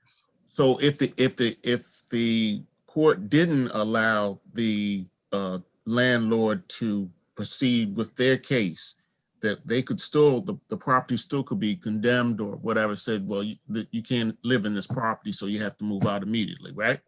Agreed. And arguably, we wouldn't even have gotten that point had the landlord been licensed at the time of filing. Yes, I understand that, but you have to give the people the power to know when they take these actions, a week or two later, they're subject to be put out the house anyway. That's all I'm saying. Thank you very much. Delegate Watson. Thank you, Mr. Chair. Question for Delegate Lehman. Delegate Lehman, does he conduct the inspection or is it a third party contracted by the landlord who performs the inspection? Thank you for the question, Delegate Watson. I was able to talk to Gary Cunningham, who is a deputy director at DPI. That's the agency in Prince George's that does the licensing. And no, it is, I asked him how inspections are going right now with COVID. It is the county that does the inspections. They are inspecting units. Rental licenses in Prince George's are good for 2 years. So anytime there's an application for a new license, there's an inspection or a renewal every 2 years. Currently, they are only inspecting units in person if the units are empty. If the units are occupied, they're doing it virtually by either Zoom or FaceTime. So it is DPI. And my last question is, those houses that go through the voucher program, are those also inspected? Are they inspected yearly or every 2 years? Those would be every 2 years as well. Now, in some municipalities, Prince George's, as you know, has 27 municipalities. So I checked with some of the bigger ones, and those standards are a little different. For example, in my district in Laurel, the license is annual, so it has to be renewed annually, but the inspections are only done every 3 years. In the city of College Park, it is every 2 years. It's every year. And every year that a license is renewed, single family homes are inspected annually. The answer I got from 2 city officials is for multifamily units, it's a little bit less often. So the standards can be a little different for municipalities. All right, thank you. Are there further questions for this panel? Seeing none, thank you very much. That concludes the testimony on House Bill 524. Thank you very much, Delegate Lehman. We'll go to Delegate Attar. This will be our final bill before we break. Going to break for about an hour. House Bill 523. Delegate Attar for 3 minutes. Now I think we'll then get Mr. Mont for 2 minutes, Mr. Greenfield, Sam Cogan, Natasha Mihu, and Zafar Shah, and then Karen Wabecki. They will all testify for 2 minutes after Delegate Attar's 3. Again, committee, this will be the last bill we hear. Then we will take a break and I'll take a look and see what time we're stopping, and then I'll figure out exactly how far we'll go from there. All right, thank you very much. Delegate Attar for 3 minutes. Thank you, Mr. Chair. For the record, I'm Dahlia Attar, here to present House Bill 523. This bill is a local Baltimore City bill. It received a favorable report from the committee. As introduced, this bill passed the House of Delegates last session unanimously. In Baltimore City, a landlord is required to register their rental properties. If a landlord wants to evict a tenant for failing to pay rent pursuant to this bill, they must show by a preponderance of the evidence that the property is in compliance with local licensing requirements. I ask for a favorable report, and to my panel, we'd like to hear me too. Thank you, Mr. Chairman. We certainly do. Mr. Mont for 2 minutes, please. All right, thank you very much. My name is Harrison Mont. I'm a staff attorney at Maryland Legal Aid in the Baltimore City office. Maryland Legal Aid represents poor residents throughout the state of Maryland and every county. We think this bill is crucial because it enforces a law already on the books. It makes sure that landlords are actually licensed when they use our court system to try and evict through failure to pay rent. The bill simply requires the landlords to be licensed at the time of filing and be able to prove by a preponderance of evidence that they are licensed. Now, this is important because the courts don't generally check the license automatically. Tenant needs to assert a defense, and most tenants don't know that that's a defense to a failure to pay rent eviction. Because we know that, I think about 1% of tenants are represented, whereas the vast majority of landlords are, there's a big information gap here. So this provision would do a lot to decrease that information gap. In addition, I would like to stress that these licensings are critically important to ensuring that there are habitable properties in Maryland. The first thing when I get a new client in Baltimore City who complains of conditions is check on the licensing. And often I find that there is not a license for that property. And we've seen the worst of it in Baltimore City. You see houses that have unstable ceilings or floors, mold. I even saw one time there was a house that was basically a closet, no windows, just a door and a bed on the floor. You can imagine what kind of fire hazard that is. And enforcing this licensing provision, I think, would do a lot to discourage landlords like that from being able to use our court system and from being able to function. So for those reasons, I urge a favorable report, and I thank you very much for the time. Thank you very much. We'll hear from Aaron Greenfield, please. Thank you, Mr. Chairman, members of the committee. Aaron Greenfield here on behalf of Maryland Multi-Housing Association in support of House Bill 523. I want to thank Delegate Attar for engaging and working with us, and just say me too. Thank you, Mr. Chairman. Best testimony yet from Mr. Greenfield. Right, Sam Cogan. Sam Cogan. Where do I Good know evening. that How guy are you? from? Oh, Sam Cogan. He lives down the street. I do. It's my great honor, right? So good evening, everyone. I'm Sam Cogan. I'm the assistant sheriff in Baltimore City, representing Sheriff Anderson, and we are in support of 523. I want to thank the sponsor. I want to thank the committee for listening to this. I'll be incredibly brief and say it puts the sheriff's office in quite a pickle when we have to enforce the law to do evictions where the landlord's actually breaking the law for filing the eviction. And so we want to sort of stop that. So me too to everything else, and I'll be here to answer questions if anyone needs to. All right, let's see if Natasha Mihu is there, and she's ready to go for 2 minutes or less. Good evening, Chair, members of the committee. Natasha Mihu here on behalf of Mayor Scott's administration. I want to thank Delegate Attar for all work on this bill and for bringing it before you all again, and will urge a very favorable report on House Bill 523. Me too to everything. Fantastic. I sense a trend. Zafar Shah. Yes, thank you, Chairman Klippinger and members of the committee. Again, Zafar Shah from Public Justice Center. I incorporate my testimony from the prior bill 524 and simply add to that, although Baltimore City enacted and made effective a very strong rental license ordinance in 2018, more than a year on, in the 6 months prior to the pandemic, in cases in which Public Justice Center attorneys raised a defense to eviction in our fair to pay rent court, 58% of those cases involved an unlicensed landlord. So this continues to be a persistent problem of unlicensed actors using the court. We thank Delegate Attar for bringing back this bill, and we look forward to the committee's favorable report on 523. All right, thank you very much. Karen Wabeke. Yes, good afternoon or evening. My name is Karen Wabeck. I'm an attorney with the Homeless Persons Representation Project. We are a nonprofit civil legal aid organization that represents folks who are experiencing homelessness or who are at risk of homelessness. And as part of that work, we regularly represent tenants facing eviction in Baltimore City. Beyond that, I will co-sign all of the other testimony you've heard. Thank you. All right. Delegate McComas has a question. This is just, it should be pretty simple. I would assume that these properties cannot be insured because obviously these guys aren't inspected. Is that fair to say? So there's no insurance if anything happens to the property. I don't know the answer to that question. Does anyone on my panel know? I can find out the answer, but I don't know it. You stumped the panel, Delegate McComas. Stumped the I didn't panel. mean to do it. I just think it's an issue because, well, I'll talk to Delegate Attar offline. That's perfectly fine. That's fine. Delegate Conaway. Thank you, Mr. Chairman. Thank you, Delegate, for bringing the bill. Mr. Shaw, in these cases where the property doesn't have a license, how does the landlord normally get the property back?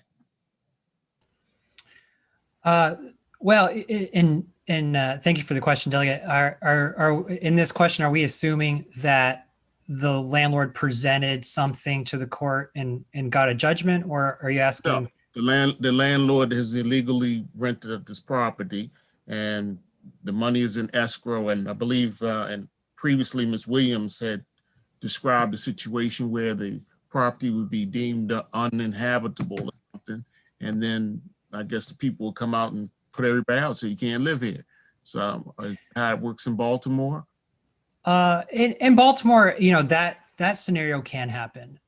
Okay. And I think that more often than not, we see cases dismissed in the failure to pay rent docket when it's proved that the landlord doesn't have a rental license. Now then, the landlord may then proceed to file a different type of eviction action. They may file a tenant holding over or even a wrongful detainer. Our position at Public Justice Center isn't that it's proper for this unlicensed actor to again use other types of legal mechanisms. I know I wasn't implying that it's proper for Yeah. the tenant to do that, but what is proper is for the landlord to do that. But what is proper is that the tenants know what the consequences of their actions may be. That's all. Thank you very much, though. I appreciate you. Delegate Arakan. Thank you, Mr. Chair. I just wanted to let Sue know that Delegate Comas know that you are not restricted in getting insurance if you're not registered with your county. Okay, Delegate Cox.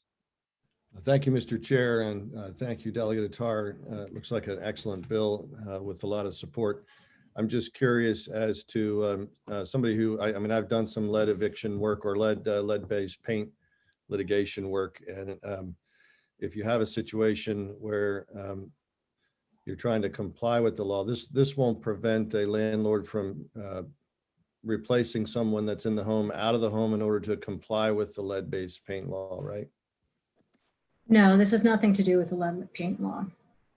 So if they're in the house, what's the remedy for the person who's in a house illegally? I mean, is there a way to make, to use this as a tool to ensure not only that they can't evict, but that they also then bring the place up to par?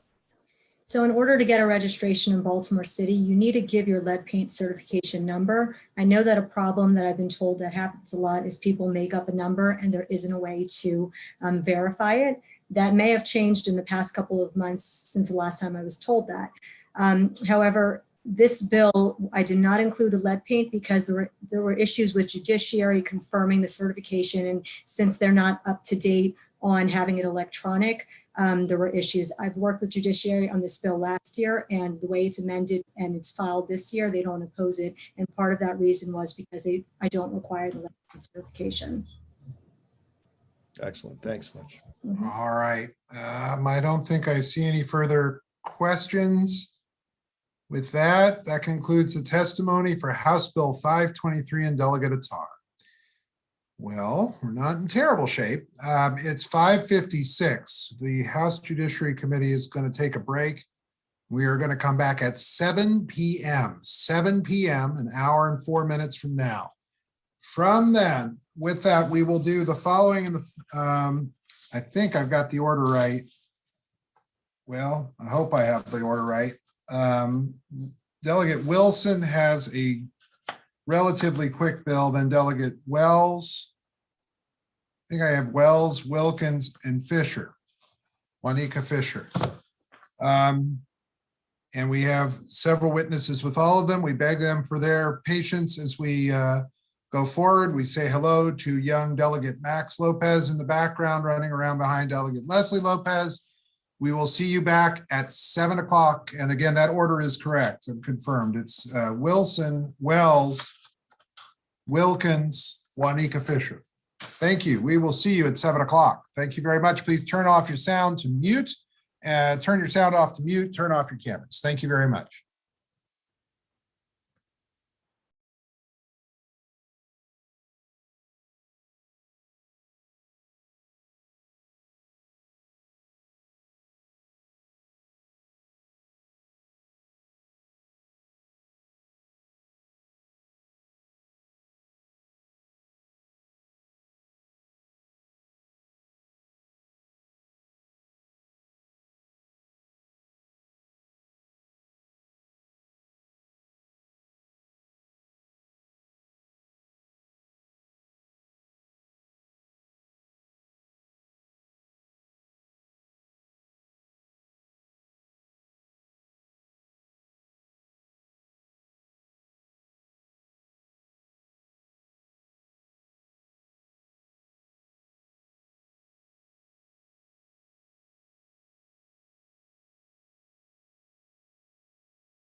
Anybody out there? Hey, I'm here, Kurt. Oh, okay. I was dealing with homework and stuff, so I missed your call. I thought that we ought to talk tomorrow sometime. Okay. Who got homework? Ladies and gentlemen of the committee, this is still being broadcast. Okay. Okay. Well, for all those listening, my 7-year-old is learning the first 10 presidents Oh, that's great. and all types of other stuff that I didn't know. Oh, that's wonderful. Yeah, there's some of us who still don't know the first 10.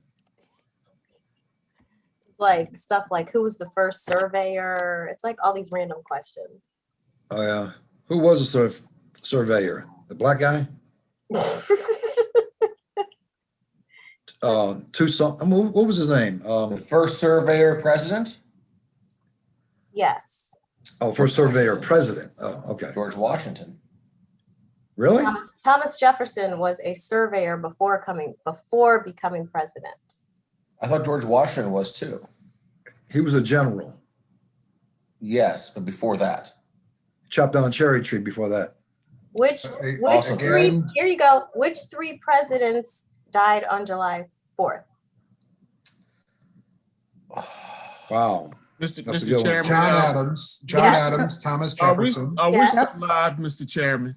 Are we still? We are still live. Thank you so very much. You're very welcome, Delegate Conaway. And this is very educational. Look, my 2nd grader has to know this stuff by Friday. Like, I do believe civics is within the scope. Who was the only president to serve 2 non-consecutive terms? non-consecutive. Cleveland. Roosevelt. Theodore Roosevelt. Was Cleveland? Very good, Mr. Cleveland. Chair. Non-consecutive terms. Yeah. Roosevelt tried to win non-consecutive terms, but he lost. Mr. Chair, you are just a nerdy I am a nerd. font of helpful knowledge to second. Just ask anyone. And now everybody says that, so that sees it. So that's fine. I think that he was the 20th and 22nd president. And who was the 21st, Mr. Genius Chair? 21st president? Yeah. Grant. No, Grant was like wasn't Lincoln 19 or was he 16? Lincoln was 16. Okay, sorry. Johnson was 17, Grant was 18.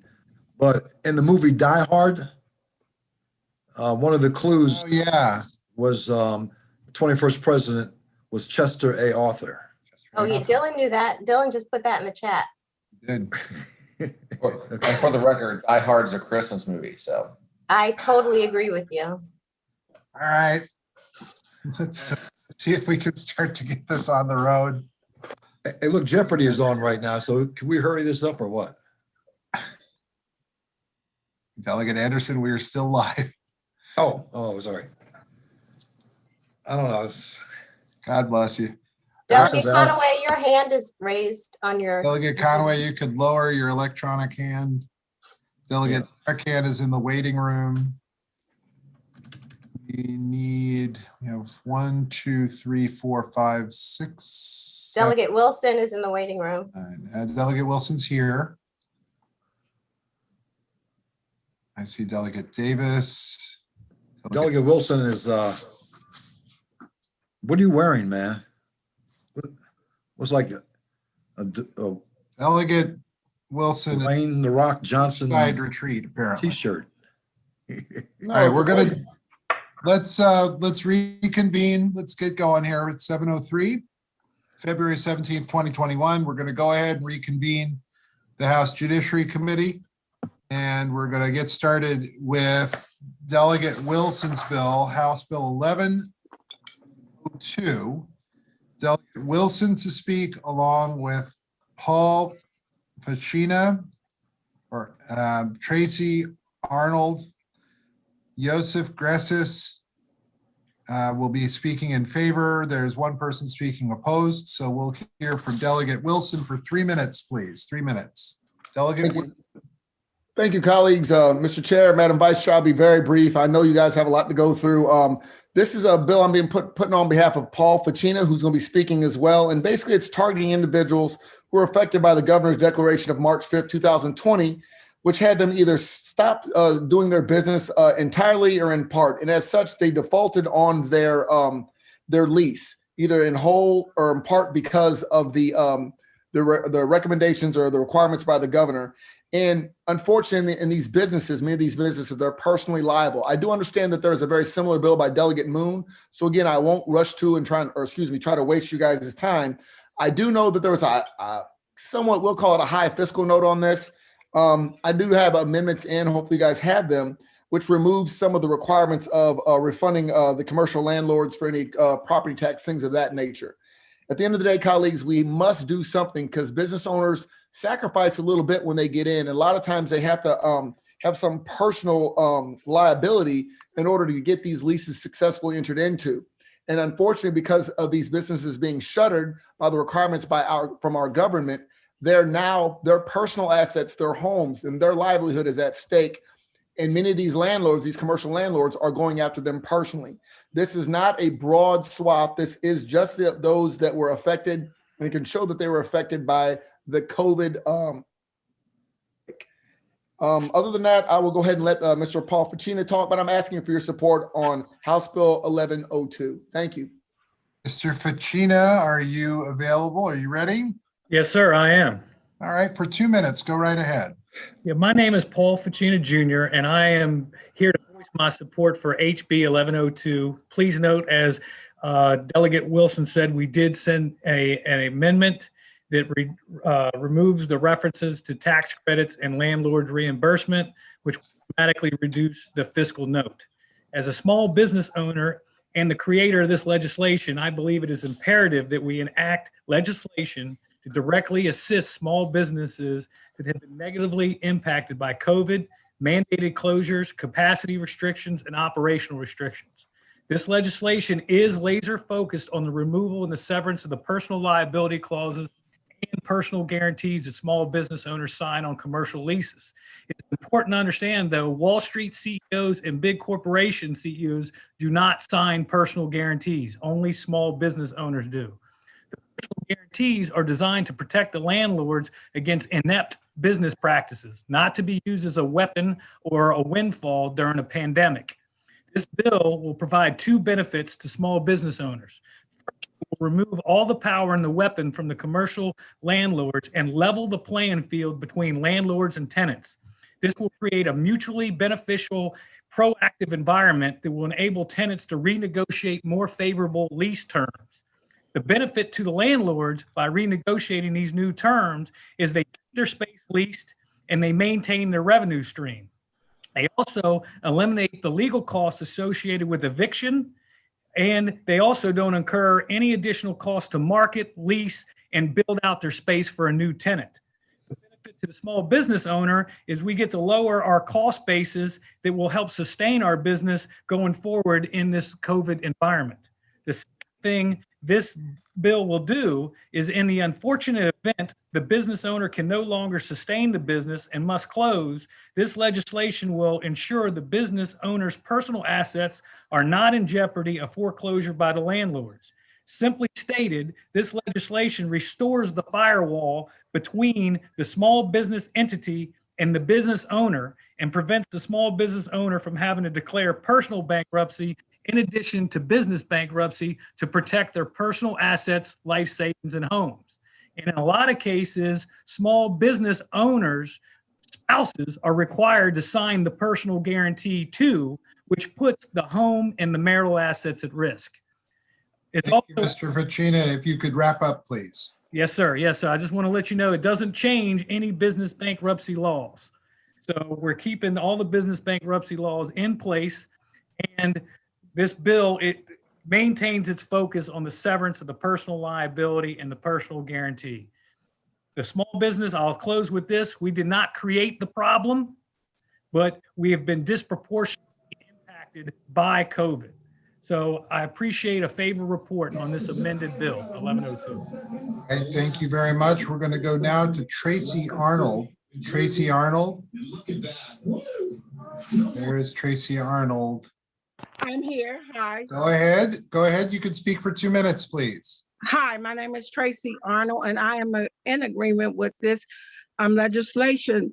One, because I am a nonprofit business owner, and I have been personally affected by the pandemic of COVID-19.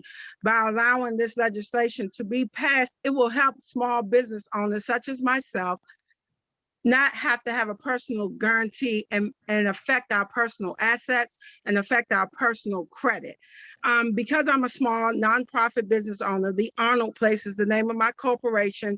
We help women who are survivors of domestic violence, abuse, and sex trafficking.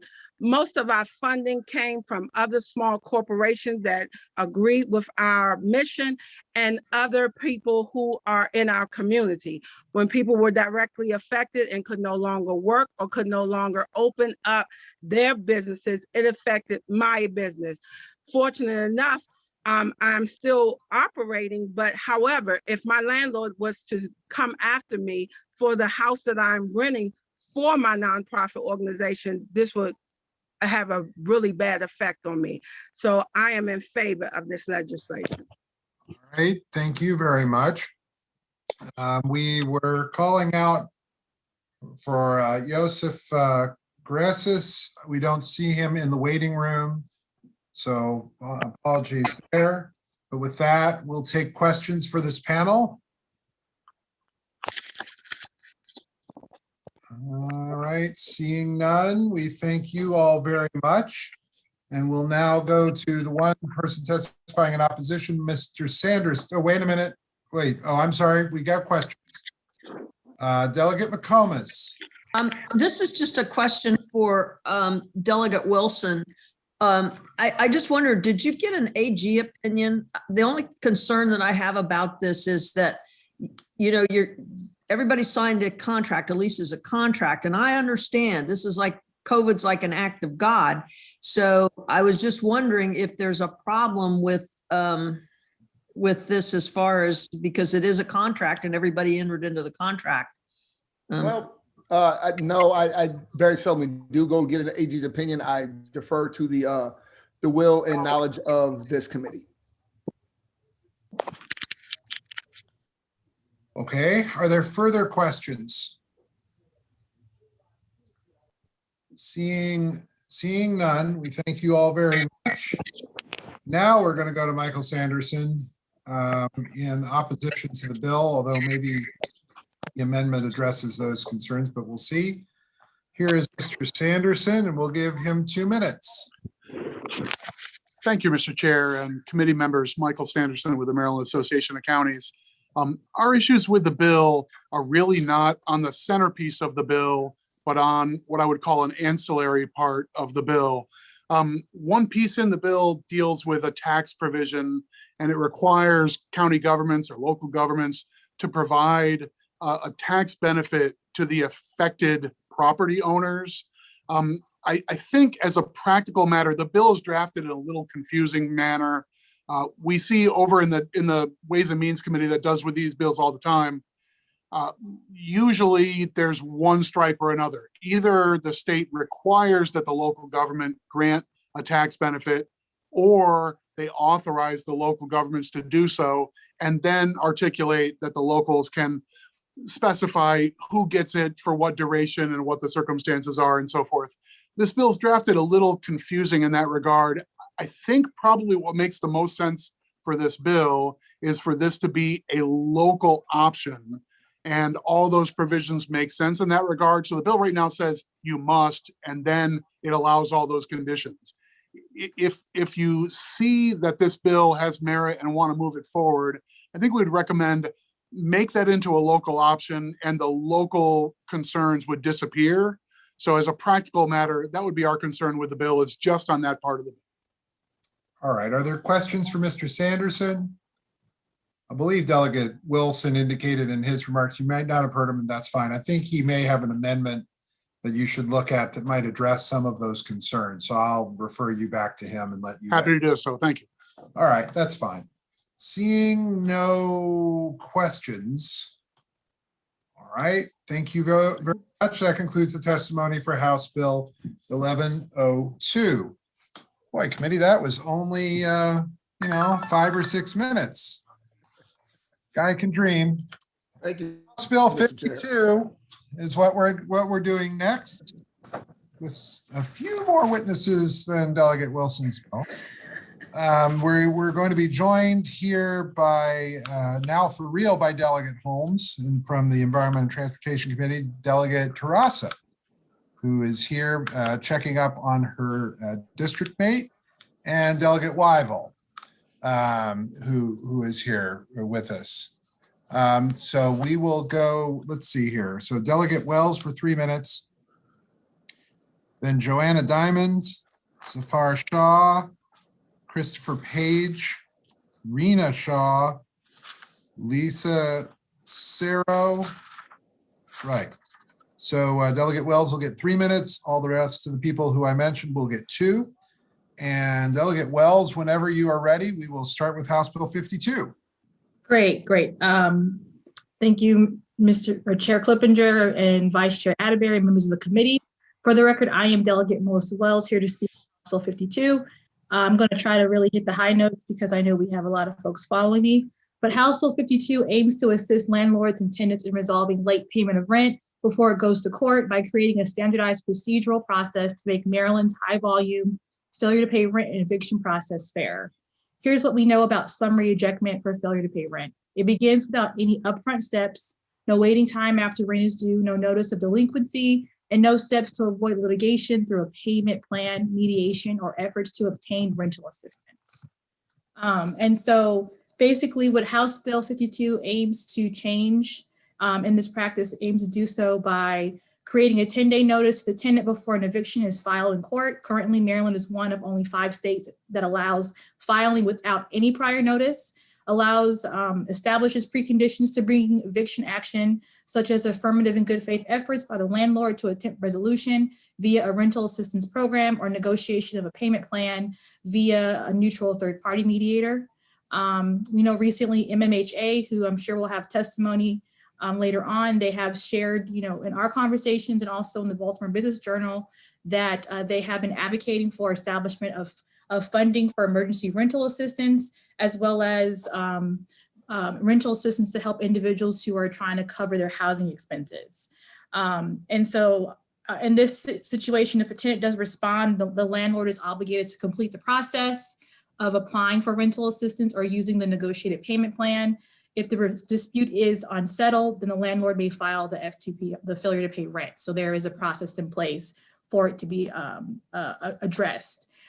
This bill will allow altering the court process to include a focus on eviction diversion. It also gives judges greater discretion to stay eviction, especially in critical circumstances such as endangering of the tenant's health or life, or to help impede eviction while efforts are underway to secure government or charitable nonprofit support to rehouse and avoid homelessness. It also increases the appeal period to 10 days and also ensures that we have, that tenants have access to on-demand accounting of landlords' accounting while they're in court. So I know I just said a lot. I know there's going to be a whole bunch of conversation, but I just would really want the committee to know that this conversation has been ongoing in environment and transportation for several years. I have been having conversations with the judiciary, with lawyers, as well as tenants, and also with MMHA, AOBA, and other management companies. And so I really believe that we can build off of some of the practices that some of the management companies are already saying that they would like to see in terms of negotiation and communication of the tenants with the landlords. I think that we can also build off of the fact that there's a groundswell of support for rental assistance. But I do believe that we can do more to make sure that tenants can have access to counsel when they're in court and that they can have access to more options just besides them automatically going to court. Thank you. Thank you, Delegate Wells. Thank you very much. Thank you. 2 minutes now for Joanna Diamond, please. I see Ms. Diamond. We'll let her go for 2 minutes. Thank you so much, Mr. Chair, Madam Vice Chair, members of the committee. My name is Joanna Diamond with Healthcare for the Homeless, here in full support of HB 52, and thank Delegate Wells for her leadership in this bill. For nearly 40 years, Healthcare for the Homeless has supported thousands of adults and families in their struggle to find safe and secure homes. And as part of our full integrated medical and behavioral health care, we provide permanent supportive housing to over 400 people a year. And so in these efforts, we strongly support HB 52. You will hear from my colleague, Dr. Max Romano, about the devastating impact an eviction has on a person's health. So I wanted to address briefly the effectiveness of diversion court type programs that this body and the judiciary have already supported. Routinely, when people are undergoing difficulties or challenges that manifest in legal actions against them, our state has recognized the value of diverting them away from harm and avoid the legal system. In particular, courts have partnered with legal service providers, healthcare organizations, social service organizations to divert people away from the legal system in order to get them the support they need. In fact, Healthcare for the Homeless is the service provider for 2 problem-solving type courts in the District Court in Baltimore City. Our SOARCE specialists provide support for clients through the Veterans Treatment Court, and our community health workers provide support for clients as part of the homeless docket. These are not legal services, but courts have recognized the value in providing case management and outreach support, and in the case of our agency, connecting people to healthcare in order to address those underlying issues that cause them to face legal challenges. So I wanted to address this because this body has already supported evidence-based and data-driven solutions to resolve issues that would otherwise involve a legal process. We've also heard arguments that the judiciary and the courts don't necessarily have a role to play in preventing evictions. However, the court itself is a place of harm reduction and can be hugely impactful in preventing evictions and preventing people from losing their homes by supporting them on their path to financial stability. So in helping facilitate certain programs, the courts can actually be the biggest driver helping people avoid eviction, which is the most, if not the one of the most devastating events of a person's life. So certainly there is a role for the court to play to help problem solve in order to avoid evictions. So for these reasons, we urge a favorable report. Thank you. Thank you very much. We'll go now to Zafar Shah. Yes, thank you, Chairman Klippinger, Vice Chair Atterbury, members of the committee. My name is Zafar Shah, attorney at the Public Justice Center. We support House Bill 52 because from our frontline view of eviction cases, we believe that effective solutions for non-payment of rent begin with early engagement between landlords and tenants, not when the parties face off at trial. And as well, solutions are boosted by connecting litigants to at-court services. We see in our practice that tenants who come to court are both unaware of their defenses and under immense pressure by landlord agents, by bailiffs, and even by judges to hasten toward entry of judgment when they're at court. Even when renters in certain district courts have the benefit of hallway talks with a pro bono attorney or 30 minutes with ADR, the time constraints of these dockets limit what our resources can accomplish. House Bill 52 changes these problems through 2 systemic upstream changes to summary ejectment. First, the bill requires a 10-day notice period ahead of any failure to pay rent filing. This notice of delinquency and legal rights sets the table for that early engagement. It clarifies the payment dispute. It points tenants to financial, legal, and ADR resources. This notice period also sets up a fundamental shift in how we utilize rent relief money. Under this bill, landlords are required to work with tenants before there's an eviction filing to secure rental assistance, and if that's not possible, to utilize a repayment plan. And importantly, if a tenant fails to respond to the 10-day notice, then this precondition is fulfilled. The landlord can go ahead and file their action. However, if communication is ongoing and efforts are pending, that's what we want. We want that to be seen through fruition before there's a filing in rent court. Secondly, when a failure to pay rent case is filed, this bill allows litigants the legal basis to request time to engage in eviction diversion resources at court when they're available. This is the status conference section of the bill. It sets out procedures by which a judge can order referral to mediation instead of sending folks out to the hallway on their own, where the parties can seek continuances to obtain counsel, and where renters have a formal opportunity to raise a defense or counterclaim properly. Good outcomes can occur in our rent court dockets when we prioritize pre-litigation interventions, and that's why we urge a favorable report on House Bill. Thank you very much, Mr. Shaw. Thank you, Chairman. Thank you. We'll go now to Christopher Page, please, for 2 minutes.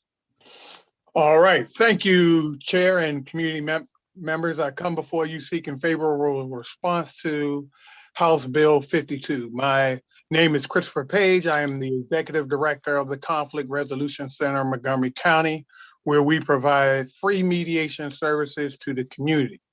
We also were one of the mediation centers in the state that helped develop the pretrial mediation program with the ADR department for the district court.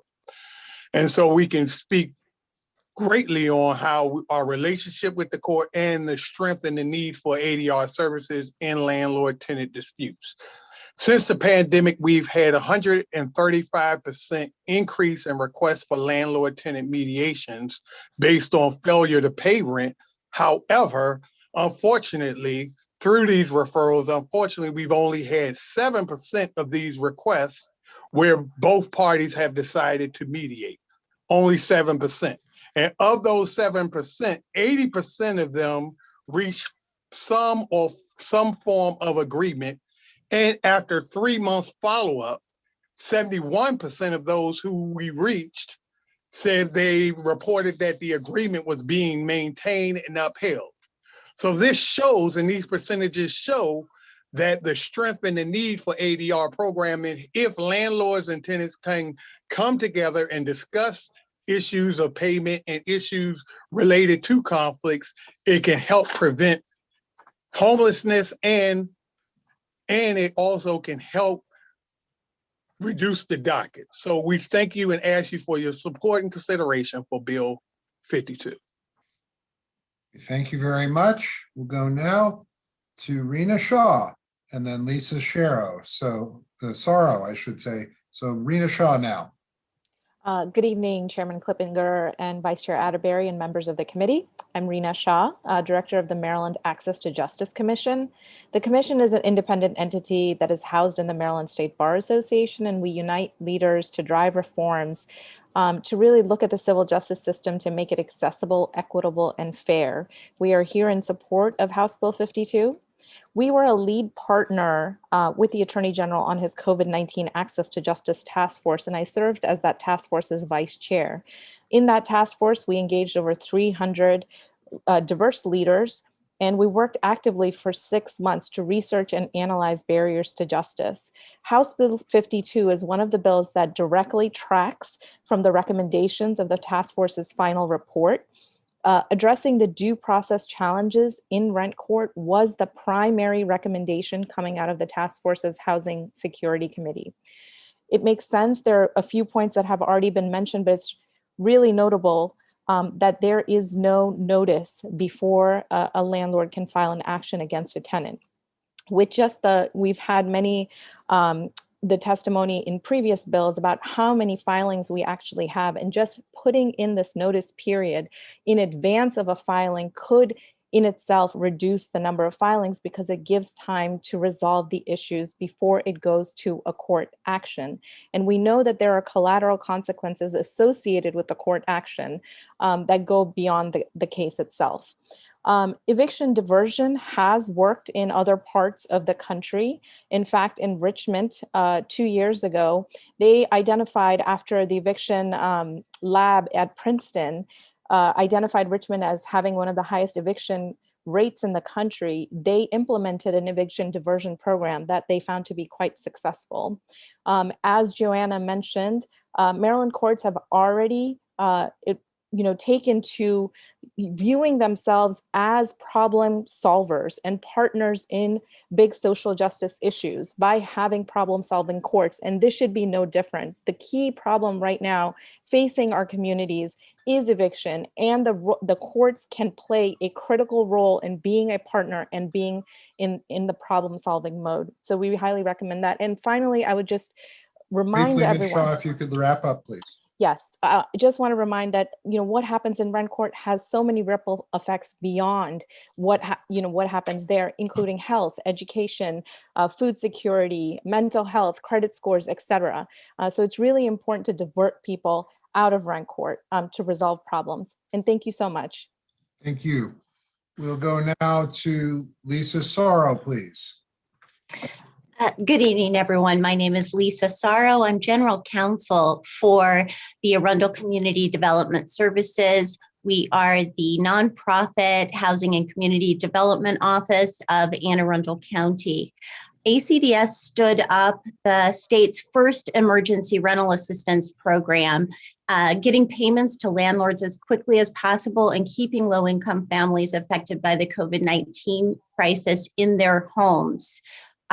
With more than $400,000 in new federal rental assistance funds coming into the state of Maryland this year through the Consolidated Appropriations Act, emergency rental assistance programs in jurisdictions throughout the state are going to play a larger role than ever in providing payments to landlords to prevent evictions of the state's lower income households and those affected by COVID. It's clear to us that absent reform to the current failure to pay rent eviction process, Maryland will without question see the eviction of scores of tenants for failure to pay rent, even though rental assistance funds may be available to get landlords paid. We find that many of our applicants are already in the court process of being evicted, or they are sued while we're trying to process their applications. And when that happens, everything goes away with regard to processing the application, and attention is focused on keeping that tenant from being evicted through the court process. This bill would slow down the process, allow the rental assistance providers to complete applications and get money to landlords. It would just be a shame to have tenants evicted when funds are available to pay the rent, just because there's not enough time or a mechanism in the eviction process to allow for rental assistance applications to be completed. The law does not currently allow judges to stay evictions or to postpone hearings just because someone's in the process of getting funds together, even through a rental assistance program.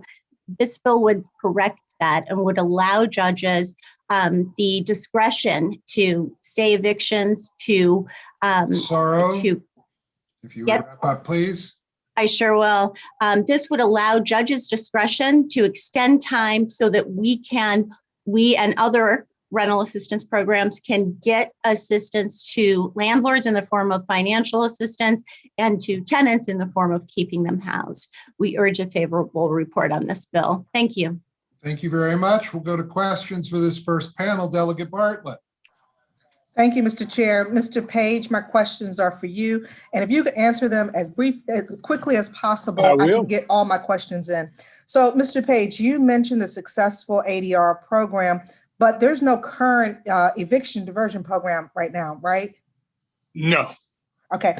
Do you think the eviction diversion program would save costs for both the tenants and the landlords? Yes. And if do you think it would also reduce the number of evictions like with ADR? Yes. And last question, does ADR, or do you anticipate the eviction diversion program would double the work of the courts? I don't see it as working in courts because they could partner with organizations like us that can help reduce and minimize the work. Thank you. I appreciate your speed. Thank you, Mr. Chair. Delegate Carden. Thank you, Mr. Chair, and Delegate Wells, thank you for bringing this bill. If you can't answer these questions, maybe you know who the right person is. But two quick questions. First is, don't people in rent court, don't the defendants, the tenants already have legal assistance? Why is that not adequate, what they already have? And number two is, one of your witnesses talked about notice and not having notice, and how it have a huge impact if you just had some notice, which is in this bill. Isn't it true that the tenant has to be given notice of a hearing? And are you suggesting there be additional notice that you're planning on bringing in the court, and therefore giving them like 30 days to correct an error? Is that the kind of notice that you're looking for? Those are the two questions. Thanks. Thank you for your question. I'm thinking that maybe Zephyr Shaw would be the best to answer this question. So I'll take the second question first. So the summons is not a notice of a dispute. It's a notice of trial. And so we, in our current system, are skipping a significant type of tenant, landlord, or creditor, debtor communication.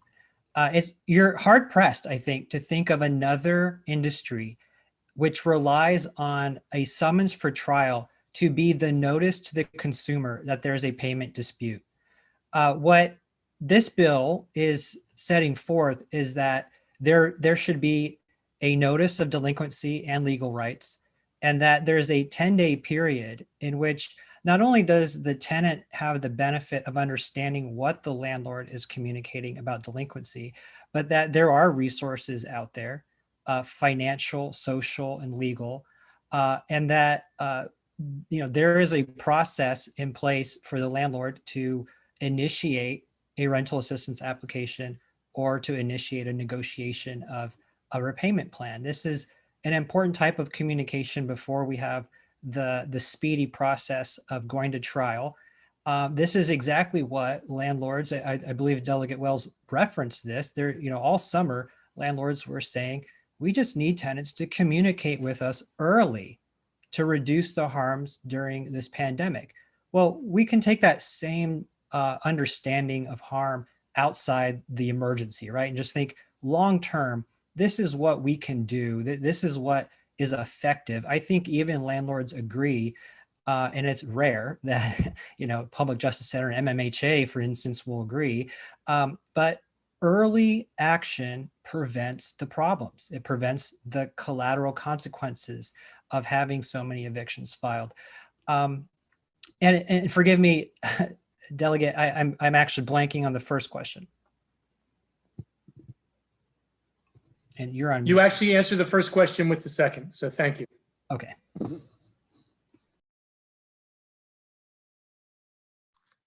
All right. Delegate Deborah Davis, please. Thank you, Mr. Chair. I'd like to know, I guess for Mr. Shaw or anyone else who wants to answer this, what evidence do we have from other jurisdictions that these changes would have the desired impact?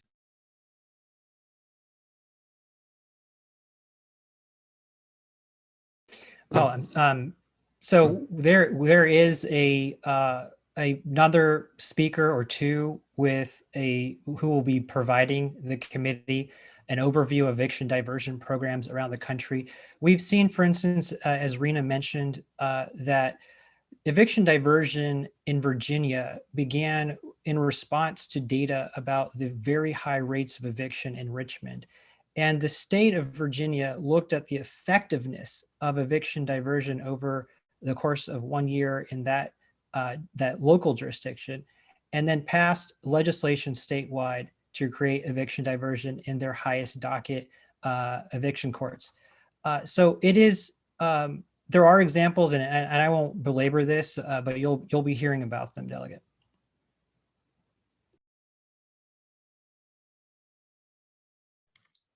Now from E&T, Delegate Marvin Holmes. Thank you, Mr. Chair. I was wondering if anyone had the opportunity to look at the fiscal note and if there's any dispute in terms of the cost that is being discussed for this program.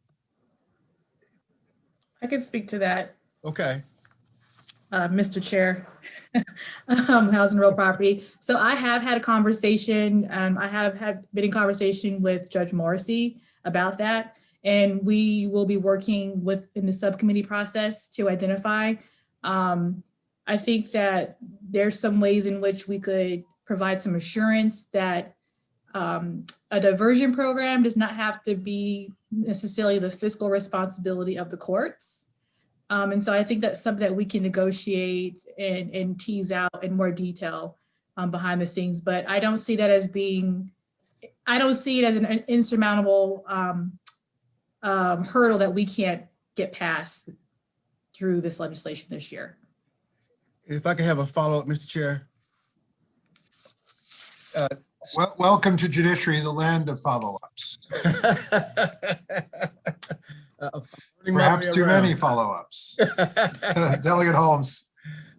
So what your bill is doing is you're providing the 10-day notice prior to the summons. And I'm sure that you have read some of the opposition. You want to have the opportunity to discuss the delay that this would probably cause? 10 days. So 10 days prior to the summons, and then the mandatory mediation. So, you know, I can see that there's going to be some pushback coming down the pipeline. No, you're absolutely right. Those are the conversations that we've had. I think that as my panel also laid out, part of this conversation is identifying, I mean, this is all about negotiation, and it's also, but more importantly, about how do we get some relief to our landlords and also to our tenants. And so there is an opportunity. I am looking at some options where I think we know that the file period before it even gets to court, that there is some opportunity for us to really focus on how we can maximize resolution on that part, and that we can perhaps address some of the other issues down the road. But I think that it would be beneficial for everyone to kind of put everything out on the table, and then we will really work it out in the subcommittee process. But I already have some thoughts about what we can do to address that concern, Delegate. Hope that's sufficient. All right. All right. Another delegate from the 13th Legislative District, Delegate Jen Tarasa. Thank you, Mr. Chairman. I just wanted to go back to the question about whether people are represented in court, whether tenants are represented by attorneys. Mr. Shaw, I don't remember that. Maybe I missed it, but I didn't hear you answer that question from Delegate Cardin. Can you clarify that? Thank you, Delegate Trust. That's the one that got away from me with Delegate Cardin's question. So there's a whole bill on right to counsel, and you're going to hear extensively about the effectiveness of counsel in these types of cases. But clearly the answer is no. The tenants largely do not have counsel in these proceedings, or even often any legal advice before they walk into court. In fact, you'll hear that 1% of tenants in one study based in Baltimore City had counsel. What we do have, for instance, in Baltimore City and in Prince George's County, are volunteer lawyer of the day programs. Those programs face this conundrum. They bring pro bono attorneys as resources to litigants' day of trial. When litigants show up, they may need to talk to these attorneys extensively about their case. But because of the docket management, these dockets rushing to dispense with hundreds of cases in a docket, these lawyers don't have time, and the tenants don't have time to really get into their case. It's not uncommon that a bailiff will call a renter into court and say, you have to stop that conversation.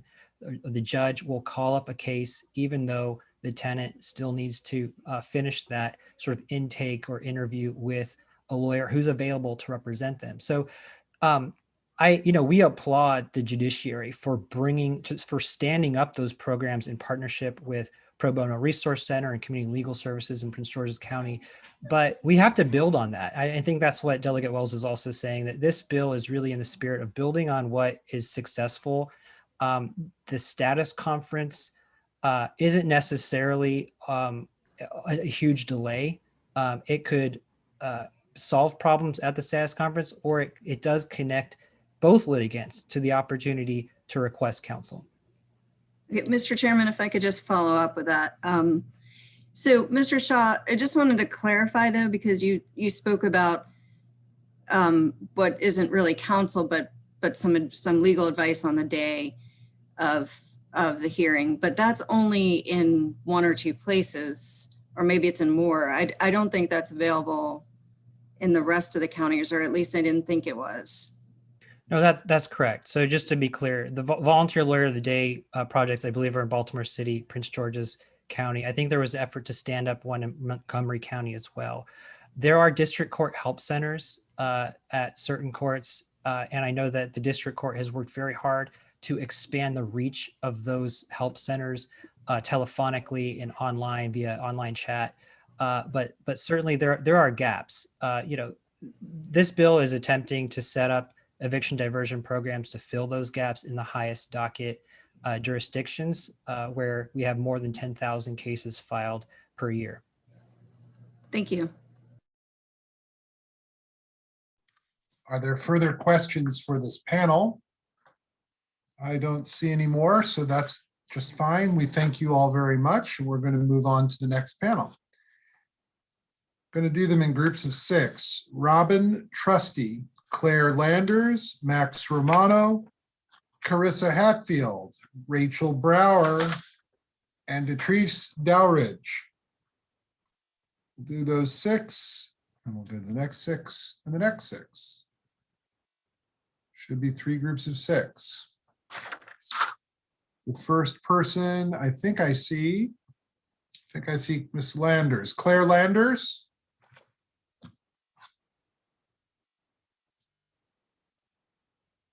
Claire Landers. Well, I see Robin Trusty, and I called Robin Trusty first. So we'll go with Robin Trusty instead. We'll still get around to everybody else. Robin Trusty, please, for 2 minutes. Hi, this is Claire Landers. Can I still participate? Oh, you can participate. We're going to go with Robin Trusty first, and then we'll come back to you. All right, go ahead, Robin Trusty. Thank you, delegates, for allowing me to speak. My name is Robin Trusty. I'm a law student at the University of Baltimore School of Law and have researched numerous eviction diversion programs in other jurisdictions. These programs work in terms of reducing overall eviction rates without harming landlords and getting landlords paid. There are at least 4 programs with results per empirical studies as outlined in my written testimony. I will name a few. While these programs differ slightly, they all share the same core elements as HB 52. Results of Virginia's program show that within the first 90 days, it met 22% of its annual goal to divert 300 evictions and 37% of its goal to educate 300 tenants on financial literacy. These results are notable considering the short time frame in which they were achieved. Michigan saw a sharp decrease in its formal eviction rates as a result of its program. And in Minnesota, eviction judgments were down 18%, trials down by 30%, and settlement agreements increased. HB 52 would help many of our clinics like the Smiths. The Smiths, a family of 8 with 6 children, sought legal assistance, from the clinic for a failure to pay rent action. The husband lost his job as a result of COVID-19 and was forced to stop paying rent. The landlord refused partial payments. Tenant had possible defenses for habitability issues, but the landlord brought a failure to pay rent action, and notwithstanding the issues raised by the tenant, the judge issued a judgment in favor for the landlord for the full amount of the back rent. Under HB 52, the judge would have ordered a status conference. Through mediations, the Smiths and the landlord could have worked through both the tenant's issues and the past due rent.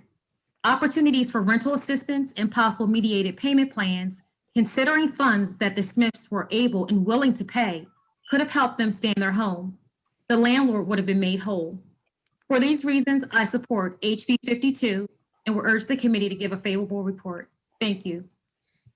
Thank you very much. Now, Claire Landers, sorry to make you wait a little bit, but 2 minutes for you now.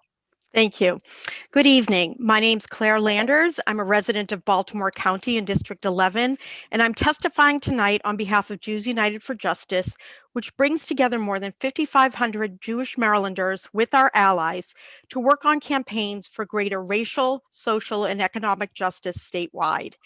In 2015, I volunteered in Baltimore City Rent Court as part of the ABLE Foundation study conducted by the Public Justice Center and Right to Housing Alliance.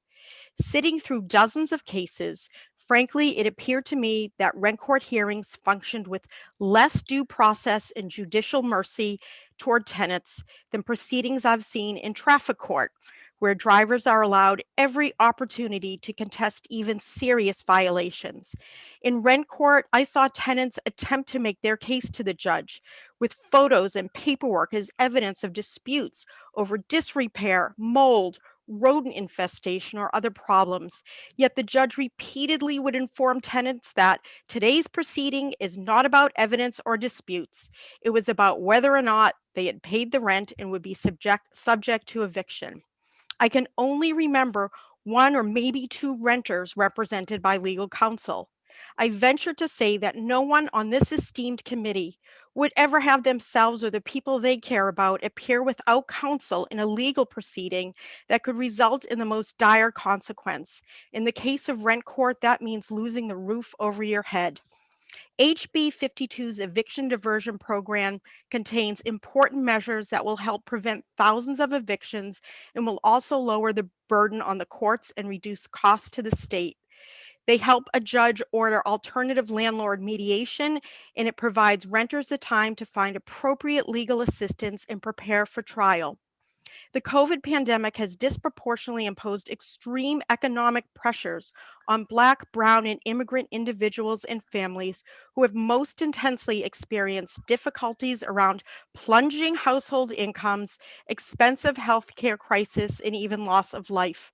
Without addressing the deficiencies and imbalances in the system as it stands now, when the COVID era protections are lifted, rent court proceedings will resume and mass evictions will result. HB 52 has the great potential to reduce the long-term havoc this pandemic will inflict on Marylanders. On behalf of JUFJ, I respectfully urge you to support HB 52. Thank you. Thank you very much. Max Romano, please, 2 minutes. Thank you, honorable members of the committee. My name is Dr. Max Romano. I'm a family physician at Healthcare for the Homeless in Baltimore City, where I care for adults and children experiencing housing instability. When I consider the effects of evictions, I think of a middle-aged patient of mine who was evicted in the last year. I'll refer to her as Patricia. Her only family lives out of state, and she suffers from a variety of serious medical problems, including kidney failure, diabetes, emphysema, and heart failure. And unfortunately, despite my best intentions, Patricia is frequently hospitalized when one of her multiple medical problems tips out of control, which has led to crushing medical bills. When she told me last year that she was facing eviction and needed to find a new apartment, come up with 2 months' rent, and remove all of her worldly possessions before they were placed on the curb in a matter of days, despite her failing health, I thought it was impossible. In her case, eviction was truly life-threatening. And I don't use the term life-threatening lightly. Public health research shows that evictions are associated with increased emergency department utilization, sexually transmitted infections, drug use, depression, suicides, and all-cause death. Many evictees in Maryland have children, and eviction increases the chance that a pregnant woman will have a low birth weight or preterm birth. Evictions double the chance that a child will be food insecure at age 5 or poisoned by lead during their lifetime. Evictions disproportionately affect people of color, and the cycle of eviction and homelessness reinforces structural racism and health inequities. Furthermore, people with poor health, like my patient, are at increased risk for being evicted in the first place. In light of the life-threatening nature of eviction, House Bill 52 provides much-needed safeguards to connect tenants facing eviction with services and allows for increased discretion to determine how long a tenant has to vacate the property in light of health and safety concerns. In closing, I'll share that Patricia survived her life-threatening eviction through sheer determination and good luck, but many Marylanders are not so fortunate. House Bill 52 includes changes that are vitally needed to prevent more life-threatening harm caused by evictions. Thank you very much for your time, and I urge a favorable report. Thank you very much. And we'll go to Carissa Hatfield, please, for 2 minutes. Thank you very much, Mr. Chair, members of the committee. My name is Carissa Hatfield. I'm a staff attorney with the Homeless Persons Representation Project. A part of our work prior to the pandemic was representing tenants in landlord-tenant court, including on Thursdays, which is called in Baltimore City the Section 8 docket for subsidized tenants. I want to talk specifically about the status conference and the vital need for such a step in the eviction process. House Bill 52 proposes to create a status conference that allows for the opportunity not only for the court to get an understanding of what's going on in the case, it also allows for the opportunity for tenants to be connected with service providers and to speak to counsel. As someone who has, as Zephyr mentioned, worked in the hallways in the morning prior to rent court, I can tell you that that process is scattered, it's frenetic. We are moving at a pace that may be challenging for quite a few folks and can be very confusing for tenants. The opportunity of a status conference to meet with an attorney, get an understanding of what the case is, and if an agreement can't be reached, which HB 52 offers the opportunity for tenants and landlords once again to negotiate. If an agreement can't be reached, a tenant can bring their defenses before the court and offer the opportunity for a trial. Many tenants have valid defenses, which I'll talk about a little bit more when we get to right to counsel in HB 18. But these defenses often require evidence and documents that tenants may not know to bring with them and may not understand what those defenses are. HB 52 instituting a status conference allows for the opportunity to tenants speak to counsel to understand what their defenses and rights are and have the chance to actually present those in a way that will be effective and allow them to properly defend themselves in rent court. For these reasons, HPRP supports HB 52 and urges a favorable report. Thank you. All right. We'll go now to Rachel Brower, please, for 2 minutes. Thank you for this opportunity. My name is Rachel Brower. I'm the Community Mediation Program Manager for the Anne Arundel Conflict Resolution Center, where we provide free mediation to the community. I am here today in support of House Bill 52. A large part of my job is managing and mediating landlord-tenant cases. In one of my recent cases, a woman was facing eviction for failure to pay, though her failure to pay was not from lack of desire, motivation, or organization to do so. This tenant wanted very much to continue living in her complex and to maintain a good relationship with the property management company, but she was simply having difficulty understanding the online bill pay system, which was newly implemented by management, and they had begun to discourage payments by check.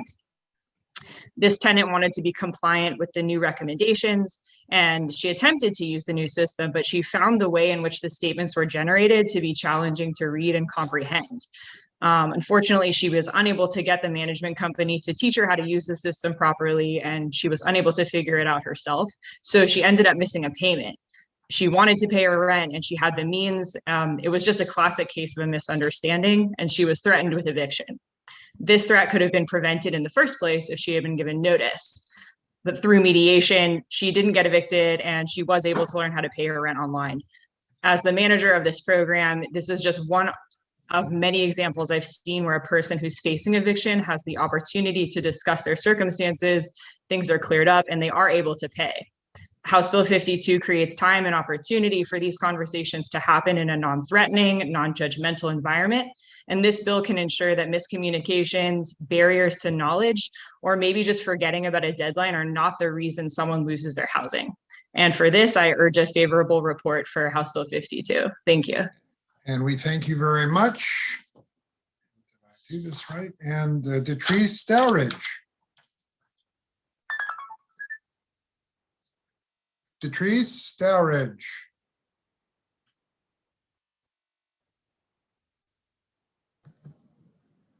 Mr. Chair, I think she might still be in the waiting room.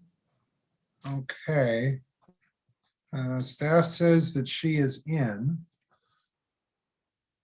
We had a problem with the audio. Oh, she was out. We're bringing her back in. That's fine. We will. We'll give it just a second here and let her. Okay, she is in. Let's call on her again. Detrice Stelridge, please. Yes, I'm sorry. I'm here. You're great. Okay. 2 minutes, please. 2 minutes. All right. Well, thanks again for allowing me to speak. My name is Detrice. Can you turn on your camera? Oh, there. Well, it's on. It's on? Yeah. Okay, we remember seeing you before, so that's fine. Go ahead. 2 minutes. Okay. I'm currently serving as president of Right to Housing Alliance, and I also serve on the steering committee for Baltimore Renters United.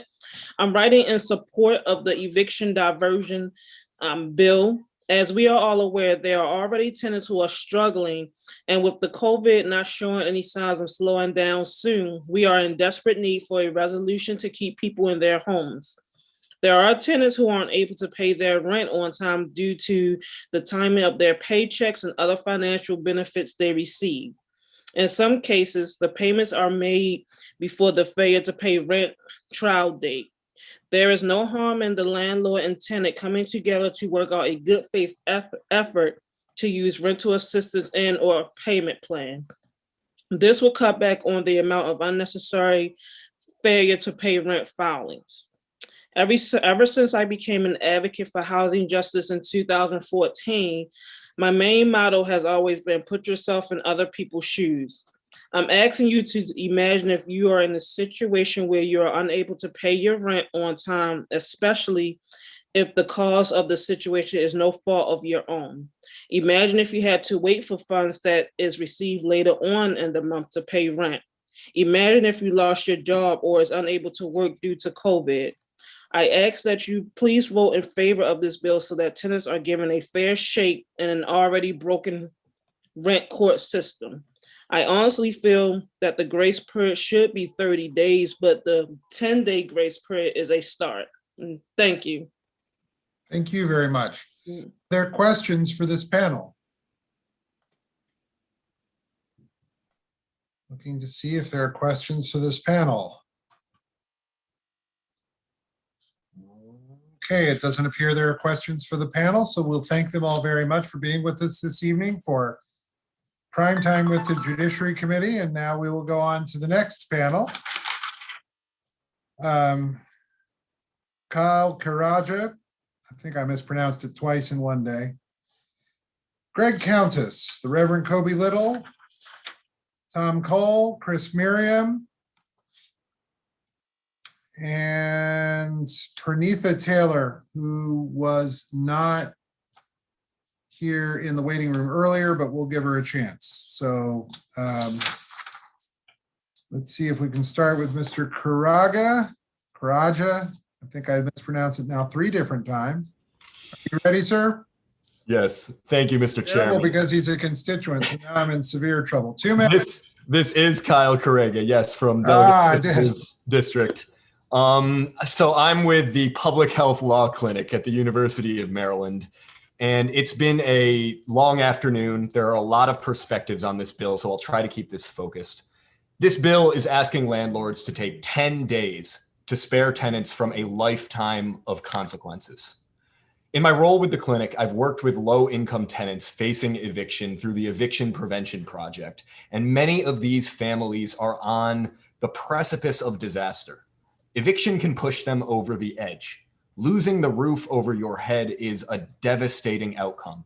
Among children, housing instability causes social, educational, and behavioral challenges. Among adults, eviction contributes to stress, depression, anxiety, and even suicide.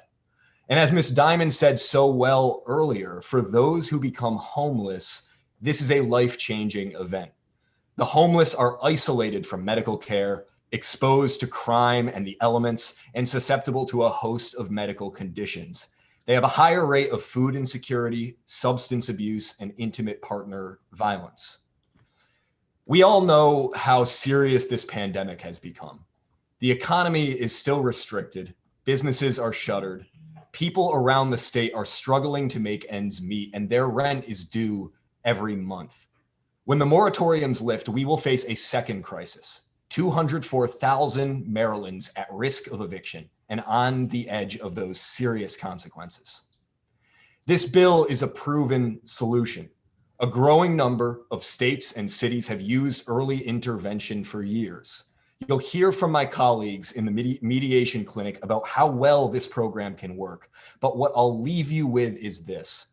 This 10-day grace period is the best chance for landlords and tenants to work out their differences before turning to the nuclear remedy. It's 10 days to fix the roof instead of filing the case. 10 days that can pull a family back from that precipice. And I believe those 10 days are worth it. So thank you very much for your time. I urge this committee to give a favorable report on House Bill 52. Thank you very much. We'll go now to Greg Countess. Greg Countess for 2 minutes. Thank you very much, Mr. Chairman. Again, hello. Greg Countess with Maryland Legal Aid. Thank you for the opportunity to be able to testify today. We thank Delegate Wells for her hard work and others for their hard work on this particular bill. The House Bill 52 provides information. You've already heard about that in terms of the notice. It provides time and due process to tenants in this process and landlords so that there can be time to negotiate and resolve issues and problems. In mercy, and mercy was touched upon by Ms. Sarah a little while ago, and that is this bill extends and enhances what is currently offered in the city of Baltimore, that is giving the judge the discretion to stay an eviction if evicting the tenant would harm the health of anyone who lives in the household. This is very important. I can't tell you how many times throughout the state I felt frustrated. Part of my job is working with advocates, lawyers throughout the state as they handle landlord-tenant problems with Maryland Legal Aid. And I can tell you many a time that I've heard stories of folks who we just can't go any further. Maybe they may have had be able to get funds in order to pay the rent, but they just can't get past that deadline when it comes time for the sheriff to come there to evict them. And this bill would provide folks with that bit of mercy and time. And so with that, I know the night is very long. I'll end my testimony and rest on the written testimony already submitted. Thank you very much. Night has just begun for us here in Judiciary. I hope not. Kobe Little for 2. Yeah, now my committee hates me even more. Now, Reverend Kobe Little, please, for 2 minutes. Reverend Little? No, he's in. Reverend Little? We will come back to Reverend Little. Tom Cole, I see you, so we'll take you for 2 minutes, please. Yes, thank you. Tom Cole on behalf of Strong Future Maryland again. We've submitted written testimony, again, has some great data in there for all of you, but I'm going to be brief on just a few points here. Any litigator knows that Maryland courts and Maryland law encourages alternative dispute resolution. That is not the case in evictions. And there's no clear reason why. An eviction has just as severe of an outcome, if not more severe of an outcome, than litigation over money. Yet these are people's homes that there's no requirement for alternative dispute resolution. So this bill remedies that, and it's not taking away anyone's due process. It's not taking away anyone's access to the courts, but rather doing what we want, which is repairing the relationship between the tenant and the landlord. And I'll also say that judges often, they don't like the binary choices of an eviction proceeding, of either to sustain the lease and let the tenant stay or to evict them, that often they want the parties to reach a resolution on their own, whether it's a payment plan or what have you. And so this then provides that opportunity to have that alternative dispute resolution. And then just one final item, there was a question about the fiscal note. The fiscal note, while it is very thorough, it is not, and it cannot address the savings that are going to be built into having people stay in their homes. The cost of an eviction does not just land on the tenant. The cost of that eviction is shared by all of us if they cannot find alternative shelter. And so I would strongly encourage a favorable report on this bill. This is a strong bill that puts Maryland at the forefront of making sure that we have an equitable landlord-tenant system that encourages alternative dispute resolution. Thank you. Okay, I think Reverend Little is back with us again. Let's try again. Reverend Little, are you there? I am here, and I want to thank you. Great. I want to thank you, Mr. Chairman. The NAACP is we're having our advocacy night, and I was introducing Delegate Bartlett, and she mentioned that she was actually in committee now, and it made me think, oh, let me jump back over. So I'm apologetic for the delay. She's actually in my meeting, and I'm in her meeting. I did want to share with the committee, and I'll keep it brief because I know it's been a long day for everyone. We are in support of House Bill. I'm Kobe Little. I represent the Maryland State Conference of the NAACP. We're in support of House Bill 18, House Bill 52, and House Bill 1312. All of these bills protect tenants and they protect our community. These are important justice issues. We pray that you will make your decisions based on the needs of the most vulnerable of us. Yes, landlords have rights. Yes, landlords are important, but they are more financially secure than vulnerable tenants.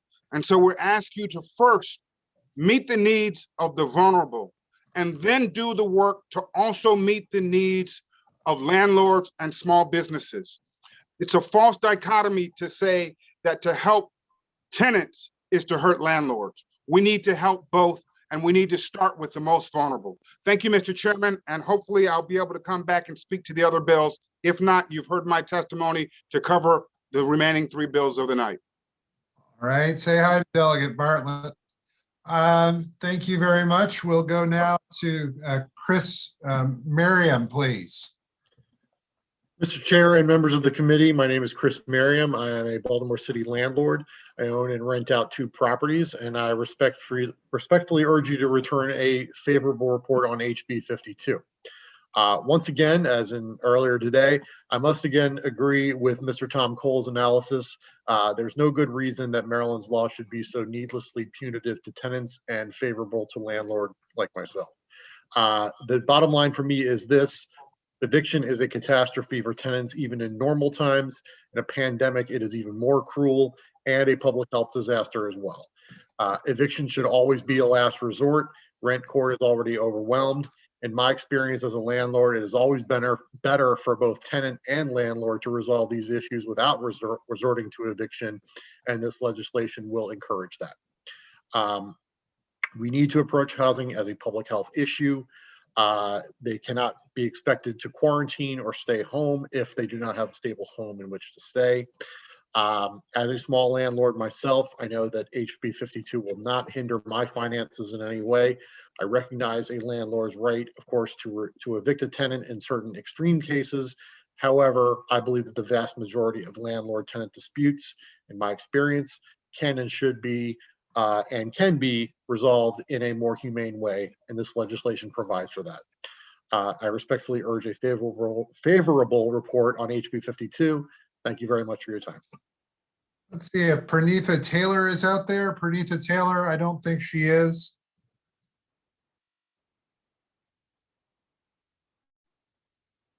All right, not there. That is fine. All right, are there questions for this panel, please? Seeing none, we thank you all very, very much. We have 4 more people to testify in favor. They indicated on the when they signed up that they were favorable with amendments. So that's Joshua Stewart, Toby Guerin, Michelle Ennis, Tracy Ford. We'll hear from all 4 of these people, though. That will conclude those people testifying in favor. So Joshua Stewart, are you there? I'm here. All right, great. Mr. Stewart, please go ahead for 4 minutes. Or no. I'll take it. Just 2. You don't get 4. All right. Good evening to the chair and members of the committee. Thank you for the opportunity to provide testimony in favor of HB 52 with proposed amendments. I'm Josh Stewart, and I'm a law student with the Mediation Clinic at Maryland Carey Law School. The clinic has a longstanding partnership with the district court to provide pretrial and day of trial mediation services. Simply put, HB 52 is good for Maryland. It will pause or end the conveyor belt to eviction. Here's how. Under the current system, a landlord sues for overdue rent, and there may be a trial in as few as 5 days. But because this process is so quick, just 5 days, landlords don't have any incentive, let alone the time, to try and negotiate with their tenant before they file. This means that mediation can only take place on the day of the court hearing. Often, only after the landlord wins at trial and with an eviction pending can the tenant then get rental assistance. This is backward. The current system makes finding a solution dependent on the court first finding a problem. HB 52 moves the solutions and resources to the start of the process, where it can have the biggest benefit and reduce downstream expenses. Delegates Bartlett and Davis, you both asked earlier how we know that this will work. Well, we've seen this work before in rent courts and other landlord-tenant cases in Maryland and elsewhere. Data show that when landlords and tenants mediate, they reach a settlement in 50 to 80% of cases. They get off the conveyor belt to eviction. And they also remove cases from the court's docket. They just needed the type of opportunity that this bill creates. A written testimony provides amendments that support the purpose of this legislation while coordinating it with dispute resolution practices in Maryland.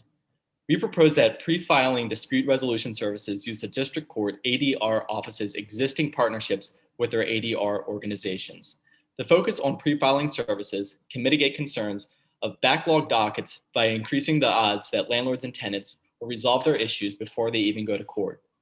I urge you to provide a favorable report on HB 52. My professor, Toby Guerin, and I remain available to answer your questions. I return my 2 minutes to the committee. You used your 2 minutes, so you can't give us something you don't have anymore. How dare you? All right, I'm not really that serious about that. Toby Guerin, professor. Yes, good evening, members of the committee and Chairman Clippinger. My colleague here, Josh Stewart, provided testimony on behalf of the Mediation Clinic, and I am here in support of him, support of this legislation, and to answer questions that the committee may have. All right, that's fine. We'll go now for another 2 minutes to Michelle Ennis. Michelle Ennis, please. Good evening. Thank you, members of the committee and Chairman Clippinger. My name is Michelle Ennis, and I'm with Tri-Community Mediation, which is one of the 15 community mediation centers across the state, supported by Community Mediation Maryland. Community mediation centers provide mediation free of charge to the communities they serve. There's been a lot of talk about questions around how effective mediation can be in these instances, as well as the potential for cost within the courts. I would reference the research that was conducted through the Mediation and Conflict Resolution, supported by the Mediation and Conflict Resolution Office through the courts, that indicated that cases that in the District Court of Maryland that go to mediation are half as likely to return to court for enforcement actions compared to cases that reach a verdict. That reduces the cost on the court, as well as meaning people get more favorable outcomes. I've been mediating for over half of my life, and many of the cases that we receive, the ones we receive from the courts in landlord-tenant cases, are really ones that are after the fact when someone's disputing the security deposit they think they should have been entitled to, or payment that's still owed. And in working those cases, it really is, Josh Stewart spoke of this, it's really on the back end, like we're working it backwards instead of the opportunities for people to be able to come together, sit down before things fall off the cliff. In this time of the pandemic, absolutely, we recognize people are going to be even more at a disadvantage, experiencing greater barriers, but it also means that when we look at access to justice overall, the timeline, slowing it down to have a conversation. We also know when we hear from landlords, the likelihood of being paid, even once there's a judgment, is not surefire. It's not the outcome they're looking to achieve. They get the property back, but they aren't necessarily being reimbursed. That's not the case in mediation when people are able to have a more full-bodied conversation. Ms. Ennis, please, if you'd wrap up. We know that when people go to mediation and they're able to have a conversation, particularly early on as a means of prevention, that the agreements last and people follow through. It's the right thing to do overall when we look at social determinants of health, when we look at equities and inequities. So we support this bill with amendments. Thank you very much. Are there questions for, well, let me just double check. I don't believe that Tracy Ford was able to be with us here this evening. Tracy Ford? All right, don't see Tracy Ford. Are there questions for this panel? Seeing none, we thank you all very much for being with us this evening. And now we are going to go to those people in opposition, including Chief Judge Morrissey, Catherine Howard, Aaron Bradley.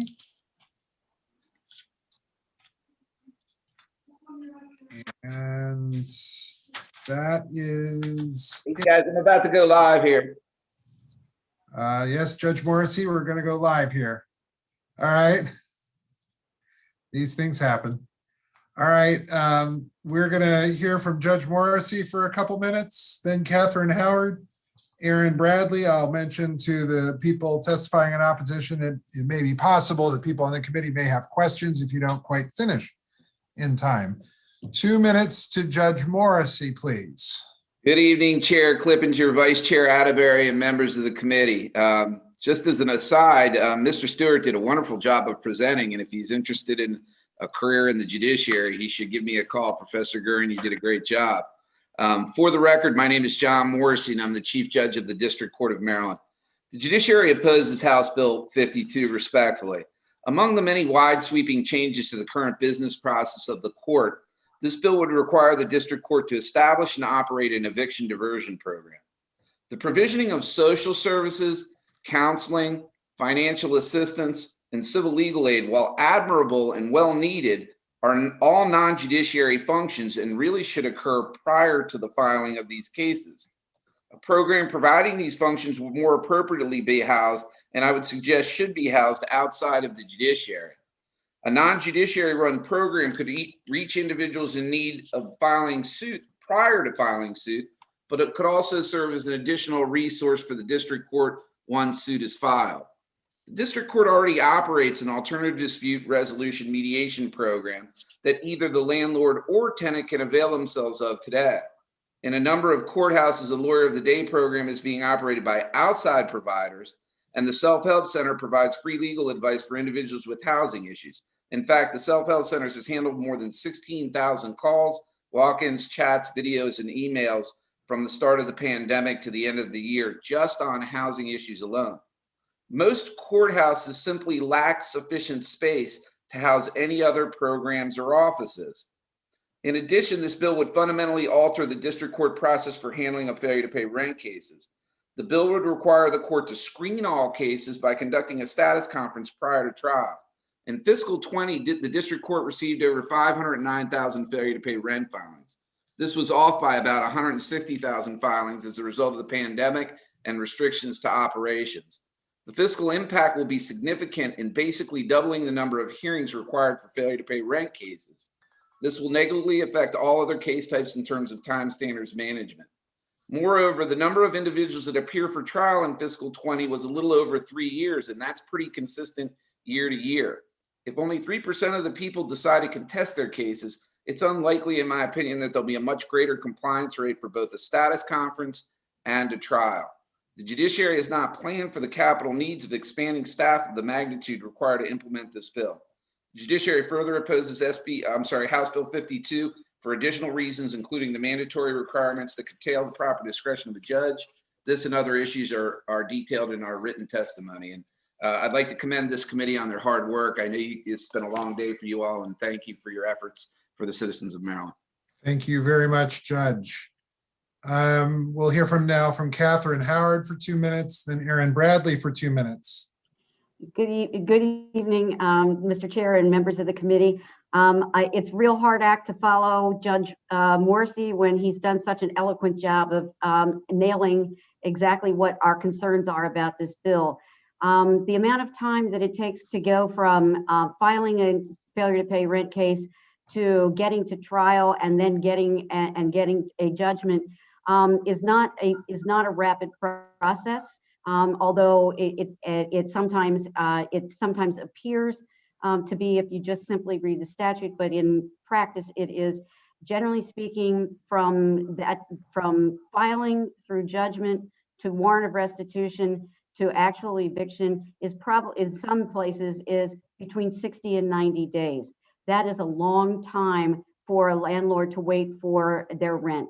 In that time, there are 2 additional months besides the month that is being filed on that they have to maintain the property and without having any rent. We hear, I know that Delegate Wells has a very well-intentioned bill here. We have talked about it. We've talked about things that may be changed that we could maybe take out of the bill and make into a standalone project. But I think that essentially this is a well-intentioned piece of legislation, but it is not something that is workable in the reality of trying to collect rent in this period of time with COVID related problems, and then even prior to that, this would simply not be a very workable process. I'll take any questions, and we ask for an unfavorable report. All right, Aaron Bradley, please. Good evening, committee. I'm Aaron Bradley with the Apartment Office Building Association of Metropolitan Washington. Due to the lateness of the day, I'll limit my remarks, and following Kathy Howard and Judge Morrissey, they've done a wonderful job stating the bulk of our position, and we have a written statement on file. As Delegate Wells noted, AOBA has met with her to discuss possible solutions for eviction diversion. We look forward to continuing to work with the sponsor and collaboratively develop a holistic approach to assist residents that are chronically late with rent payments and go through this process frequently. However, by requiring that housing providers take numerous steps as a prerequisite to filing a failure to pay rent complaint, the bill seemingly places the onus on the housing provider and the fiscal resource burden on the district court to try and remedy a tenant's rent delinquency. So while we'd like to work with the sponsor to come up with a workable solution, we unfortunately at this time have to ask for an unfavorable report, and I'm available for questions. All right. Does anyone have any questions? Yes, Delegate Williams does. Delegate Williams, please. Yes. Thank you, Mr. Chair. And I guess I have a question. I do understand, maybe this is for Judge Morrissey, the judiciary's concern, I guess, about the process that's laid out in the bill with regards to mediation. I remember several years ago, the General Assembly modified the way we handle foreclosures here in the state of Maryland.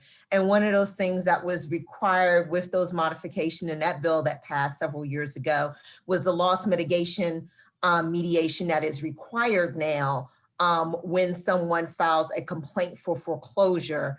And so if under that process, if a homeowner requests loss mitigation, then the court has to schedule that, provide that loss mitigation, which is basically a type of mediation to the homeowner in the case of a foreclosure. And so I guess my question I ask is, while yes, the court does have an ADR process, which honestly, I don't even know if a lot of defendants are aware about that before they even show up at the courthouse. And that's maybe something the judiciary can deal with in terms of educating folks beforehand. But how would this differ than, say, the loss mitigation process that the court has to provide in a foreclosure context? Well, thank you, Delegate Williams. That's a great question. First, if I could just take a minute to explain how our ADR office works. It's only staffed with 8 individuals. They coordinate a roster of about 350 volunteer attorneys throughout the state. We do offer it to anyone that requests it.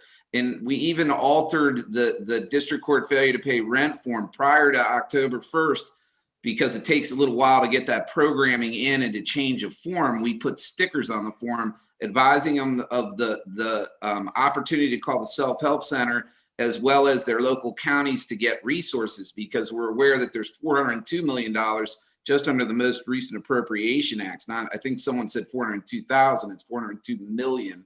And we've been working with the Department of Housing to try to inform tenants of this right to do that. And the self-help center will then, when appropriate, refer them to our ADR department. I'm not familiar with the foreclosure, because that's a circuit court matter and I'm district court. So I can't really compare the two, Delegate. I could certainly have someone from the circuit court reach out to you. Yeah, that would be great. I mean, I guess I'm kind of seeing it somewhat similar to that. And so that's all. Yeah, circuit court judges love when I talk about circuit court stuff as a district. I'm sure. As you can imagine. It doesn't win me very many friends. Understood. Thanks. Delegate Bartlett.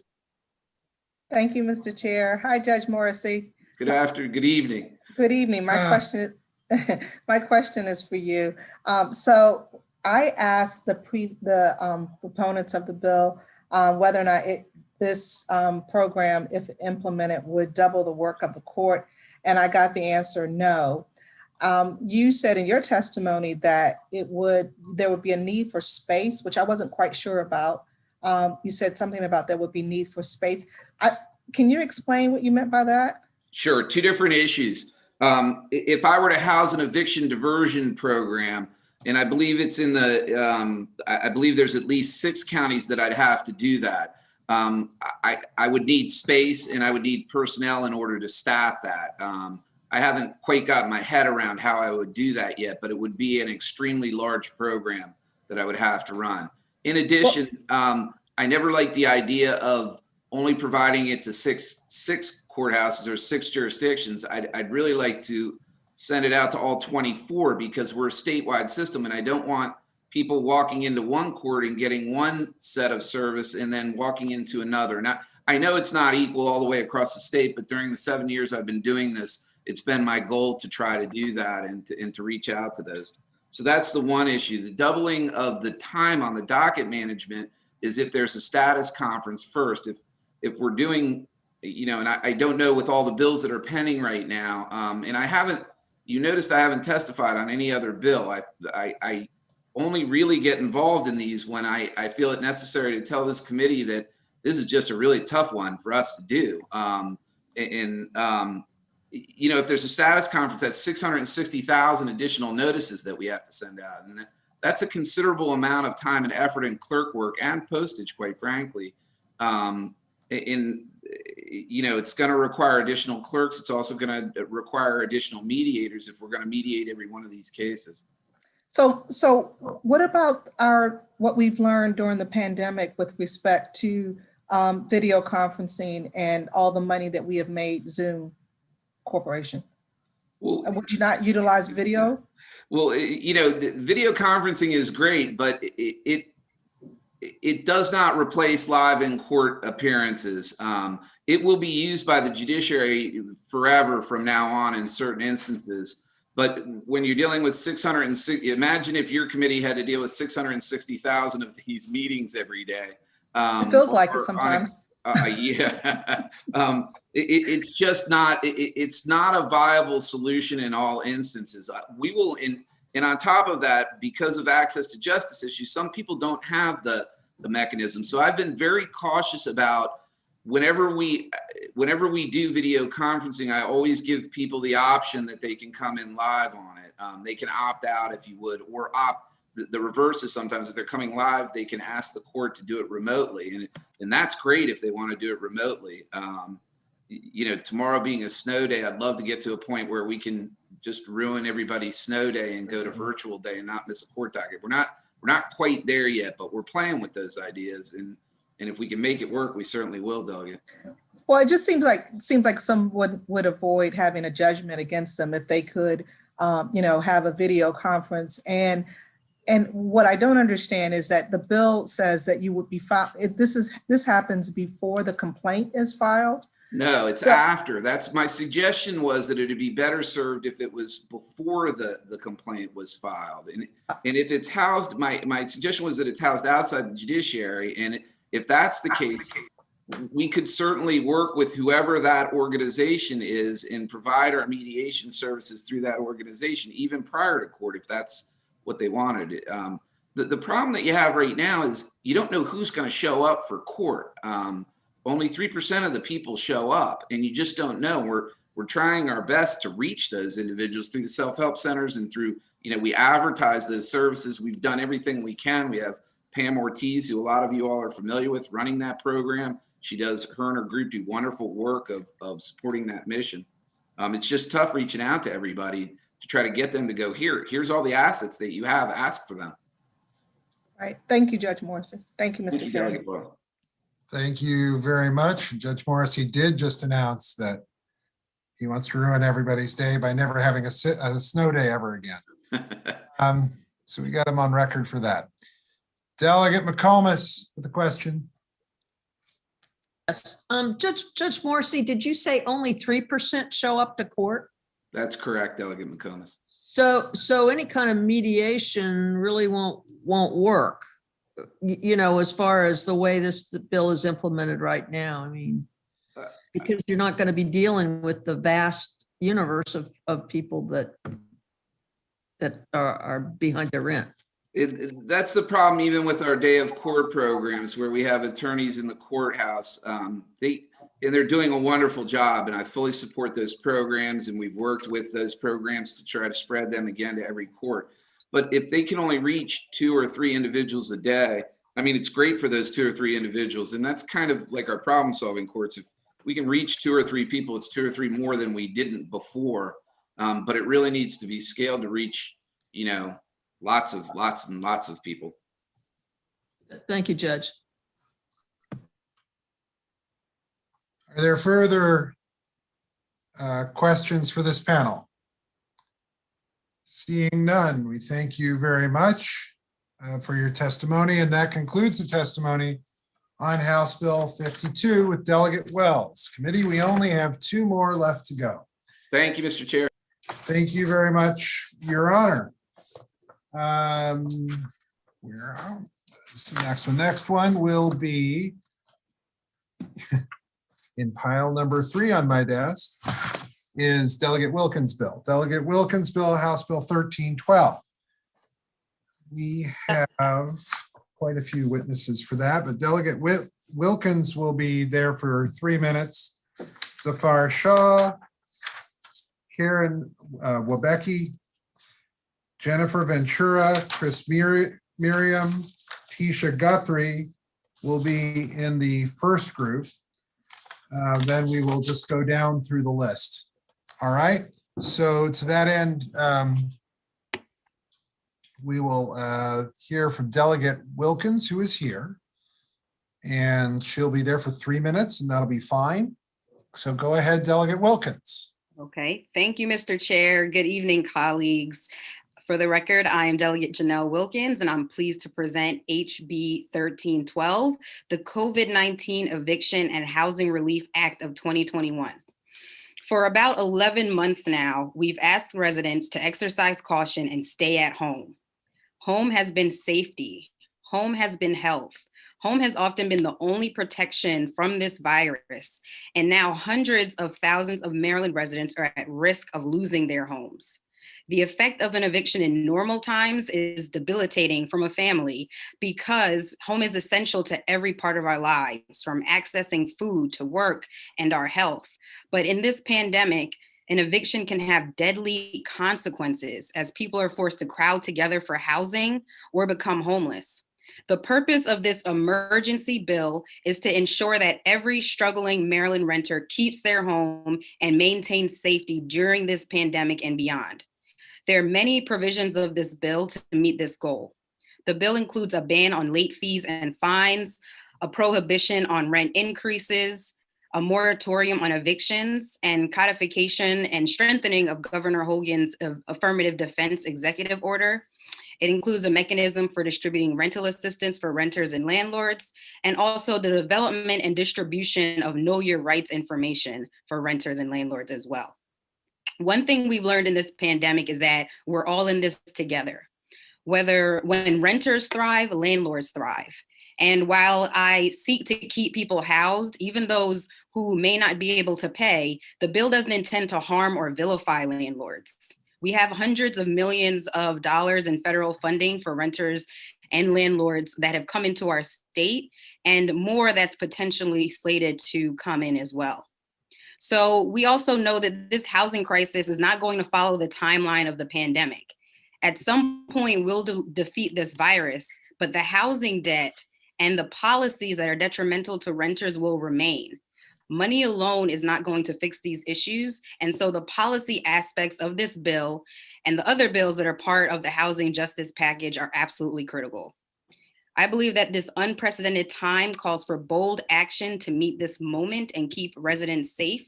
And for that reason, I urge a favorable report on HB 1312. All right, let's hear now from Zafar Shah, please, for 2 minutes.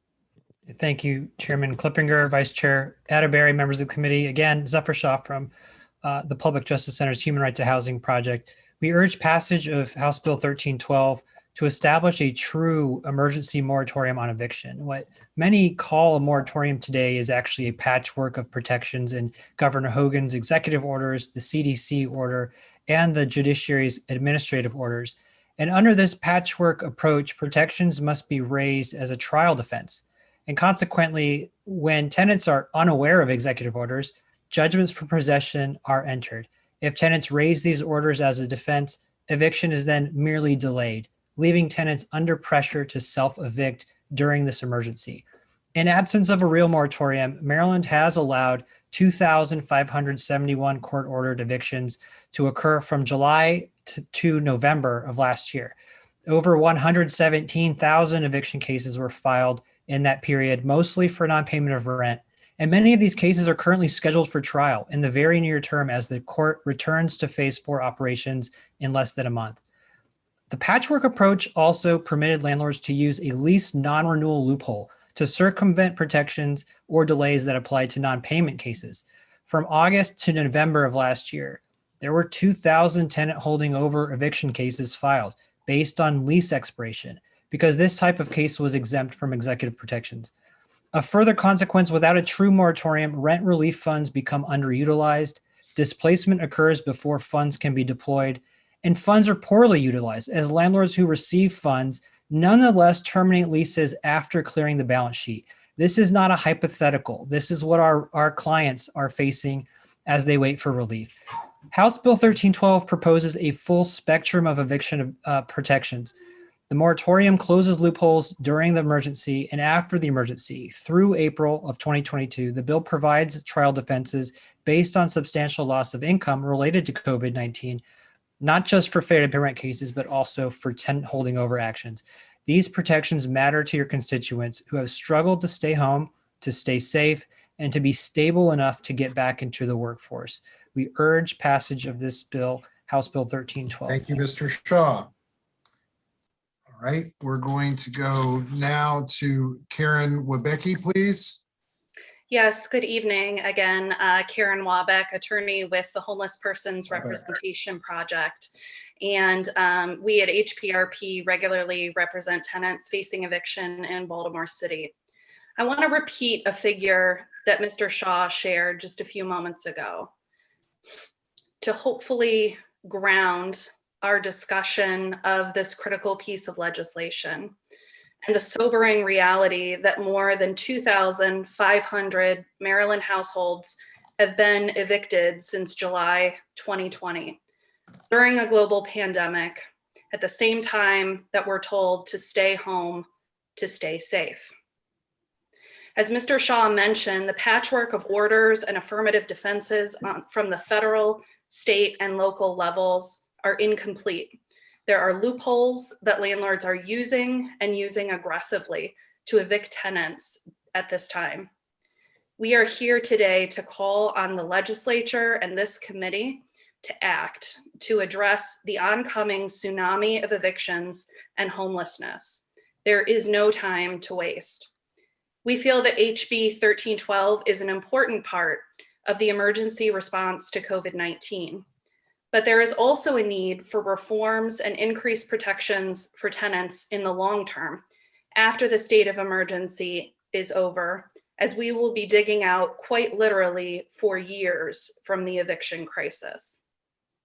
HB 1312 proposes simple, common sense measures like requiring landlords to send a 10-day pre-filing notice of the rent delinquency to the tenants. You've heard some testimony about this with respect to HB 52.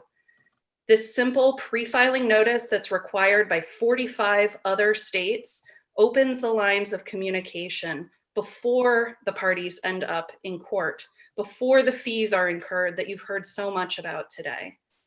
Simple common sense measures like requiring landlords to provide tenants who are behind on the rent with information about how to access financial assistance and assistance establishing a payment plan.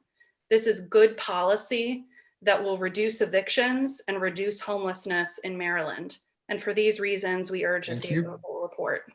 Thank you very much. Jennifer Ventura, please. Good evening. My name is Jennifer Ventura. I am a representative of CASA and a senior at Blake High School in Montgomery County. I am here in support of the Housing Relief Act, HB 1312. I live with my mom who cleans houses for a living. During the pandemic, my mom's job was unstable. My mom had savings, but we were not ready for this pandemic, and we were struggling. We did not have the proper support, and we are still struggling. I feel like tons of people have gone through the same situation as I. As a senior, I should be thinking about college and my future. I shouldn't be worried if my mom can pay rent or if I have a place to live. Housing is a basic human right, and knowing that a landlord can take away our home is crazy. This is a stressful situation, and we shouldn't be forgotten during this pandemic. Families have so many expenses, from car insurance to rent, to food and discretionary expenses. This country has become wealthy by the exploitation of African Americans, Indigenous Americans, and immigrants. We are part of the backbone of the United States, and it makes sense that you should give back to the people who made this country. There is no reason why we shouldn't be supporting the immigrant community during these difficult times. My mother and so many immigrants pay so much in taxes, and then they are forgotten when it comes to policy making. I'm currently doing research on how immigrants contribute to taxes and how little they receive back when it comes to welfare. Undocumented immigrants should be counted. We are all humans. And when it comes to we all deserve basic human rights. And we have to remember that we are all going through this pandemic together. Thank you. Thank you very much. Can we hear from Chris Merriam, please? Hello, everyone. Mr. Chair, members of the committee, my name is Chris Merriam. As previously stated, I am a Baltimore City landlord, own and rent out 2 properties. The pandemic requires additional supports and protections to keep people housed and safe. As I mentioned in my previous testimony, eviction is a cruel, traumatic process that has devastating impacts for the affected individuals and families, but also for their communities and the state. This legislation puts forward a reasonable set of proposals for how Maryland can prevent 215,000 families from losing their homes, pre-filing notice clearly laying out what the landlord claims is owed, and an opportunity to secure rental assistance or work out a payment plan with the landlord, providing robust and clear information about the renter's rights and responsibilities, setting a minimum dollar amount of $600 to file a failure to pay rent case and a 48-hour notice prior to evictions. I am currently using a payment plan with one of my tenants right now, and it is working out perfectly well. A couple is renting one of my houses. One is earning a low income at the moment, and one is unemployed but looking for work. We have worked out an agreement that they will pay me less than market rate while they search for a job, and that once their income increases, they will pay me more. I am still covering my costs and earning a modest profit, even with the reduced rate. In turn, they are paying me what they can and are avoiding eviction which is, as we've said, is a very traumatic process. Other landlords, the landlord lobby will claim that this legislation will devastate landlords, but as a small landlord myself, I know that HB 1312 will not hinder my finances. And this is one of the many landlord-tenant disputes that can and should be resolved in a more humane way. I respectfully urge you to return a favorable report on HB 1312. Thank you so much. Thank you, Mr. Merriam. We'll go now to the next page. Tisha Guthrie, please. Yes, thank you. As I stated before, my name is Tisha Guthrie, and I do ask for a bit of indulgence due to my impaired vision. This testimony is being delivered on behalf of my brother, Marvin Guthrie Jr., a longtime resident of Columbia, Maryland, and I'm going to quote directly from his written testimony. Since 2004, I've lived and maintained the same apartment in Columbia, Maryland. During that time, a mutually beneficial relationship between myself and the property owner was established and flourished. Though the landlord has promised to address structural concerns, some have been resolved while others stand and wait. My rental history has been extensive at this single location. Even during a public health crisis fraught with financial uncertainty, I have always managed to submit monthly payments on time without fail. Despite these factors, in November 2020, my landlord saw fit to issue me 60 days notice to vacate. This was not only unforeseen and a complete shock, but a complete disregard to the current global state of vulnerability. As Governor Hogan and a myriad of public health leaders have indicated, staying in place is our #1 defense against COVID-19. Being in the position of searching for a reasonable and suitable dwelling has compounded what has already been a trying transition. Having to absorb all of the non-reimbursable costs of working from home has proven to be a burden. To be sure, the pressure to move has generated much anxiety and stress.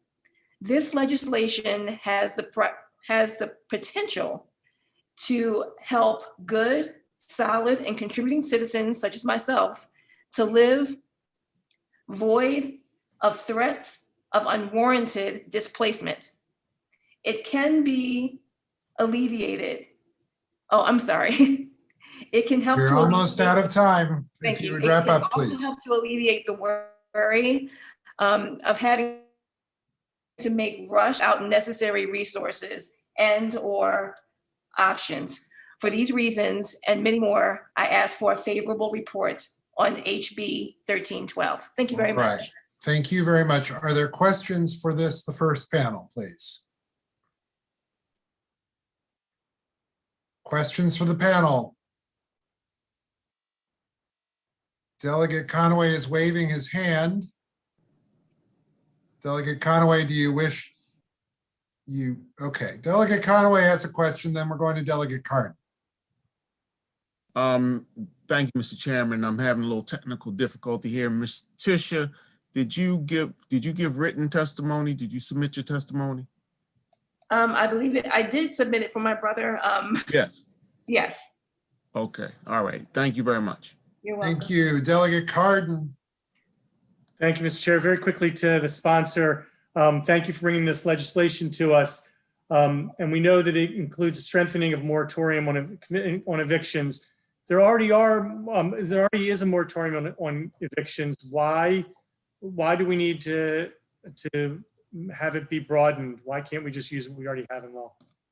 Thank you so much for that question, Delegate Cardin. That actually is not for shorthand. We say moratorium on evictions, but there's currently no moratorium on evictions in place. Governor Hogan has put forward an affirmative defense where in court, a tenant can provide proof that they're facing a financial difficulty due to COVID-19, and the judge can decide if that proof is enough for them to not be evicted. So that at the state level, that's not a moratorium, it's what's called an affirmative defense by executive order. That order will also be lifted at some point. And so part of the goal of this bill is that when the pandemic ends and all of these orders end, this housing crisis is still going to be taking place, right? The funds that people owe are not going to just disappear. All of the challenges that we're currently seeing will be ongoing. So the policies in this legislation are intended to continue through the end of the year into next year to ensure that there's that stability for renters as we work to recover. Are there further questions for the panel now? Delegate Conaway again. Thank you, Mr. Chairman. Ms. Tisha, did you put your testimony under your brother's name? No, I put it under mine. Did it not submit?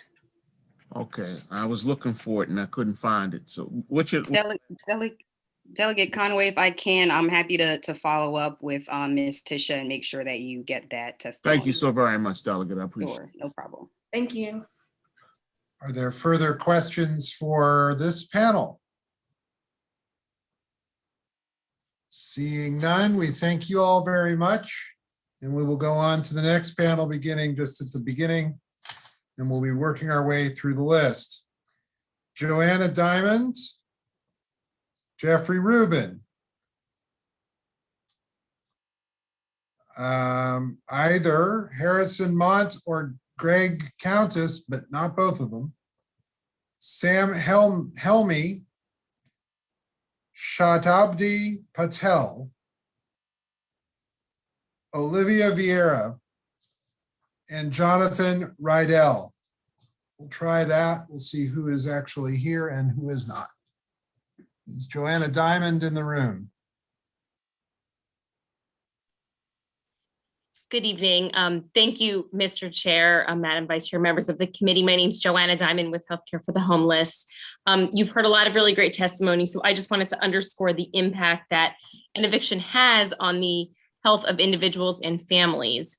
As you've already heard, the current eviction prevention measures fall woefully short of addressing the enormity of the housing crisis, which has just been vastly exacerbated during the pandemic. So this is an opportunity to take the urgent steps that are needed to address the intensified housing crisis during the pandemic. We have been trying for years to address the affordable housing crisis, and the state has been taking some steps, but they don't begin to touch the enormity of the problem, and we must do better. The pandemic has only highlighted the system's inequities. Homelessness creates new health problems, exacerbates existing ones, and there's new research that shows that evictions lead to increased COVID-19 infections and COVID-19 related deaths. Even before COVID, people experiencing homelessness have higher rates of illness and die on average 12 years sooner than the general US population. This bill creates necessary mechanisms for keeping people stably housed during this crisis and preventing homelessness after the pandemic. There is nothing more important to a person's health than a stable home. So I thank you for your time and urge a favorable report of HB 1312. Jeffrey Rubin. Thank you, Chair Klippinger and committee members. My name is Jeffrey Rubin. I'm a doctor and a co-chair of JUFJ's Maryland Labor and Housing Justice team. I provide this testimony on behalf of JUFJ in strong support of HB 1312. Our support is rooted in Jewish values that recognize the fundamental importance of the home for a person's well-being. An enduring message in our sacred Talmud text is that the needs of the renter must be taken into account. Eviction has horrible consequences, often resulting in homelessness, job loss, disruption of children's education, loss of property, and severe emotional turmoil. Preventing homelessness is all the more critical in the midst of a pandemic. Despite declared moratoriums on evictions, they have continued, as you've heard, and reports suggest that they have resulted in hundreds of thousands of COVID cases and over 10,000 deaths nationwide.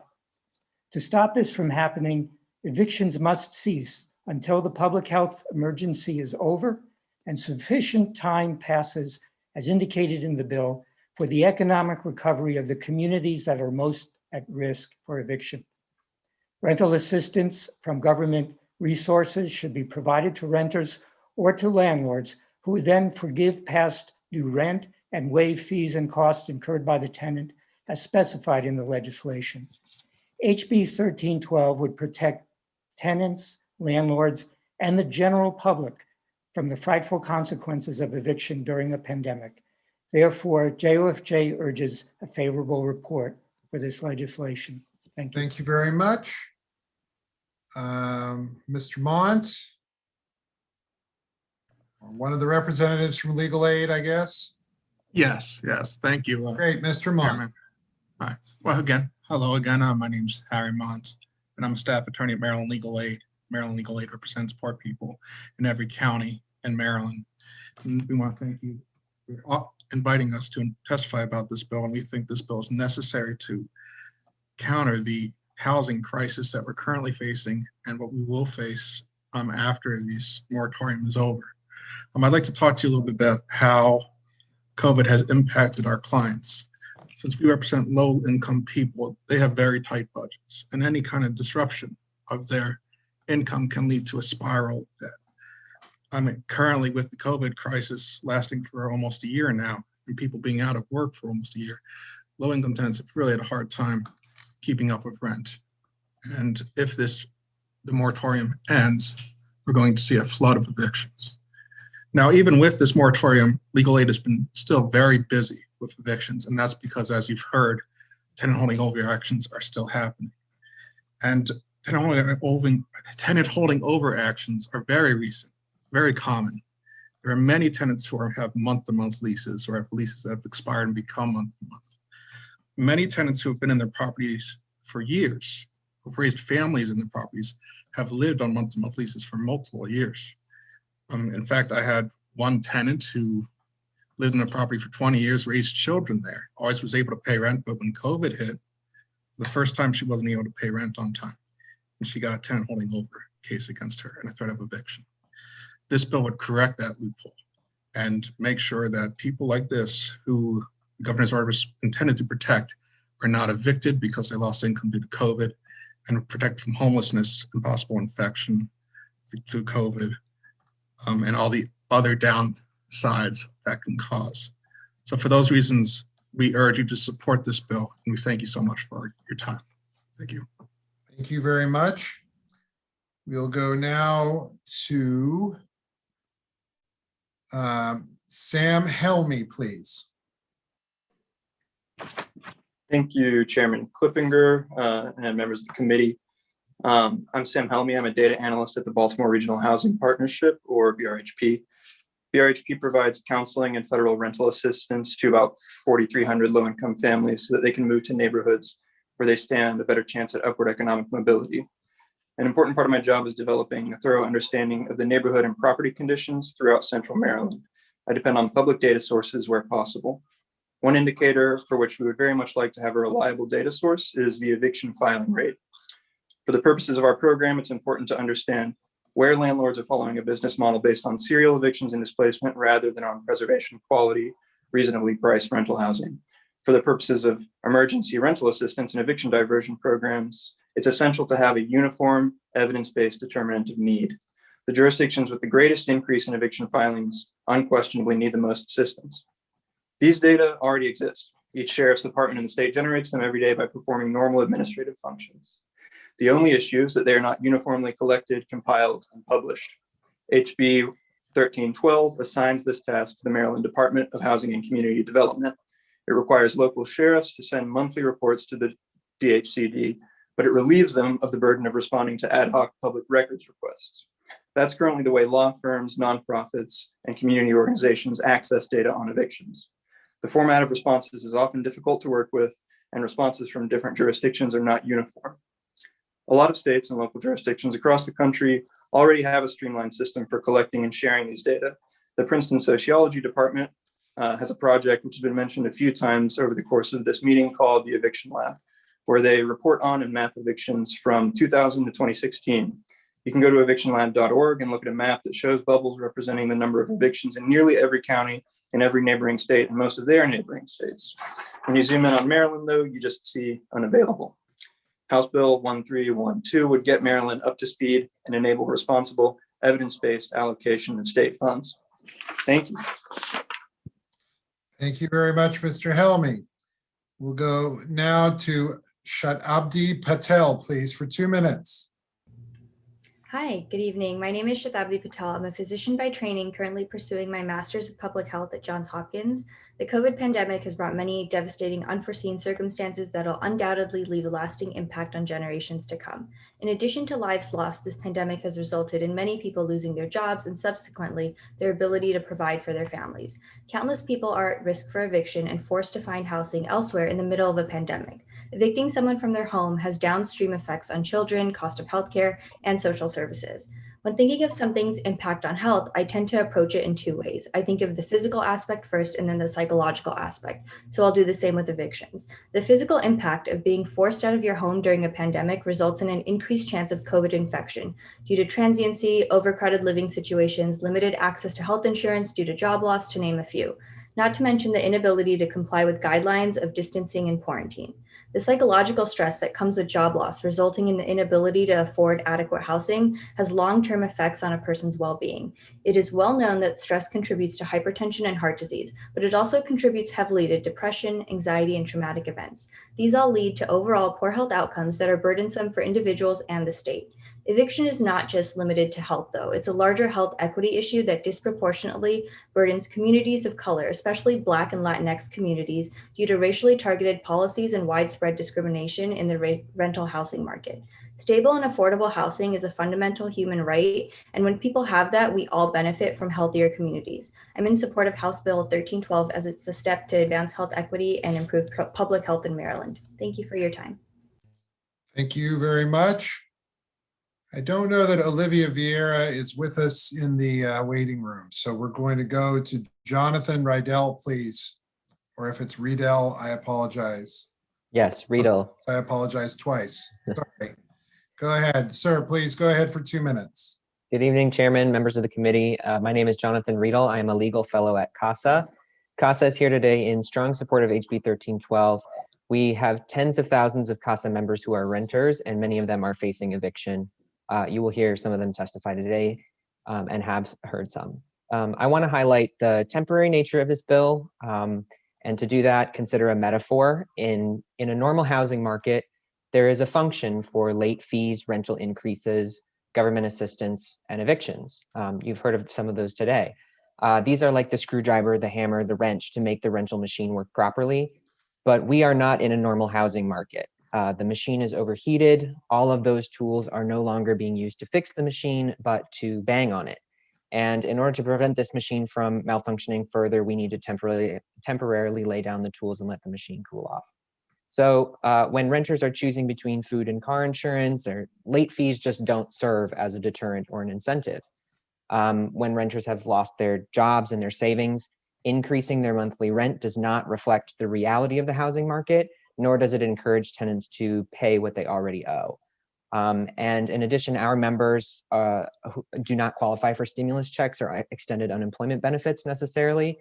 And so the choice between paying 5 figures of debt right away or else face homelessness just isn't a reasonable choice. So in the face of these problems, the most effective solution is to have landlords and tenants work together. This bill encourages such cooperation. It gives the tenant temporary breathing room to not worry about extra fees adding to their debt.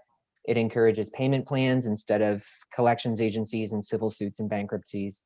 And it prevents landlords from using the wrong kind of legal action to evict a tenant who can't pay. We understand that by prohibiting certain fees and evictions temporarily, landlords will shoulder a small share of the financial burden. But in our judgment, that financial burden will be very small, and it should not fall on tenants alone because it is very big on them right now, and especially not on immigrant tenants. In the long run, this bill is designed to secure stability in the housing market in a very volatile period, which ultimately helps both tenant and landlord. Thank you, Delegate Wilkins, for sponsoring this bill. We urge a favorable report. Thank you very much. Are there questions for this panel? Questions for the panel? Seeing none, thank you very much. Thank you very much for coming to testify here today to the committee. All right, now we're going to hear from the next panel. That's going to be Lisa Soro, Reverend Kobe Little, Carla Rodriguez, who will have a translator. That's Jorge Perez, Mihir Chaudhry, and Jorge Perez is also going to be translating for Helia Juarez. If we could have them come in, we'll start with Ms. Soro here just as soon as we can. Thank you very much.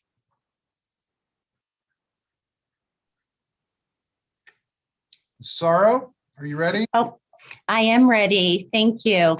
My name is Lisa Soro. Good evening, everyone. Again, I am General Counsel for Arundel Community Development Services. One of the activities that we undertake on behalf of Anne Arundel County is providing direct rental assistance to tenants by payments to their landlords. As we and other emergency rental assistance programs have closed out the programs that started with CARES Act funds and have started up new programs with the new funding that's coming in this year, we have to look at the fact that we've been in this for about a year, and many of the applicants are now at the end of a lease term or they're outside their lease term. There's a lot of good stuff in this bill, but what we particularly like is the fact that it closes that tenant holding over loophole, and it does create a real moratorium. What that means is that when we make a rental assistance payment for arrears, we can have some assurance that that payment is going to result in some stability of housing for the residents that we're attempting to help. Right now, we don't have that assurance unless the landlord will voluntarily promise not to sue a tenant for tenant holding over after they've received an arrears payment from us.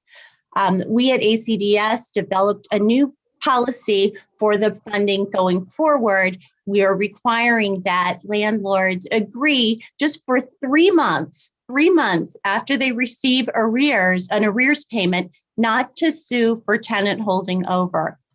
Before our program even opened, we received incredible pushback just for an agreement not to sue for tenant holding over for 3 months. And we've had one landlord refuse to participate or indicate to us that they will refuse to participate. This bill would resolve that. We wouldn't have to be arguing with landlords. And so we absolutely urge a favorable report on this bill. And I thank you for your time. Thank you very much. All right, I think Reverend Little said that he was not going to be coming back. We have Claudia Ruiz and Ana Martinez. They require translation, or at least Ms. Ruiz requires translation. So why don't we go ahead and do that? Ms. Ruiz, Ana Martinez.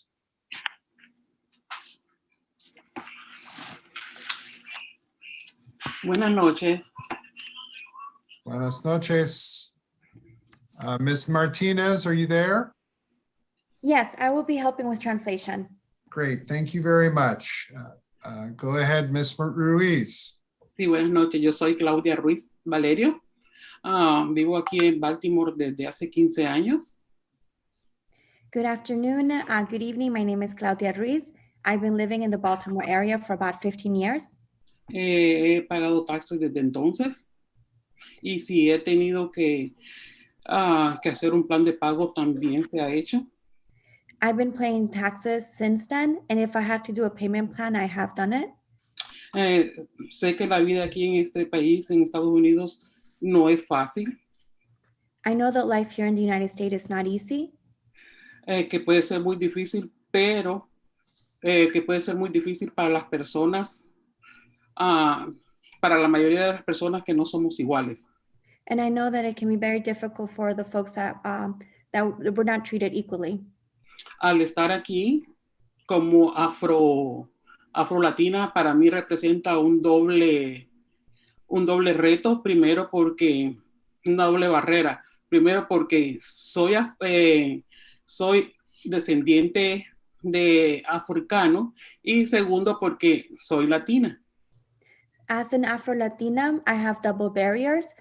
First as a Latina and as well as an African American. He aprovechado las oportunidades que se me han brindado, en las que se me ha presentado la oportunidad, y como eso estoy hablando, represento como 12 o 11 millones, 12 millones de personas. No puedo hablar por todos en sí. And at this moment, I represent the 11 million folks that are undocumented. I can't speak for them, but I'm one of those members. Sé que es un país de derechos y al mismo tiempo estoy tratando de defender esos derechos. Digo derechos porque al pagar los impuestos es una obligación, y al obtener una obligación obtengo derechos. This is a country filled with laws and that focuses on rights. And I definitely am trying to do my part, including paying taxes. Entonces, como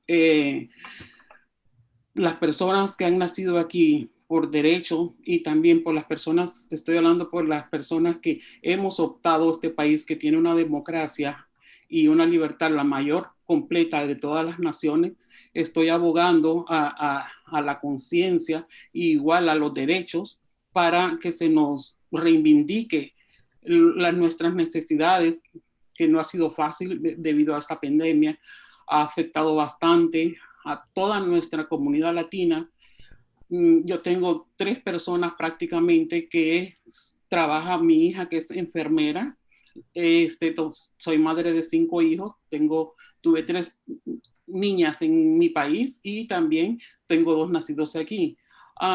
Por no ser residentes legales, tuvimos que darles una educación en el Community College, a una como enfermera, y sometiéndonos a todos los derechos y las obligaciones que ellos nos impusieron. Igual logramos sacar a nuestras hijas adelante. Una trabaja como enfermera, hoy se encuentra viviendo, sacando un contrato en un hospital en California, y la otra trabaja en Boston, en la Universidad de Boston, en el área de limpieza, igual terminando su carrera. Pero entonces, ¿por qué negarnos un derecho que hemos adquirido? Al momento, como le digo, yo no puedo hablar por todo el montón de personas, pero... Ruiz. Un segundo para traducir. Ms. Ruiz, you need to wrap up after this translation, please. Se lo siento. So she was talking about she definitely wants to fight for the rights of everybody and representation of different folks. She has 5 kids, 3 that were born outside of the country and 2 that are US citizens, including her daughter who's a nurse and her other daughter who is currently receiving her bachelor's degree. Anything more? Do you have a final sentence? ¿Alguna última frase para terminar? Que por favor velen por nuestros derechos. And definitely to fight for her rights. And she mentioned prior that this has been very difficult during the pandemic, and definitely to support the community. Thank you very much. Gracias. Muchas gracias. You're welcome. All right. We have 2 more people who have translators.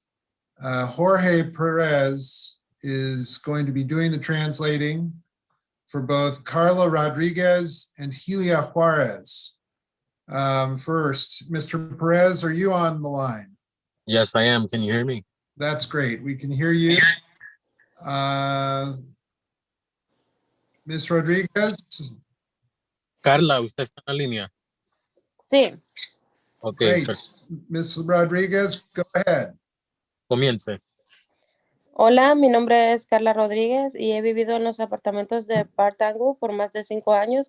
Aquí vivo con mi esposo y 3 hijos. Estoy aquí para contarles las pesadillas que estamos viviendo durante esta pandemia en el complejo.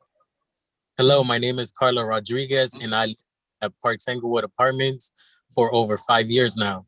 Here, I live with my husband and 3 children. I am here to tell you about the nightmares we are experiencing during a pandemic in my complex. Soy miembro del comité del Partangu y líder de casa. Nunca hemos fallado en pagar la renta. Siempre la pagamos mes a mes y puntual. Desafortunadamente, durante la pandemia, nuestra situación no ha sido la misma. Mi esposo perdió días y hasta semanas de su trabajo principal, y hasta perdió su trabajo de tiempo parcial por primera vez. Nos resultó imposible para pagar la renta. Comunicamos a la oficina que necesitábamos más tiempo para pagar y su respuesta fue que debíamos pagar lo que podíamos. Cuando el condado de Prince George entró a su siguiente fase de apertura, nos comenzaron a amenazar con desalojo y mi esposo pasaba las noches sin poder dormir por la preocupación de ser desalojado porque él es el único que trabaja porque yo tengo que cuidar a mis 3 niños. I am a member of the Park Tanglewood Committee and a CASA leader. We have never failed to pay the rent.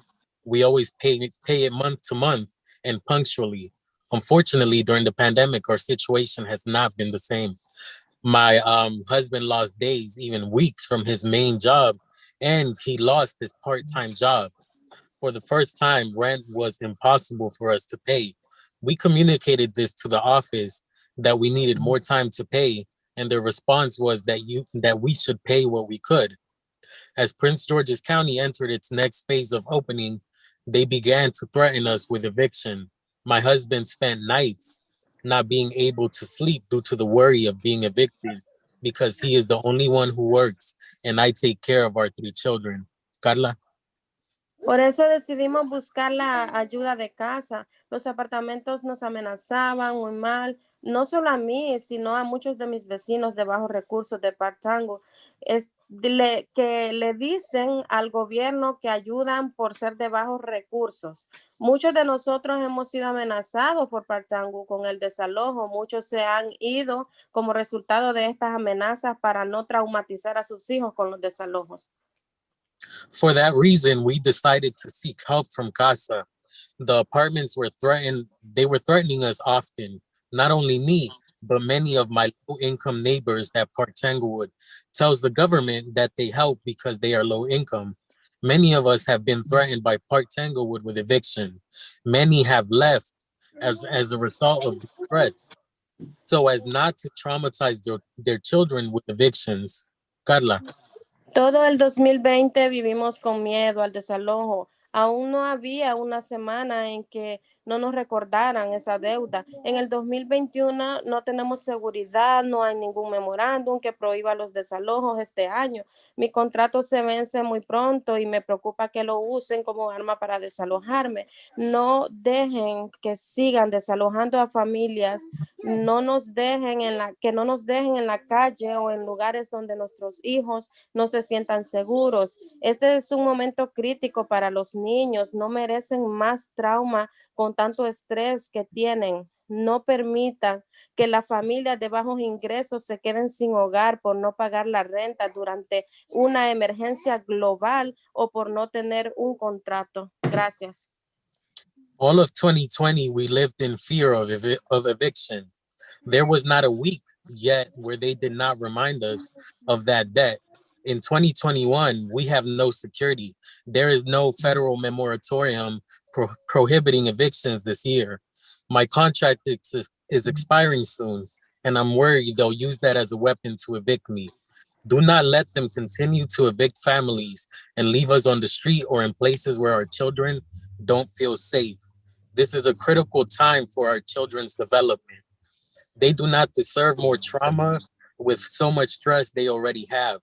Please don't let low-income families be left homeless for not paying rent during a global emergency or for not having a contract.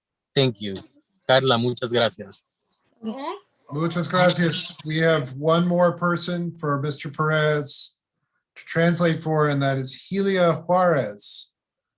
Helia Juarez. Hola, Elia, ¿usted está en la línea? Sí, buenas noches, aquí estoy. Buenas noches, All right. Elia. Muy buenas Go noches. right ahead. Buenas noches a señores legisladores. Mi nombre es Elia Juárez. He vivido en mi apartamento de Bedford Victoria Station en Langley Park durante 13 años. He vivido con mi pareja, tenemos un hijo de 10 años y amamos esta comunidad porque conocemos a nuestros vecinos y mucha gente habla español que vive en el área. Les pido como legisladores que no se olviden de las personas humildes, necesitadas como yo. Soy una de las más de 2,000 personas con este mismo problema en el complejo. Good afternoon, legislators. My name is Elia Juarez. I have lived in my apartment in Bedford and Victoria Station in Langley Park for the past 13 years with my partner. We have a 10-year-old son and we love this community because we know our neighbors and so many people speak Spanish that live in the area. I'm asking you as legislators to not forget about the humble and needy people like myself. I am one of more than 2,000 people with this same problem in this complex. Elia? Soy líder de casa y miembro del comité de viviendas. He podido ver las diversas situaciones que les han estado ocurriendo a los inquilinos, como la falta de mantenimiento a los edificios internos y externos. Internamente me refiero a diferentes plagas como cucarachas, ratones, chinches, que no son agradables para nuestra salud. También tenemos problemas de fuga de gas, de agua, moho, ventanas en mal estado y pisos alfombrados en mal estado. Afuera puedo mencionar el enorme problema de la acumulación de basura, donde pasa mucho tiempo en el mismo lugar y esto se convierte en foco de infecciones para nosotros los inquilinos. I am a leader of CASA and a member of the Housing Committee. I have been able to see various situations that have been occurring to the tenants, such as the lack of maintenance to the internal and external buildings. Internally, I am referring to the different pests, such as cockroaches, mice, bed bugs, which are not pleasant for our health. We also have problems of gas leaks, water leaks, mold, windows in poor conditions, and floors and carpets in poor conditions. Outside, I can mention the huge problem of garbage accumulation, where it spends a lot of time in the same place, and this becomes the focus of infections for tenants. Elia. Por todas esas razones, he considerado necesario y urgente unirme a la comisión y luchar juntos para que nos escuchen. Toda mi vida he sido responsable con mi alquiler, pero por el problema del COVID estaba en paro y eso me ha afectado mucho como inquilino. Más de 100 personas son iguales que yo en este complejo, ya que tienen más de 5 meses de deuda de alquiler. La mayoría tiene más de 5 meses de deuda de alquiler. For all those reasons, I have considered it necessary and urgent to join the committee and fight together so that they can hear us. All my life, I have been responsible with my rent, but due to the COVID problem, I was unemployed, and that has affected me a lot as a tenant.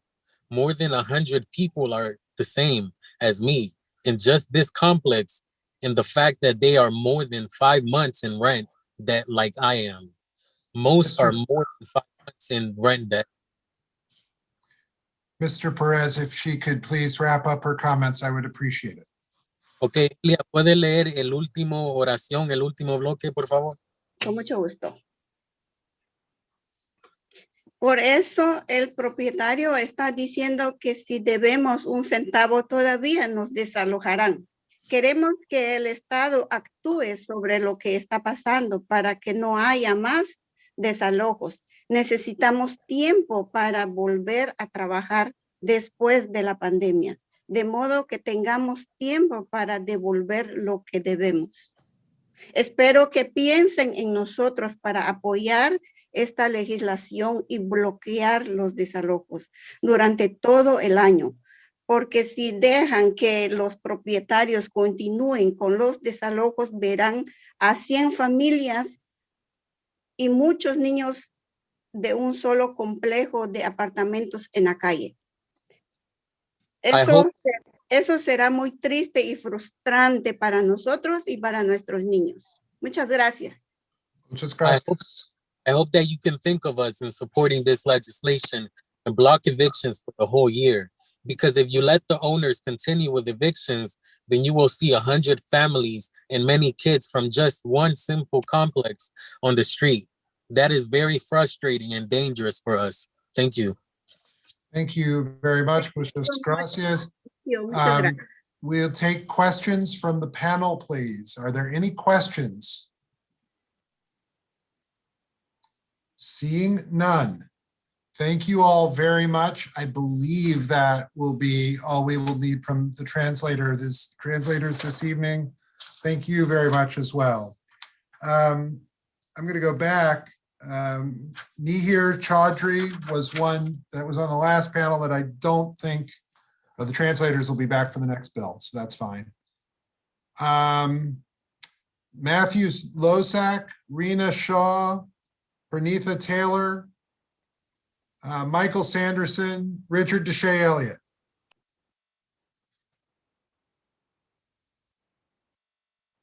Matthew Losak here.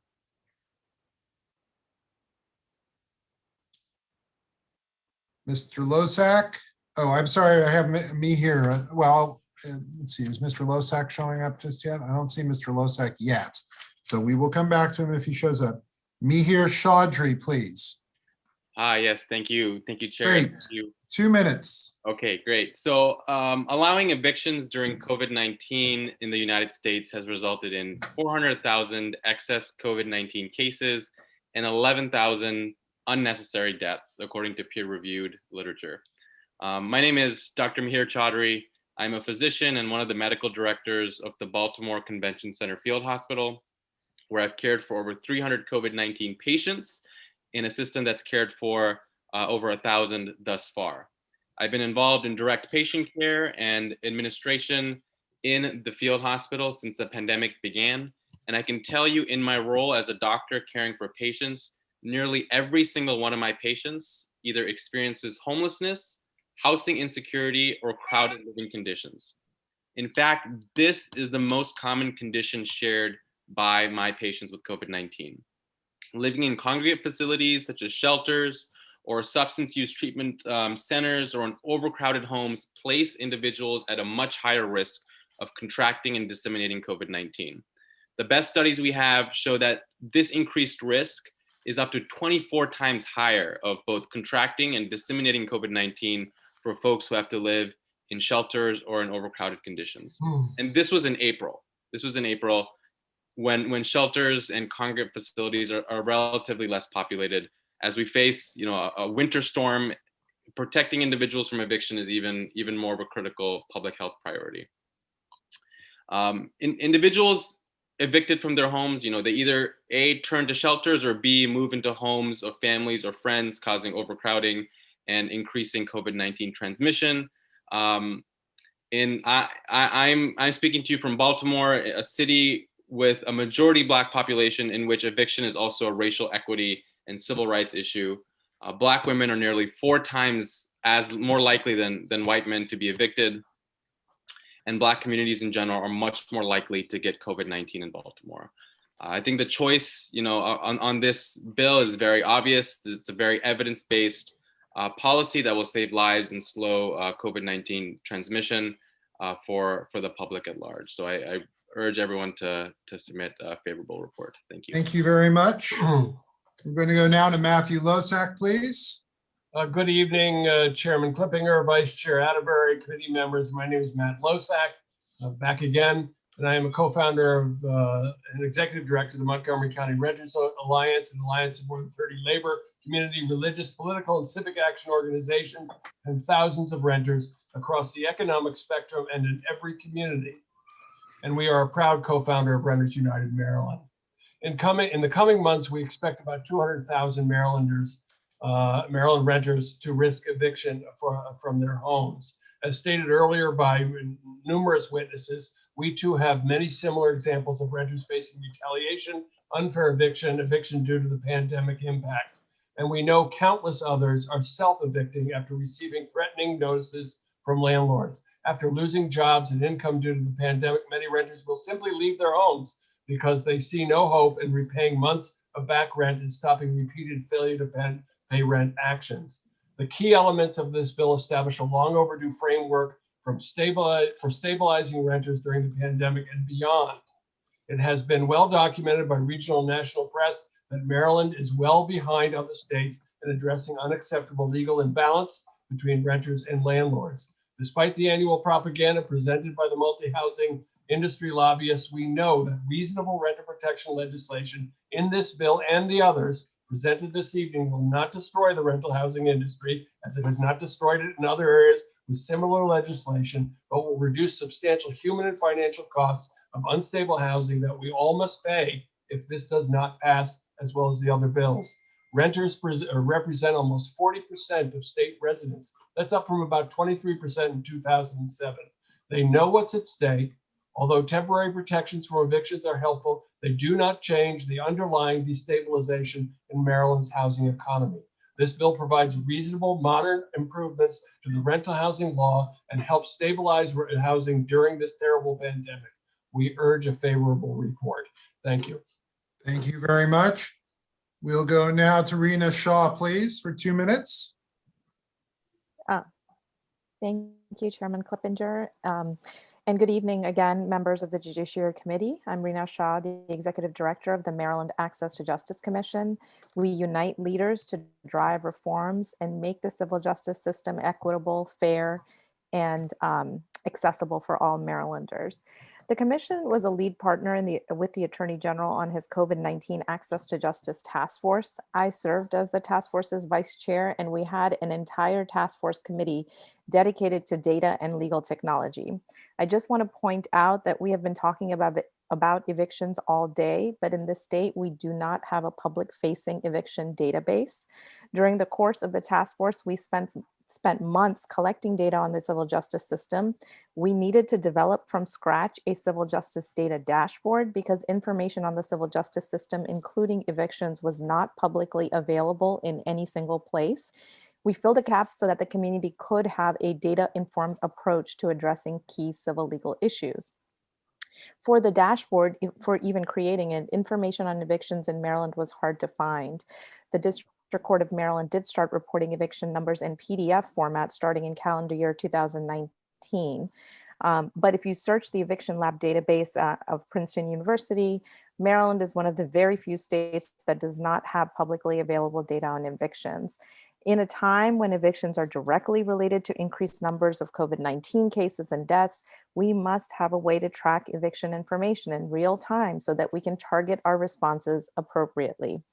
The Commission is actively collecting this information in one place and now has developed another public-facing tool called the Civil Justice Story Map to share this information with legislators and advocates.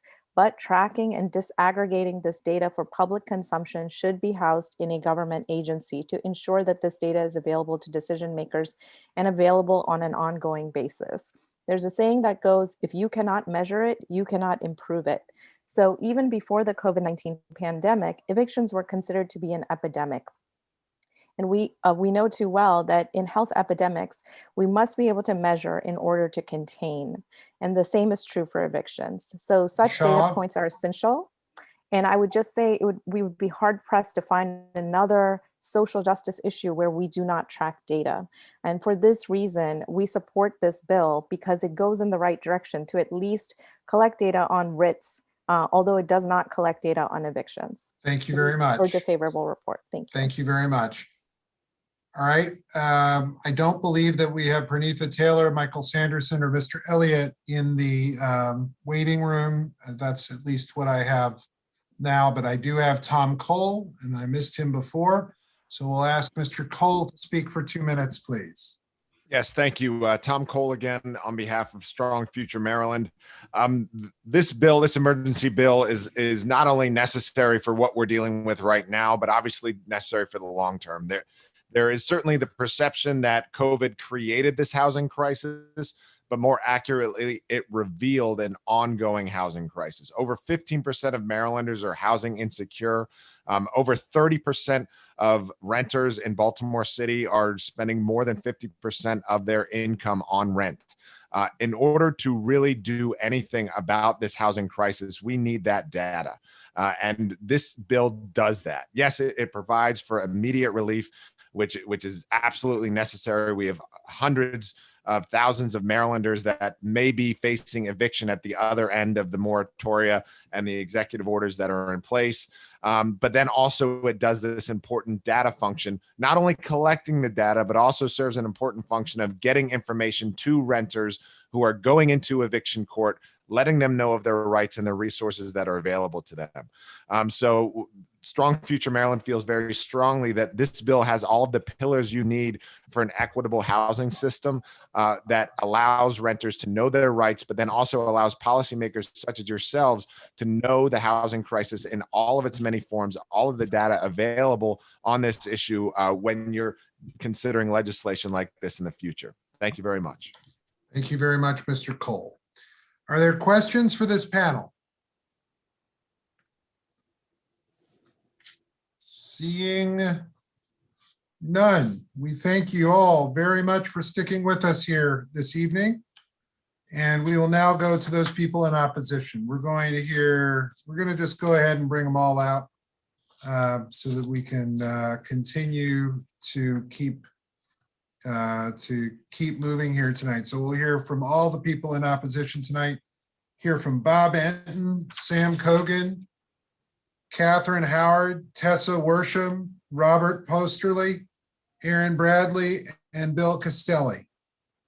Everybody's going to get 2 minutes.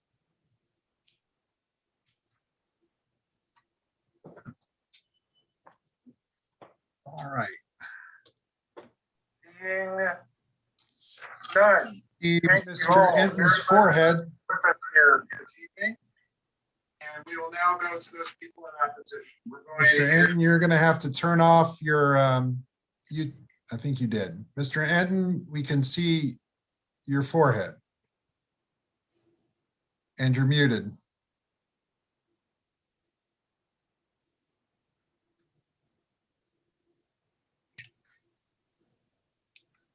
There we go.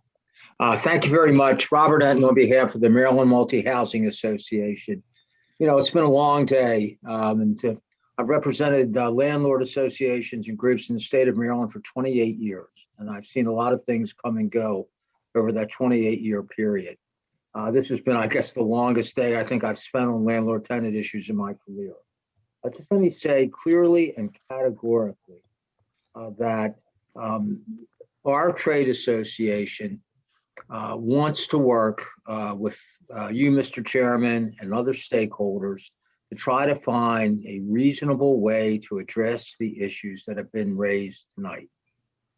However, having said that, looking at this particular piece of legislation, we have really no choice but to come in opposition. And during the day, we've testified favorable with amendments on some bills, including yours, Mr. Chairman, and others and other bills. But this was a bill we could not come in favorable with amendments on. This bill is 21 pages long. The fiscal note alone for the analysis of the bill is 9 single-spaced pages long. And it covers an enormous amount of territory. Probably 1/4 of the bill deals with obligations on the part of constables, sheriffs, and the Department of Housing and Community Development. But then the rest of the bill goes also into issues such as this, what we call the Just Cause Eviction Bill, which is the sponsor's bill, which has been a Montgomery County bill that basically says that even though your lease says it ends at a certain period, under that bill, unless you can meet one of the 11 requirements defined as just cause for not redoing the lease, the tenant has the right to stay in the property for as long as they want. It turns a tenancy into a life estate in the property. That bill has never passed out of the E&T committee, as Delegate Holmes, who's in here today this evening, knows. It's been overwhelmingly defeated. So that bill is of tremendous concern to us, as are a number of the other provisions. Mr. Anton, we need you to wrap up, please. I will. Let me just close by saying that we have $402 million in rental assistance coming our way. And what we should be focusing on during this state of emergency is how to get that rental assistance into the system to pay people's rent. Because if their rent is paid, there are no evictions. Thank you. Thank you, Mr. Anton. Thank you. We're going to go now to Sam Cogan, please. Sam Cogan for 2 minutes. Good evening, everyone. I'm Sam Cogan. I'm the Assistant Sheriff of Baltimore City. And tonight I'll be representing the Maryland Sheriff's Association and the Maryland Chiefs of Police Association, which unfortunately is opposed to this bill.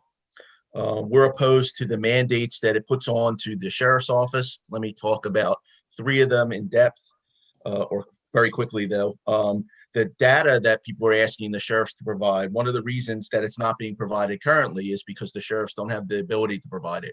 They don't have the records management systems, and they don't have the IT software, nor do they have the data input personnel, nor do they have the people to review the data to make sure it's accurate to get it out. And what that does is it replaces the sheriff's office function. It replaces the clerk of courts function, which is the custodian of these records, and makes the sheriff's office the custodian and the data point collection, which is incredibly burdensome. I'm going to talk about there's a posting requirement that every time an eviction would be scheduled, the sheriff would have to go out and post. And in Baltimore City, we scheduled 40,956 evictions in 2019. So that would mean if we looked at 15 minutes for the actual posting on the door and 15 minutes for the processing and the return that the clerk would have to do, that will be 20,478 additional work hours. And that's just in Baltimore City. We would estimate at the Baltimore City Sheriff's Office that would require 6 deputies, a supervisor, and 6 clerks to process that. And that would be a $1.2 million fiscal note. And that's just in salaries and staffing that we would have to provide. And that would be just to hit the posting requirement. Now, we submitted written testimony. Some of the sheriffs in the written testimony indicated that to provide the exact date and the time that the sheriff was coming could pose a safety issue. And I'll let you read about that. And I can answer questions on any of the things I talked about. We really do want to work with the sponsor. And, I don't think anyone, well, I can tell you the sheriff's office knows the seriousness of evictions. We know this, right? And we want to work with the sponsor to look at alternatives. But unfortunately, the way the bill is written and the burdens it puts on the sheriff's offices, we have to be opposed at this point. Thank you very much. Thank you, Assistant Sheriff Cogan. Catherine Howard, please, for 2 minutes. Thank you very much, Mr. Chair. Kathy Howard from Regional Management. I am the General Counsel of Regional Management. I've testified earlier today, so I think you're getting to have my face be a little bit familiar. I think that Mr. Enton and Sheriff Cogan have put this very succinctly, but there are a couple of things that I want to point out to the committee about this bill. There's, first of all, I would direct you to our written, MMHA's written information. It goes through the bill piece by piece, and I think it turns up some of the very serious problems logistical problems that face this bill. But one thing I want to make sure that we understand is one thing. The first thing is the moratorium on evictions. It applies to all evictions. It makes no differentiation between a breach of lease case, a wrongful detainer case, or a real tenant holding over case. And I think that you are tying the hands of landlords with that provision, because we cannot get rid of a tenant who is offending or threatening other tenants if we cannot use the breach of lease action or the wrongful detainer action when somebody is in a property without a lease, and has no right to the property. Another point I want to make is that there's a $600 threshold to get into court twice in this bill. One on page 13, and that ends in the April of 2022. But then there is a permanent provision that makes that $600 threshold permanent on page 13 and page 21 in section 16. If this is not a temporary bill, that threshold causes enormous problems for the landlord. If you can't collect if you have to wait to have $600 in rent due and before you can utilize the court, then what is a landlord to do? You invite them to try to use self-help. You invite them to hold off failing to file for rent till there is an enormous bill that the tenant cannot pay from month to month. 2 months would be $1,200. 3 months would be $1,800. When is it that the tenant is not going to be able to pay if you use that approach? Thirdly, you invite the specter of self-help eviction, which this legislature has legislated the entire landlord-tenant law over the past 40 years and 2 gubernatorial commissions to outlaw that practice. This simply does no good. It re-invites landlords who are frustrated and unable to get into court to do exactly that. Ms. Howard. That is a bad idea. We ask for an unfavorable report on this. Thank you very much. We'll go now to Tessa Worsham for 2 minutes. Good evening.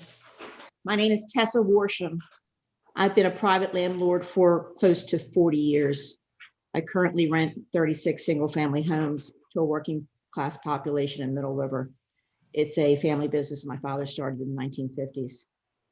All my houses are lead-free, they're on the rental registry, and they're all licensed and inspected on a regular basis. I have received zero assistance from the government since the pandemic started.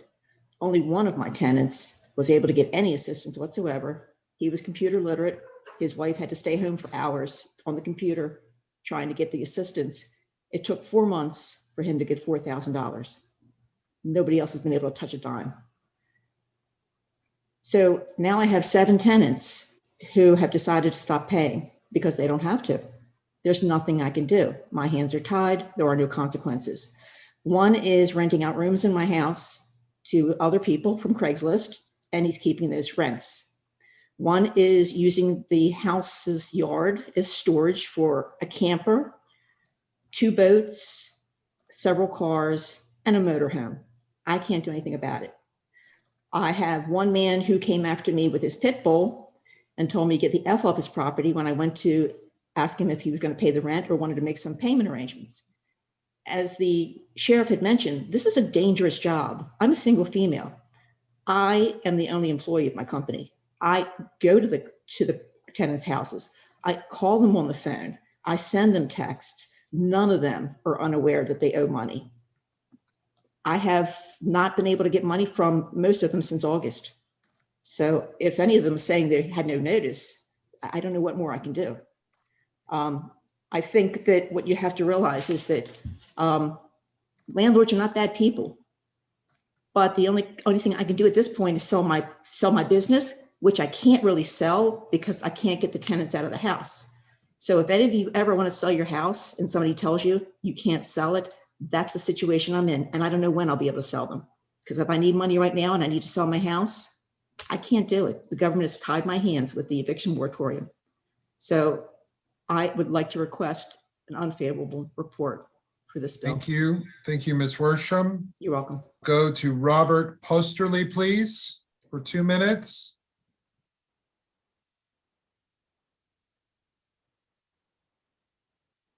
Mr. Posterly.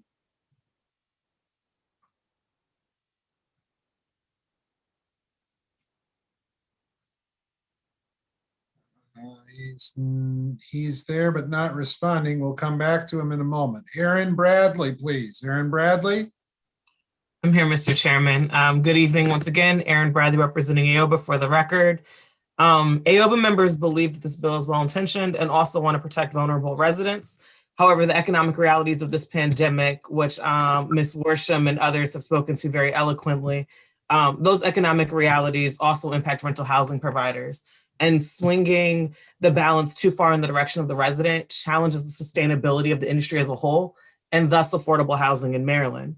We'd like to note that since March 2020, AOBA members have supported residents in seeking rental assistance and offered residents a variety of creative payment plans. Yet a small amount of our residents have been interested in taking part in those plans. Now this bill attempts to mandate actions housing providers are taking already by establishing prerequisite procedures.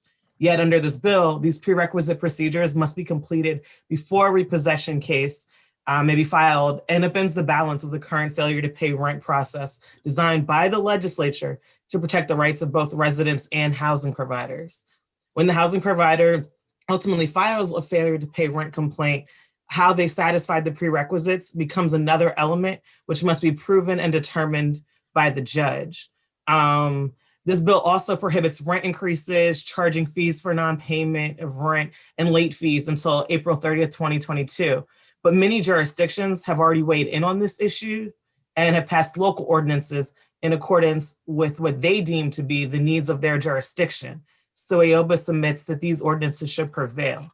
I think the rest of the panel has very diligently spoken to the rest of our issues and concerns. We have written testimony on the record, and I'll be available to answer any questions. Thank you.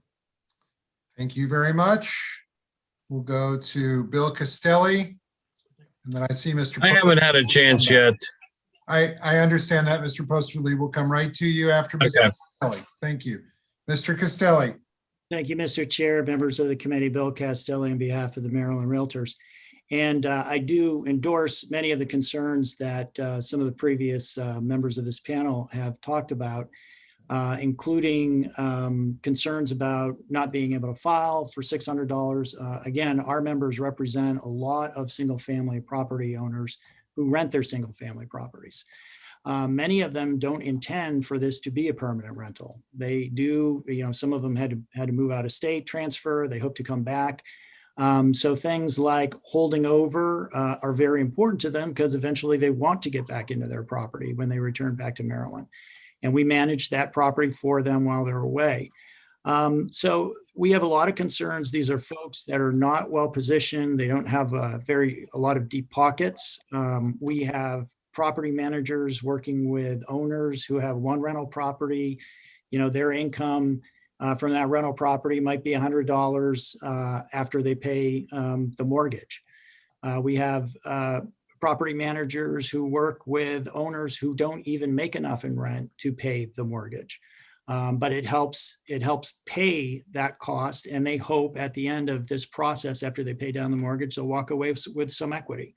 So there are financial difficulties on both sides, and for that reason, we're opposed to this legislation.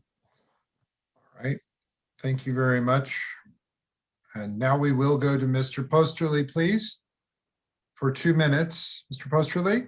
Yes, sir. Thank you very much. And thank you for allowing me to voice my position on HB 1312. I hope it helps.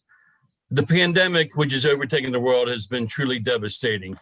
And while I understand there isn't a course of action that effectively can be used in dealing with it, transferring the financial burden on the shoulders of landlords really isn't a solution. I see this direction resulting in a terrible ending for those that it's intended to help. I'm a small landlord whose properties are located in Middle River. They're all modest 2- and 3-bedroom, 1-story homes. These homes were built during the Second World War for the employees at Martin's Airport and as a convenience and proximity to the place of work. Over the years, they've continued to operate as a place where people were proud to set down roots. Some over the years have been converted into rental properties.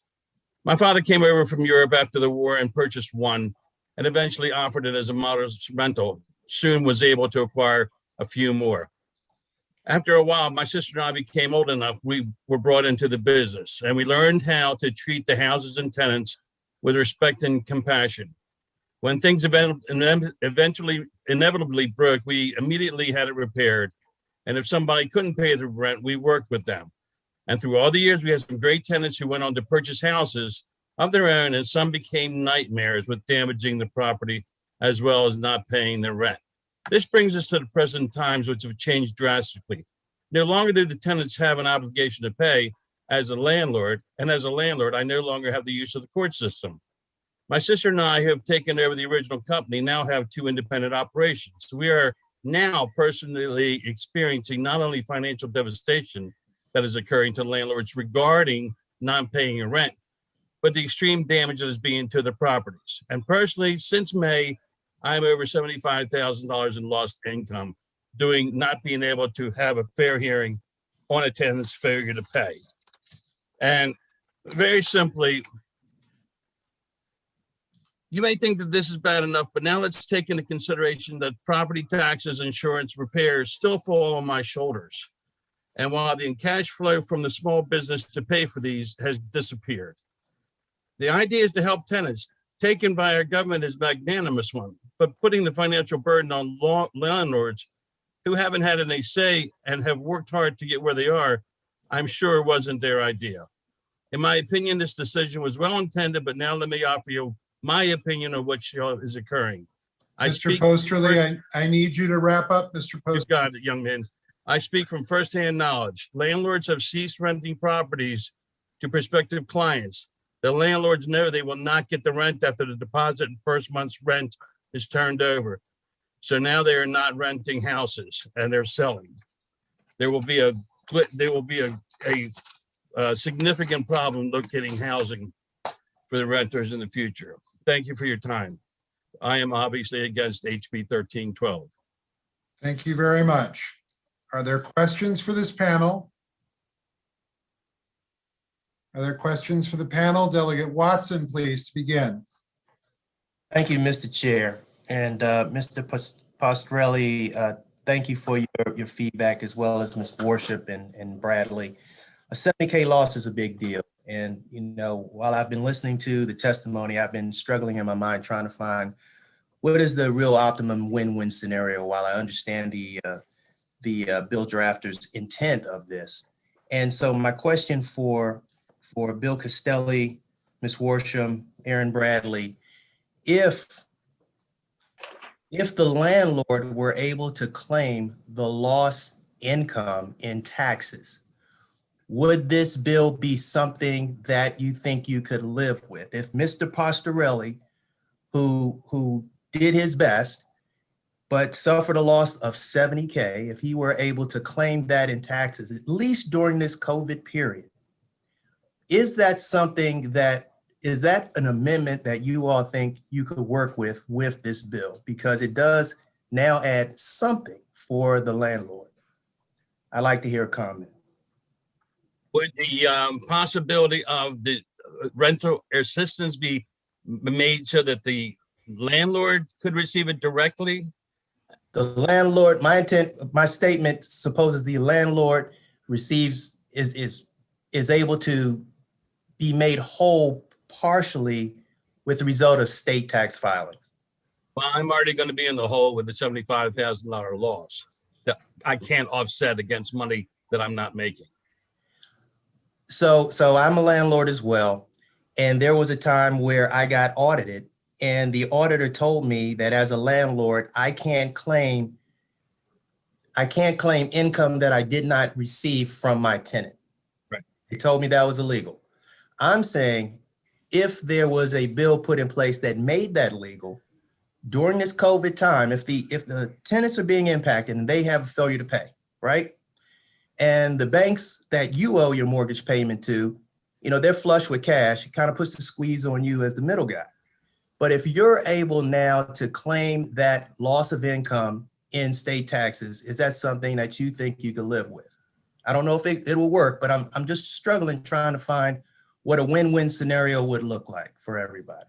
I'd be willing to pursue with my accountant. I'm not a tax accountant. you know. Mr. Costelli, do you have any comments on that? Yeah, Delegate Watson. I mean, I think that helps, but I'm not sure it's the solution. And the reason I say that is that, if you've got a landlord, like some of the folks that our property managers work with, they rely on that rent to help pay the mortgage. So if they've got to rely on a tax return to help them make up for something that they weren't able to pay. And I do think that a big part of this solution is something that Mr. Enton mentioned, which was the rental assistance and trying to ensure that with the federal money that's coming, some of the state money that's been proposed, some of the local county governments actually setting up these funds, to the extent we can make that process work.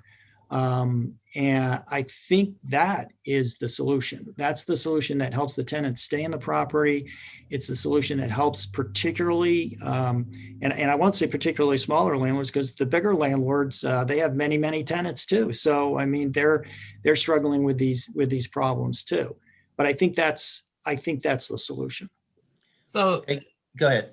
Sorry, to answer your question, I will say that one, I represent housing providers, so they would need to work out how a tax credit could help their individual businesses.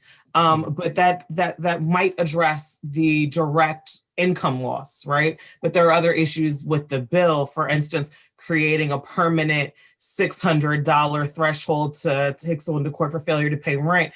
That actually has the unintended consequence or inadvertent consequence of making the right to redeem, which we've heard so much about today.